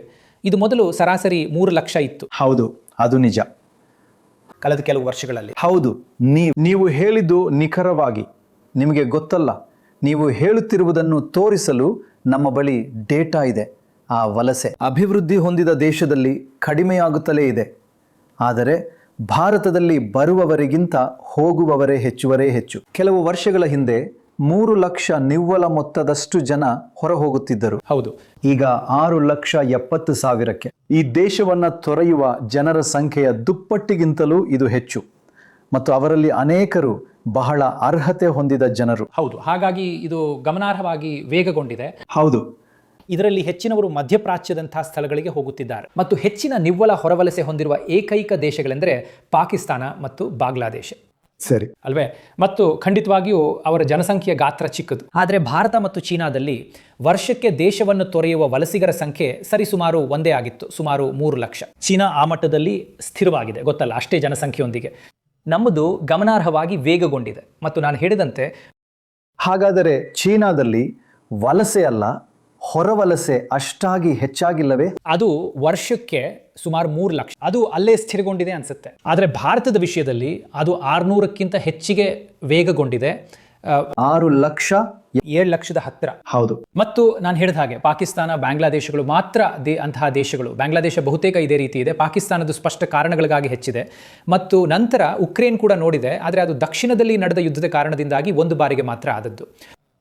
ಹಾಗಾಗಿ ನನಗನ್ಸುತ್ತೆ ನಾವು ಏನು ಮಾಡಬೇಕು, ಮತ್ತು ಅದು ನಮ್ಮ ಚರ್ಚೆಯ ಆರಂಭಕ್ಕೆ ಬರ್ತದೆ. ಸಾಮಾನ್ಯವಾಗಿ ಭಾರತ, ನಾನು ಹೇಳುವುದಾದರೆ, ನಾವು ಹೇಗೆ ಹೆಚ್ಚು ಬಂಡವಾಳವನ್ನು ಆಮದು ಮಾಡಿಕೊಳ್ಳುವುದು ಮತ್ತು ನಾವು ಹೇಗೆ ಕಡಿಮೆ ಜನರನ್ನು ರಫ್ತು ಮಾಡುವುದು ಎಂಬುದರ ಮೇಲೆ ಗಮನ ಹರಿಸಬೇಕು. ಜನರು ಮತ್ತು ಕಡಿಮೆ ಕಾರ್ಮಿಕರನ್ನು. ನನಗನ್ಸುತ್ತೆ ಅದು ಆಗಿರಬೇಕು. ಬಹಳ ಸರಿ. ಹೌದು, ನಮಗೆ ಒಂದು ದೊಡ್ಡ ನೀತಿ ಚೌಕಟ್ಟಿನ ಹಾಗೆ. ಯಾಕೆಂದರೆ ಅವೆರಡೂ ಬಹಳ ಸಹಾಯಕ. ನಾವು ಸಾಧ್ಯವಾದಷ್ಟು ಹೆಚ್ಚು ಜನರನ್ನು ದೇಶದಲ್ಲೇ ಉಳಿಸಿಕೊಳ್ಳಲು ಬಯಸ್ತೇವೆ.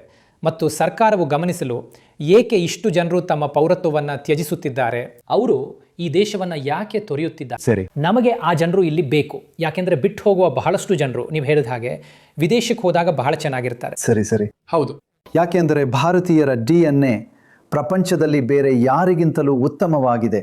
ಅದಕ್ಕಾಗಿಯೇ ಅದ್ಭುತ ರಾಷ್ಟ್ರೀಯವಾದಿ ಮಾತು. ಕ್ಷಮಿಸಿ, ಭಾರತವನ್ನು ತೊರೆದ ನಂತರ ಬಹಳ ಚೆನ್ನಾಗಿರುವ ಕೆಲವು ಜನರು, ನಾನು ಯಾವುದೇ ಹೆಸರುಗಳನ್ನು ಹೇಳುವುದಿಲ್ಲ ಇಲ್ಲಿರುವ ಯಾರದ್ದು, ಆದರೆ ನಿಮಗೆ ಗೊತ್ತಲ್ಲ, ಖಂಡಿತವಾಗಿಯೂ ಬಹಳ ಚೆನ್ನಾಗಿ ಮಾಡುತ್ತಿದ್ದಾರೆ, ವಿಶೇಷವಾಗಿ ನಿಮ್ಮ ಸಂಶೋಧನೆಯಲ್ಲಿ. ಈಗ ಇದು ಬರೀ ಭಯಾನಕ ಸುದ್ದಿ. ನಾನು ಇದನ್ನು ಸೆನ್ಸಾರ್ ಮಾಡಲು ಬಯಸುತ್ತೇನೆ. ನಿಮ್ಮ 10ನೇ ಮುನ್ಸೂಚನೆ ಏನೆಂದರೆ, ನಾವು ಮದ್ಯಪಾನದ ಗರಿಷ್ಠ ಮಟ್ಟವನ್ನು ತಲುಪಿದ್ದೇವೆ.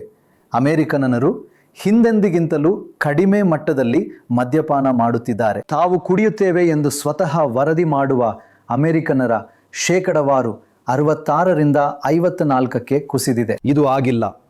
ಹೌದು, 1930ರ ದಶಕದಲ್ಲಿ ಗ್ಯಾಲಪ್ ಈ ಪ್ರಶ್ನೆಯನ್ನು ಕೇಳಲು ಶುರು ಮಾಡಿದಾಗಿನಿಂದ ಇದು ಅತಿ ಕಡಿಮೆ ಅಲ್ವಾ? ಹಾಗಾಗಿ ಅಮೇರಿಕನ್ನರ ಸಂಖ್ಯೆ ಮತ್ತೆ ಇದು ಕೇವಲ ಅಮೆರಿಕದಲ್ಲಿ ಮಾತ್ರ ನಡೆಯುತ್ತಿಲ್ಲ. ಮದ್ಯ ಸೇವನೆ ನೀವು ನೋಡಿದ್ರೆ UKಯಲ್ಲಿ ಒಂದು ದಿನದಲ್ಲಿ ಕುಡಿಯುವ ಡ್ರಿಂಕ್ಸ್ಗಳ ಸಂಖ್ಯೆ ಹೊಸ ಕನಿಷ್ಠ ಮಟ್ಟವನ್ನು ತಲುಪಿದೆ. ರಷ್ಯಾದಂತಹ ಸ್ಥಳಗಳಲ್ಲೂ ಕೂಡ. ಅದು ಯಾವುದಕ್ಕೆ ಹೆಸರುವಾಸಿ ಅಂದರೆ ನಿಮಗೆ ಗೊತ್ತಲ್ಲ? ಹೌದು. ಅವರ ಭಾರಿ ಮದ್ಯ ಸೇವನೆ ಅದು ಪರಿಮೆಯಾಗಿದೆ. ಮತ್ತು ಇಲ್ಲಿ ಬಹಳಷ್ಟು ಸ್ವಯಂ ಅರಿವು ಇದೆ. ಅದಂದರೆ, ಈಗ ಬಹಳಷ್ಟು ಜನರು ವಿಜ್ಞಾನದಿಂದ ಇದು ಬೆಂಬಲಿತವಾಗಿರೋದ್ರಿಂದ ಮಿತವಾಗಿ ಕುಡಿಯುವುದು ಕೂಡ ಆರೋಗ್ಯಕರವಲ್ಲ ಎಂದು ಭಾವಿಸ್ತಾರೆ. ಹೌದು, ಅವರು ದಿನಕ್ಕೆ 1 ಡ್ರಿಂಕ್ ಸರಿ ಎಂದು ಹೇಳುತ್ತಿದ್ದರು, ಆದರೆ ಅದು ಈಗ ತಪ್ಪು ಎಂದು ಸಾಬೀತಾಗಿದೆ. ಹೌದು, ಯಾವುದೇ ಕುಡಿತವು ಅನಾರೋಗ್ಯಕರ. ಅದು ಸರಿ. ಆದ್ದರಿಂದ ನೀವು ಹೇಳೋ ಹಾಗೆ ಇದನ್ನ ಪೀರ್ ರಿವ್ಯೂ ಮಾಡಲಾಗಿದೆ. ಹೌದು, ಆ ರೀತಿಯ ಸಂಶೋಧನೆ. ಜೊತೆಗೆ ಒಂದು ವಿಷಯವಂದರೆ, ಅದರಲ್ಲಿ ಕೆಲವು ಖಂಡಿತ ಪಾಶ್ಚಿಮಾತ್ಯ ದೇಶದಲ್ಲಿ ಅವರು ಗಾಂಜಾದಂಥ ವಸ್ತುಗಳ ಕಡೆಗೆ ಸ್ವಲ್ಪ ಬದಲಾಗಿದ್ದಾರೆ. ಅದು ಅವರಿಗೆ ಮತ್ತನ್ನು ನೀಡುತ್ತದೆ ಎಂದು ಅವರು ಭಾವಿಸ್ತಾರೆ. ಆದರೆ ಆರೋಗ್ಯ ಆಲ್ಕೋಹಾಲ್ಗೆ ಹೋಲಿಸಿದರೆ ಅಡ್ಡ ಪರಿಣಾಮಗಳು ಕಡಿಮೆ. ಅದ್ರ ಬಗ್ಗೆ ನನಗೆ ಖಚಿತವಿಲ್ಲ, ಆದರೆ ಕೆಲವರು ಹಾಗೆ ಭಾವಿಸ್ತಾರೆ. ಆದರೆ ಮುಖ್ಯವಾಗಿ ಇದು ಆರೋಗ್ಯದ ಬಗ್ಗೆ ಹೆಚ್ಚಿನ ಜಾಗೃತಿಯಾಗಿದೆ. ಯಾಕೆಂದರೆ ಇದೇ ರೀತಿಯ ಪ್ರವೃತ್ತಿಯನ್ನು ನಾವು ಸಿಗರೇಟ್ಗಳಿಗೂ ನೋಡಿದ್ವಿ. ಆದರೆ ಖಂಡಿತ ಸಿಗರೇಟ್ಗಳ ಬಗ್ಗೆ ಈಗ ಎಲ್ಲರಿಗೂ ಚೆನ್ನಾಗಿ ತಿಳಿದಿದೆ. ಆದರೆ ಈಗ ವೇಗ ಹೆಚ್ಚಿಸಿಕೊಳ್ಳುತ್ತಿರುವಂತೆ ತೋರುವ ಪ್ರವೃತ್ತಿಯು ಆಲ್ಕೋಹಾಲ್ ಮೇಲಿದೆ, ಮತ್ತು ಅದನ್ನು ನಾವು ಷೇರು ಬೆಲೆಗಳ ಚಲನೆಯಲ್ಲೂ ಸಹ ನೋಡಬಹುದು. ಹೌದು, ಕಳೆದ 6-7 ವರ್ಷಗಳಲ್ಲಿ ಷೇರು ಬೆಲೆಗಳ ಮೇಲಿನ ನಿಮ್ಮ ಡೇಟಾ ಹೇಳುವುದೇನೆಂದರೆ, ಆಲ್ಕೋಹಾಲ್ ಷೇರುಗಳು ಈಗ ಕುಸಿಯುತ್ತಿವೆ. ಸಾಮಾನ್ಯ ಸ್ಟಾಕ್ಗಳು 158ರಷ್ಟು ಏರಿಕೆಯಾಗಿವೆ. ಮತ್ತು ಈ ದಶಕದಲ್ಲಿ 60% ಹೌದು 60%, ಹೌದು. 58-60%, ಹೌದು.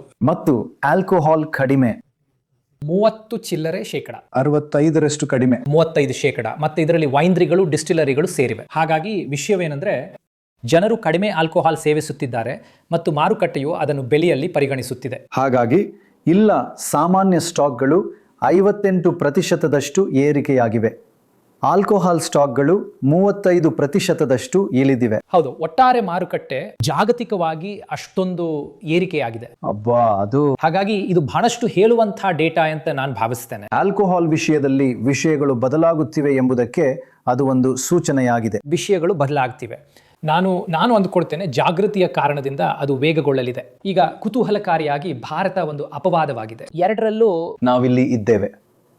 ಹಿಂದೆ ನಾನು ಮಾತಾಡಿದ ಆಲ್ಕೋಹಾಲ್ ಮತ್ತು ಸಿಗರೆಟ್ ಎರಡರ ವಿಷಯದಲ್ಲೂ, ಆದರೆ ವಿಶೇಷವಾಗಿ ಆಲ್ಕೋಹಾಲ್ ವಿಷಯದಲ್ಲಿ ಬಹುಶಃ ಇದು ತಳಮಟ್ಟದಿಂದ ಪ್ರಾರಂಭವಾದ ಕಾರಣ ಈ ಆಲ್ಕೋಹಾಲ್ ವಿಷಯದಲ್ಲಿ ಭಾರತವು ಪ್ರವೃತ್ತಿಗೆ ವಿರುದ್ಧವಾಗಿ ಸಾಗಿದೆ ಎಂದು ನೀವು ಹೇಳಿದಿರಿ. ಭಾರತದಲ್ಲಿ ಮದ್ಯಪಾನ ಸೇವನೆಯು ವಾಸ್ತವವಾಗಿ ಹೆಚ್ಚಾಗಿದೆ. ಸರಿ. ಮತ್ತು ಚೀನಾ 5%, ಜರ್ಮನಿ 2% ಕಡಿಮೆ ಆಗಿದೆ. ಎಲ್ಲೆಡೆ ಕಡಿಮೆ ಆಗಿದೆ. ಮತ್ತು ಭಾರತ 2.5% ಹೆಚ್ಚಾಗಿದೆ. ವಾಸ್ತವವಾಗಿ ಅದು ಒಳ್ಳೆಯ ಸುದ್ದಿಯಲ್ಲ. ಹೌದು. ಹಾಗಾಗಿ ನಾನು ಅಂದ್ಕೊಳ್ತೇನೆ ಅದೇ ಪಾಯಿಂಟ್ ಅಂದರೆ AI ಅಂದರೆ ಖಂಡಿತವಾಗಿಯೂ AI ನನ್ನ ಪೂರ್ವಾಗ್ರಹಗಳನ್ನು ಪರಿಗಣಿಸಿದ್ರೆ ನಿಮ್ಗೆ ಗೊತ್ತಲ್ಲ, ಕಳೆದ ವರ್ಷ ನಾನು ಮಾತನಾಡಿದ್ದೆ, ನಾನು ಸ್ಥೂಲಕಾಯ ವಿರೋಧಿ ಔಷಧಿಗಳ ಅಭಿಮಾನಿ ಅಲ್ಲ ಎಂದು. ಆದರೆ ನಾನು ಪ್ರಕೃತಿವಾದಿ. ಈ ವರ್ಷ ನಾನು ಹೇಳ್ತೇನೆ, ಅಂದರೆ ಮದ್ಯಪಾನದ ಬಗ್ಗೆ ನನಗಿರುವ ಅಸಹ್ಯವನ್ನು ಪರಿಗಣಿಸಿ ಇದನ್ನು ನೋಡಿ ನನಗೆ ಸಂತೋಷವಾಗಿದೆ. ಹಾಗಾದರೆ ಇವು ಪೂರ್ವಾಗ್ರಹ ಪೀಡಿತ ಅಂಕಿ ಅಂಶಗಳೇ ಹೌದೇ? ಸರಿ, ಇದು ಡೇಟಾ. ಯಾರಾದರೂ ಇವುಗಳನ್ನು ಪರಿಶೀಲಿಸಲು ಬಯಸಿದರೆ ಅವರು ಮಾತನಾಡಲು ಸ್ವಾಗತಾರ್ಹರು.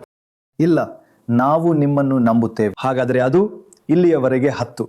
ಬನ್ನಿ ಅವೆಲ್ಲವನ್ನು ಬೇಗನೆ ನೋಡೋಣ. ಮೊದಲನೇದು AI ಒಂದು ಬಬಲ್ ಆಗಿದೆ. ಹೌದು. ನೀವು ಏನಾದರೂ ಸೇರಿಸಲು ಬಯಸಿದರೆ ಕೇವಲ ಇಲ್ಲ, ನಾನು ಹೇಳಿದ ಹಾಗೆ ನನ್ನ ಪ್ರಕಾರ ನಿಮ್ಗೆ ಗೊತ್ತಲ್ಲ, ಆ ವಿಷಯಕ್ಕೆ ಬಂದರೆ AI ಒಂದು ಬಬಲ್ ಅಂತ ಗುರುತಿಸಬೇಕು. ಆದರೆ ಅದು ಉಬ್ಬುತ್ತಲೇ ಇರ್ಬೋದು, ಒಂದು ರೀತಿಯಲ್ಲಿ ಅದಕ್ಕೆ ಯಾವುದೇ ವಿಜ್ಞಾನವಿಲ್ಲ. ಸರಿ, ಆದರೆ 10 ವರ್ಷಗಳ ಬಗ್ಗೆ ಮತ್ತು ಅದು ಹಿಂದಿನದಕ್ಕಿಂತ 10 ಪಟ್ಟು ತಲುಪಿದೆ ಎಂಬ ಅಂಶ ನನಗೆ ಇಷ್ಟವಾಯಿತು. ಹೌದು, ಇದನ್ನು ನೋಡುವ ಒಂದು ವಸ್ತುನಿಷ್ಠ ವಿಧಾನವಿದು, ನಿಮಗೆ ಗೊತ್ತಲ್ಲ. ಮತ್ತು ಬಡ್ಡಿ ದರಗಳು ಹೆಚ್ಚಾಗಬಹುದು. ನೀವು ನೋಡಬೇಕಾದ 4 ಓಗಳಿವೆ. ಹೌದು.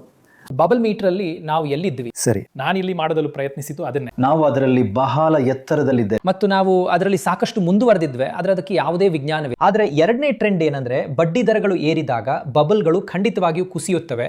ಮತ್ತು ಅಮೆರಿಕಾದಲ್ಲಿನ ಕೈಗೆಟುಕುವಿಕೆಯ ಬಿಕ್ಕಟ್ಟನ್ನು ಗಮನಿಸಿದರೆ, ಕೈಗೆಟುಕುವಿಕೆಯ ಬಿಕ್ಕಟ್ಟು, ಬಡ್ಡಿ ದರಗಳು ಹೆಚ್ಚಾಗಬಹುದು. ಆ ಸಂಪರ್ಕ ಬಹಳ ಮುಖ್ಯವಾಗಿದೆ. ಹೌದು.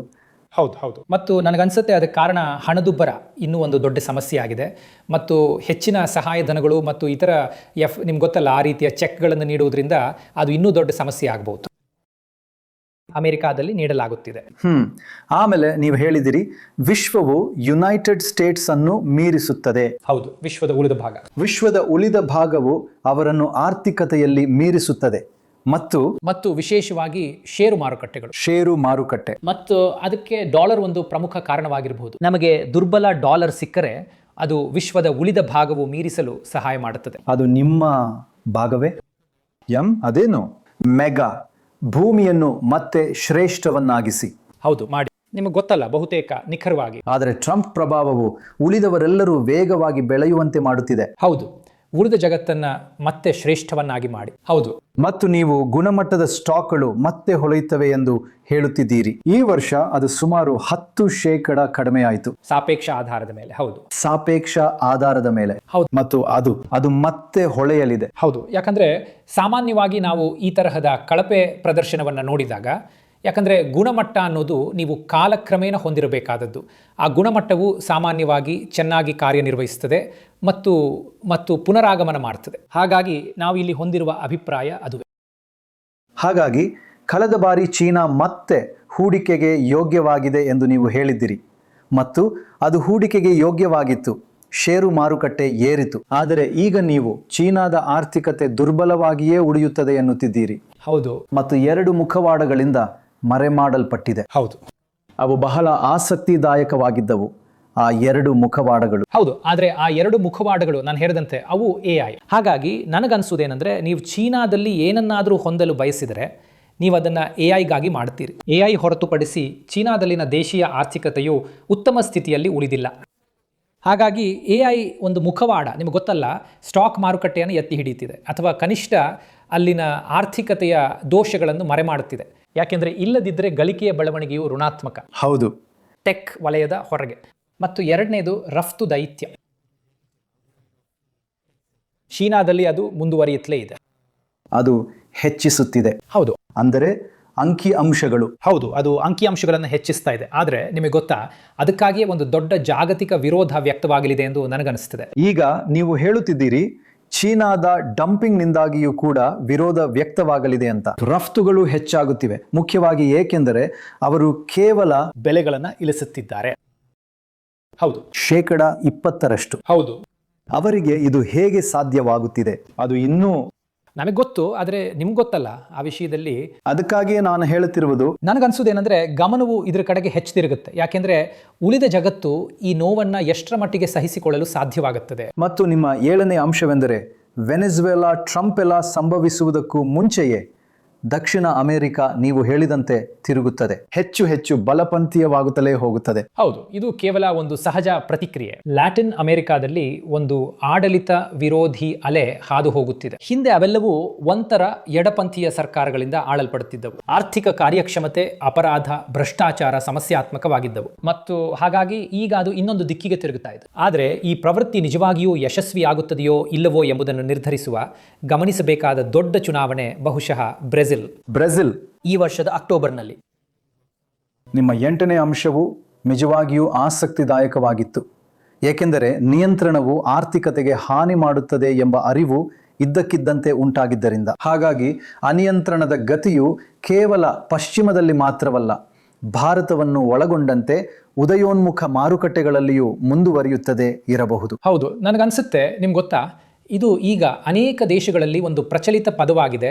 ಸರ್ಕಾರವು ನಿಜವಾಗಿಯೂ, ನಿಮ್ಗೆ ಗೊತ್ತಾ, ನಮ್ಮ ಜೀವನದ ಮೇಲೆ ಎಷ್ಟು ನಕಾರಾತ್ಮಕ ಪರಿಣಾಮ ಬೀರುತ್ತಿದೆ ಎಂಬುದನ್ನು ಅವರು ನೋಡಲು ಬಯಸುತ್ತಾರೆ. ಮತ್ತು ನನಗನ್ಸುತ್ತೆ, ಅತಿಯಾದ ನಿಯಂತ್ರಣದಿಂದ ಸಣ್ಣ ಮತ್ತು ಮಧ್ಯಮ ಗಾತ್ರದ ವ್ಯವಹಾರಗಳು ಬಳಲುತ್ತಿರುವ ರೀತಿಯಿಂದಾಗಿ ಈ ಅನಿಯಂತ್ರಣದ ಗತಿಯು ವೇಗವನ್ನು ಪಡೆದುಕೊಳ್ಳಬಹುದು. ಮತ್ತು ನಂತರ ಆ ರೀತಿಯ ದ್ವೇಷ, ಹೌದು, ವಲಸೆ, ಹೌದು, ವಲಸೆ ವಿರೋಧಿ. ಮತ್ತು ಈ ಎಲ್ಲ ಪಾಶ್ಚಿಮಾತ್ಯ ದೇಶಗಳಿಗೆ ವಲಸೆಯು ಕಡಿಮೆಯಾಗುತ್ತಿದೆ ಮತ್ತು ಇನ್ನಷ್ಟು ವೇಗವಾಗಿ ಕಡಿಮೆಯಾಗುತ್ತಾ ಹೋಗುತ್ತದೆ. ಹೌದು, ಯಾಕೆಂದರೆ ನನಗನ್ಸುತ್ತೆ ಈ ವಿಷಯದಲ್ಲಿ ಹಿಂದೆ ಹೋಗಲು ಸಾಧ್ಯವಿಲ್ಲ. ನಿಮಗೆ ಗೊತ್ತಲ್ಲ, ಯಾಕೆಂದರೆ ನನಗನ್ಸುತ್ತೆ ಅದು ತುಂಬ ಹೆಚ್ಚಾಗಿದೆ. ನಿಮಗೆ ಗೊತ್ತಲ್ಲ, ಅಂದರೆ ಈ ವಿಷಯದಲ್ಲಿ ಈಗ ತುಂಬ ವೈಷಮ್ಯವಿದೆ. ಹಾಗಾಗಿ ಆ ಪ್ರವೃತ್ತಿಯು ವೇಗಗೊಳ್ಳುತ್ತದೆ ಎಂದು ನನಗನಿಸುತ್ತದೆ. ಯಾಕೆಂದರೆ ಪ್ರತಿ ಬಾರಿ ನಕಾರಾತ್ಮಕ ಘಟನೆ ನಡೆದಾಗ ನೀವು ಗಮನಿಸಿದರೆ ಅದು ಯಾವುದೇ ವಲಸಿಗರಿಂದ ಉಂಟಾದ ಕ್ಷಣ ಅದು ಬಹಳಷ್ಟು, ಅದು ಉಂಟಾಗಿದ್ದರೆ ಅದಕ್ಕಿಂತ ಹೆಚ್ಚು ಪ್ರಚಾರವಾಗುತ್ತೆ. ಹಾಗಾಗಿ ಈ ಸಂಪೂರ್ಣ ಜನಾಂಗೀಯ ಸಮಸ್ಯೆಯು ಈಗ ಕೇವಲ ಒಂದು ದೊಡ್ಡ ರಾಜಕೀಯ ಸಮಸ್ಯೆ ಆಗಿಬಿಟ್ಟಿದೆ. ಹೌದು, ಮತ್ತು ಅದು ಪಾಶ್ಚಾತ್ಯ ದೇಶಗಳಲ್ಲಿ, ಮತ್ತು ಇದು ರಾಜಕಾರಣಿಗಳಿಗೆ ಸಹಾಯ ಮಾಡುತ್ತಿದೆ ಮತ್ತು ಅವರು ಅದನ್ನು ಮುಂದುವರಿಸಲಿದ್ದಾರೆ. ಅವರು ಅದನ್ನು ಬಳಸ್ಕೊಳ್ತಾರೆ. ಹೌದು, ಸರಿ. ಮತ್ತು ನಂತರ ನಿಮ್ಮ ಕೊನೆಯ ಅಂಶ, ಅದು ನಿಮಗೆ ಇಷ್ಟ ಮತ್ತು ನನಗೆ ಅದು ಸಂಪೂರ್ಣವಾಗಿ ಪಕ್ಷಪಾತದಿಂದ ಕೂಡಿದೆ ಎಂದು ಅನಿಸುತ್ತದೆ. ಆದರೆ ಅದೃಷ್ಟವಶಾತ್ ದತ್ತಾಂಶವು ನಿಮ್ಮೊಂದಿಗೆ ಸಮ್ಮತಿಸುತ್ತದೆ. ಪಾಶ್ಚಾತ್ಯ ದೇಶಗಳಾದ್ಯಂತ ಮದ್ಯಪಾನವು ಉತ್ತುಂಗದಲ್ಲಿದೆ ಮತ್ತು ಉದಯೋನ್ಮುಖ ಮಾರುಕಟ್ಟೆಗಳಲ್ಲಿ ಮದ್ಯಪಾನದ ಸೇವನೆ ಕಡಿಮೆಯಾಗಿದೆ. ಭಾರತದಲ್ಲಿ ಮಾತ್ರ ಕೆಟ್ಟ ಸುದ್ದಿ ಎಂದರೆ ಅದು ಇನ್ನೂ ಹೆಚ್ಚುತ್ತಿದೆ. ಹೌದು, ಆದರೆ ಸಾಮಾನ್ಯವಾಗಿ ಪ್ರವೃತ್ತಿ ಇಳಿಮುಖವಾಗಿದೆ ಮತ್ತು ನಾನು ಹೌದು, ಮುಖ್ಯವಾಗಿ ಅದರ ಆರೋಗ್ಯದ ಪರಿಣಾಮಗಳ ಬಗ್ಗೆ ಹೆಚ್ಚು ಅರಿವು ಮೂಡಿರುವುದರಿಂದ ಅದು ವೇಗಗೊಳ್ಳುತ್ತಿದೆ ಎಂದು ಕಾಣುತ್ತದೆ. ಅದರಲ್ಲಿ ಸ್ವಲ್ಪ ಭಾಗವನ್ನು ಗಾಂಜಾ ಕಬಳಿಸ್ತಾ ಇದೆ, ಆದರೆ ಇದು ಮುಖ್ಯ ಪ್ರವೃತ್ತಿ ಎಂದು ನಾನು ಭಾವಿಸುತ್ತೇನೆ. ಮತ್ತು ಹಾಗಾಗಿ ಹೌದು, ಸರಿ, ಮದ್ಯಪಾನ ಸೇವನೆ. ಮತ್ತು ಭಾರತದಲ್ಲಿ ಅದು ಏಕೆ ಹೆಚ್ಚುತ್ತಿದೆ? ನನಗನ್ಸುತ್ತೆ ಬಹುಶಃ ಇದು ಕೇವಲ ಒಂದು ವಿಷಯ, ಅಂದರೆ ನಿಮಗೆ ಗೊತ್ತಲ್ಲ, ಅದರಲ್ಲಿ ಕೆಲವು ಕೇವಲ ಔಪಚಾರಿಕೀಕರಣ. ನಿಮಗೆ ಗೊತ್ತಲ್ಲ, ಅದರ ವಿಷಯದಲ್ಲಿ ಇತರ ರೀತಿಯ ಮದ್ಯಗಳನ್ನು ದಾಖಲಿಸಿರಲಿಲ್ಲ. ಆದರೆ ಸಾಮಾನ್ಯವಾಗಿ ಬಹುಶಃ ಮತ್ತು ಅದರ ಅರಿವು ಕೂಡ, ಬಹುಶಃ ಅದರ ಅರಿವು ತುಂಬಾ ಕಡಿಮೆ, ಅದರ ಆರೋಗ್ಯದ ಪರಿಣಾಮಗಳು. ಯಾಕೆಂದರೆ ಸಿಗರೇಟ್ಗಳ ವಿಷಯದಲ್ಲಿಯೂ ನಿಮ್ಗೆ ಗೊತ್ತಲ್ಲ, ನಾವು ಒಂದು ರೀತಿಯಲ್ಲಿ ಜಾಗತಿಕ ಪ್ರವೃತ್ತಿಗೆ ವಿರುದ್ಧವಾಗಿ ಹೋಗುತ್ತಿದ್ದೇವೆ. ಹಾಗಾಗಿ ನನಗನ್ಸುತ್ತೆ ಇಲ್ಲಿ ಅರಿವು ಸ್ವಲ್ಪ ಮಟ್ಟಿಗೆ ಒಂದು ಸಮಸ್ಯೆ ಮತ್ತು ಅದರಲ್ಲಿ ಕೆಲವು ಔಪಚಾರಿಕೀಕರಣ ಮತ್ತು ಅನೌಪಚಾರಿಕ ಸೇವನೆಗೆ ಸಂಬಂಧಿಸಿದೆ. ಸರಿ ಋಷಿಲ್, ಇದಕ್ಕಾಗಿ ನಿಮಗೆ ತುಂಬ ಧನ್ಯವಾದಗಳು. ನಾನು ನಿಜವಾಗಿಯೂ ತುಂಬ ಕಲಿತಿದ್ದೇನೆ ಮತ್ತು ಇದು ನಿಮ್ಮ ಅತ್ಯುತ್ತಮ ವಾದಗಳಲ್ಲಿ ಒಂದು. ನಿಜವಾಗಿಯೂ ಕ್ಷಮಿಸಿ, ನಾನು ಇದನ್ನು ಪ್ರತಿ ವರ್ಷ ಹೇಳುತ್ತೇನೆಯೇ, ಆದರೆ ಇದು ಉತ್ತಮದಿಂದ ಉತ್ತಮವಾಗುತ್ತಾ ಹೋಗುತ್ತದೆ ಮತ್ತು ನಿಮ್ಮ ಅವಲೋಕನಗಳು ಆಕರ್ಷಕವಾಗಿವೆ. ಎಲ್ಲವೂ ಡೇಟಾ ಮತ್ತು ದೃಢವಾದ ಸಂಶೋಧನೆಯಿಂದ ಬೆಂಬಲಿತವಾಗಿವೆ. ಇದೆಲ್ಲದಕ್ಕಾಗಿ ನಿಮಗೆ ತುಂಬ ಧನ್ಯವಾದಗಳು. ಥ್ಯಾಂಕ್ಸ್ ಪ್ರಣಯ್. ಇದನ್ನು ಮಾಡೋದು ಯಾವಾಗಲೂ ಸಂತೋಷ. ಧನ್ಯವಾದಗಳು. ಅದ್ಭುತ. ಇದು ತುಂಬ ಚೆನ್ನಾಗಿತ್ತು, ಮಾಹಿತಿದಾಯಕವಾಗಿತ್ತು ಮತ್ತು ನಾನು ಬಹಳಷ್ಟು ಕಲಿತೆ. ಎಲ್ಲರೂ ಕಲಿತಿರ್ತಾರೆ ಎಂದು ನಾನು ಅಂದುಕೊಳ್ತೇನೆ. ಧನ್ಯವಾದಗಳು.